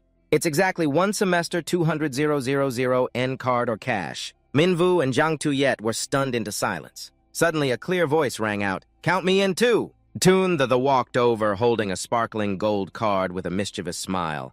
"I'll cover the fees for both of them. Consider it my way of repaying you for saving my life." Teacher Ma nodded and began his lecture with great enthusiasm. He stood in the middle of the courtyard, his voice resonating. "As you all know, every sorcerer has the heart of a close combat fighter. What is the root of close combat?" He smoothly took a stance and swiftly landed a powerful punch on the sandbag. "Your strikes must be fast." Another punch landed with perfect precision. "Your aim must be true." The sandbag shook as he yelled, "And your move must be vicious." The students watched his perfect form intently, as if engraving it into their minds. Teacher Ma turned back to the students, his voice like steel. "Even a lion uses its full strength to catch a rabbit. Only by taking down your opponent in a single move can you guarantee your own safety." He shouted, "Understand." The students and Ton the answered in unison, their voices echoing, "Yes, teacher." Minvu raised a fist and awkwardly repeated, "Got it, got it." He thought to himself, embarrassed. Is this for real? They're all kids, this is so embarrassing. Suddenly, a student raised their hand and asked, "Teacher, what if I can't take down the enemy in one move and they counterattack? What should I do?" Another child struck a pose and added, "Obviously you use the Jiehua FA technique and ignore them."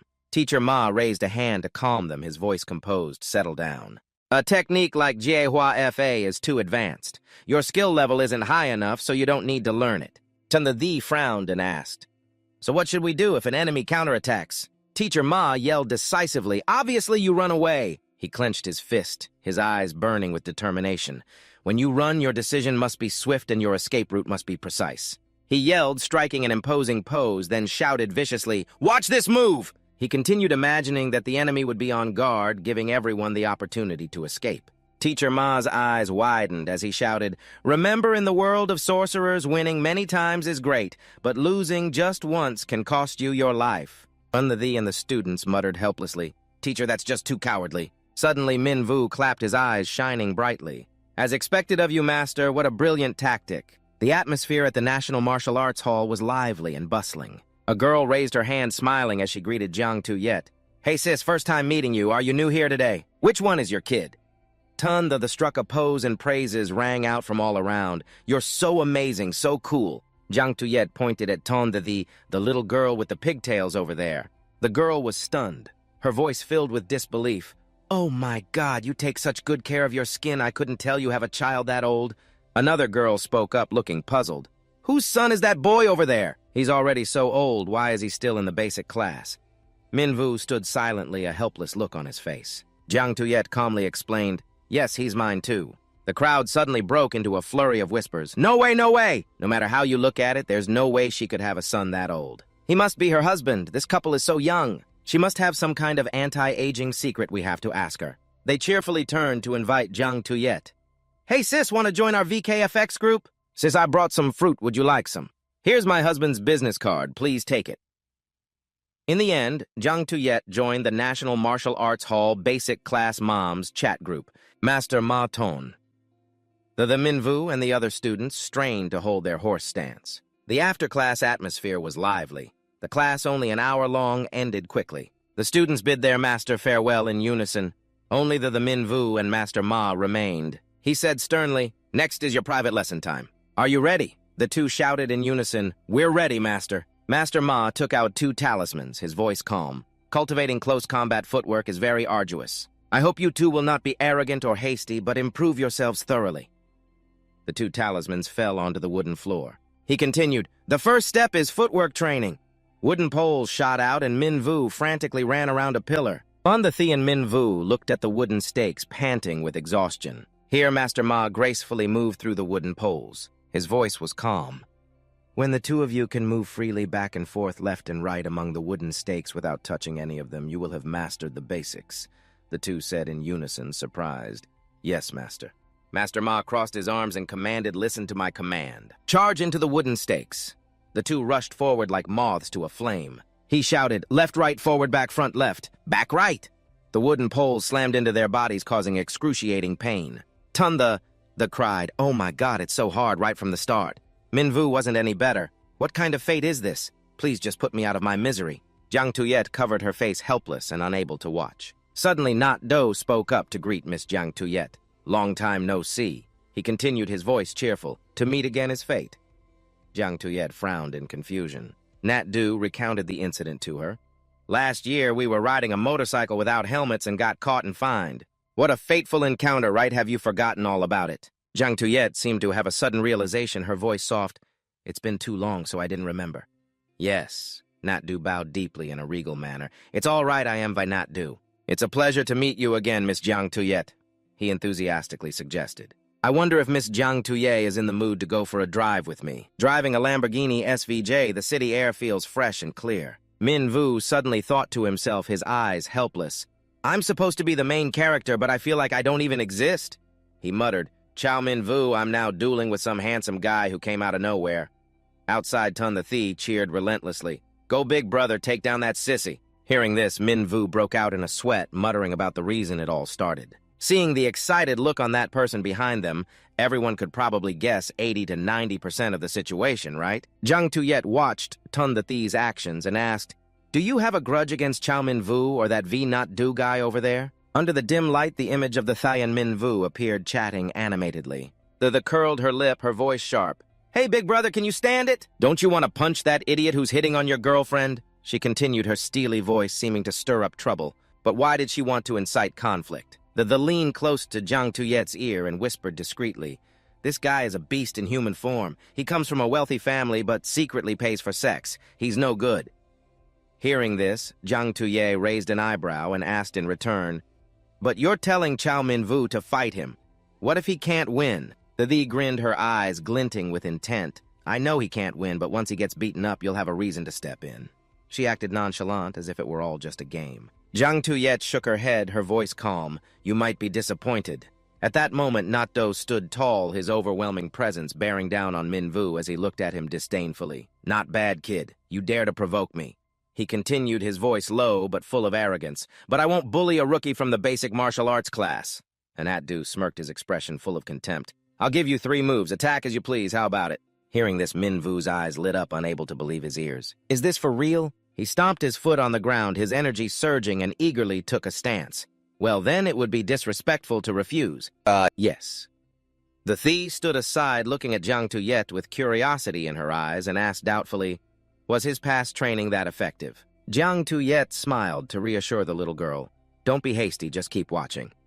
Yes, he is practicing the 2nd level of the Erlang Shen technique, officially entering the inner core path. Minvu roared, his internal energy surging, his body brimming with power. Nat-Do looked at him, a bored expression on his face as he muttered to himself, "Is this guy really a sorcerer? He's no different from an ordinary person." Suddenly, Min Vu stomped his foot and the fist technique he had just learned from Master Ma erupted. He shouted, throwing a thunderous punch, "Palm fist!" and Nat-Do had no time to react, only managing to exclaim, "This is bad. I was careless." Min Vu's punch created a powerful blast of air that sent Nat-Do flying. A stream of blue light pierced through his body, shattering the wall and sending dust flying everywhere. Nat-Do crashed into the wall, leaving a large crater, speechless with pain. The blue aura continued to surround Min Vu, blazing like a flame. The thief's jaw dropped. Unable to believe her eyes, she whispered, "Have you been playing dumb this whole time?" But Jiang Tuye remained calm, as if everything was within her expectations. At the same time, Master Ma pushed the door open and entered. Seeing the scene of destruction, he was stunned and roared in anger. "I was gone for a bathroom break, and you all started tearing down my room." The and Min Vu quickly stood straight, pretending to be in their training stances. 30 minutes later, Master Ma sat beside Nat-Do, carefully treating his injuries. He asked sternly, "Why didn't you circulate your ki for protection? Why are your meridians so severely damaged?" Nat-Do winced in pain and replied, "His penetrating vital energy was too strong. It's running rampant throughout my body." Master Ma closed his eyes to meditate, muttering, "I recently decided to take on 2 disciples, and I was wondering if the person who came here was the heavenly dog among them. It seems I was spot on." Hearing this, Nat-Do's face went pale as a sheet, and he suddenly coughed up a mouthful of fresh blood. Master Ma turned his voice reproachful as he looked at Jiang Tuye. "You must have guessed, didn't you?" Hopelessly smitten. He stood up, clasped his hands behind his back, and silently assessed, "His attack power is very strong, but without a foundation in footwork, I'm afraid he won't be able to beat anyone in a real fight. That's why he came to train with me." He respectfully continued, thanking his martial uncle for the guidance. He turned back to remind Nat-Do to go apologize after he recovered. "But if you insist on leaving, I won't object either. Maintaining a good relationship with the people from Little Sun won't be a loss for you. I have big boobs, I'll stand in front." Nat-Do nodded, his voice weak. "I understand." He continued respectfully, "Thank you for your guidance, martial uncle." Jiang Tuye replied calmly, "Don't worry, he knows it himself."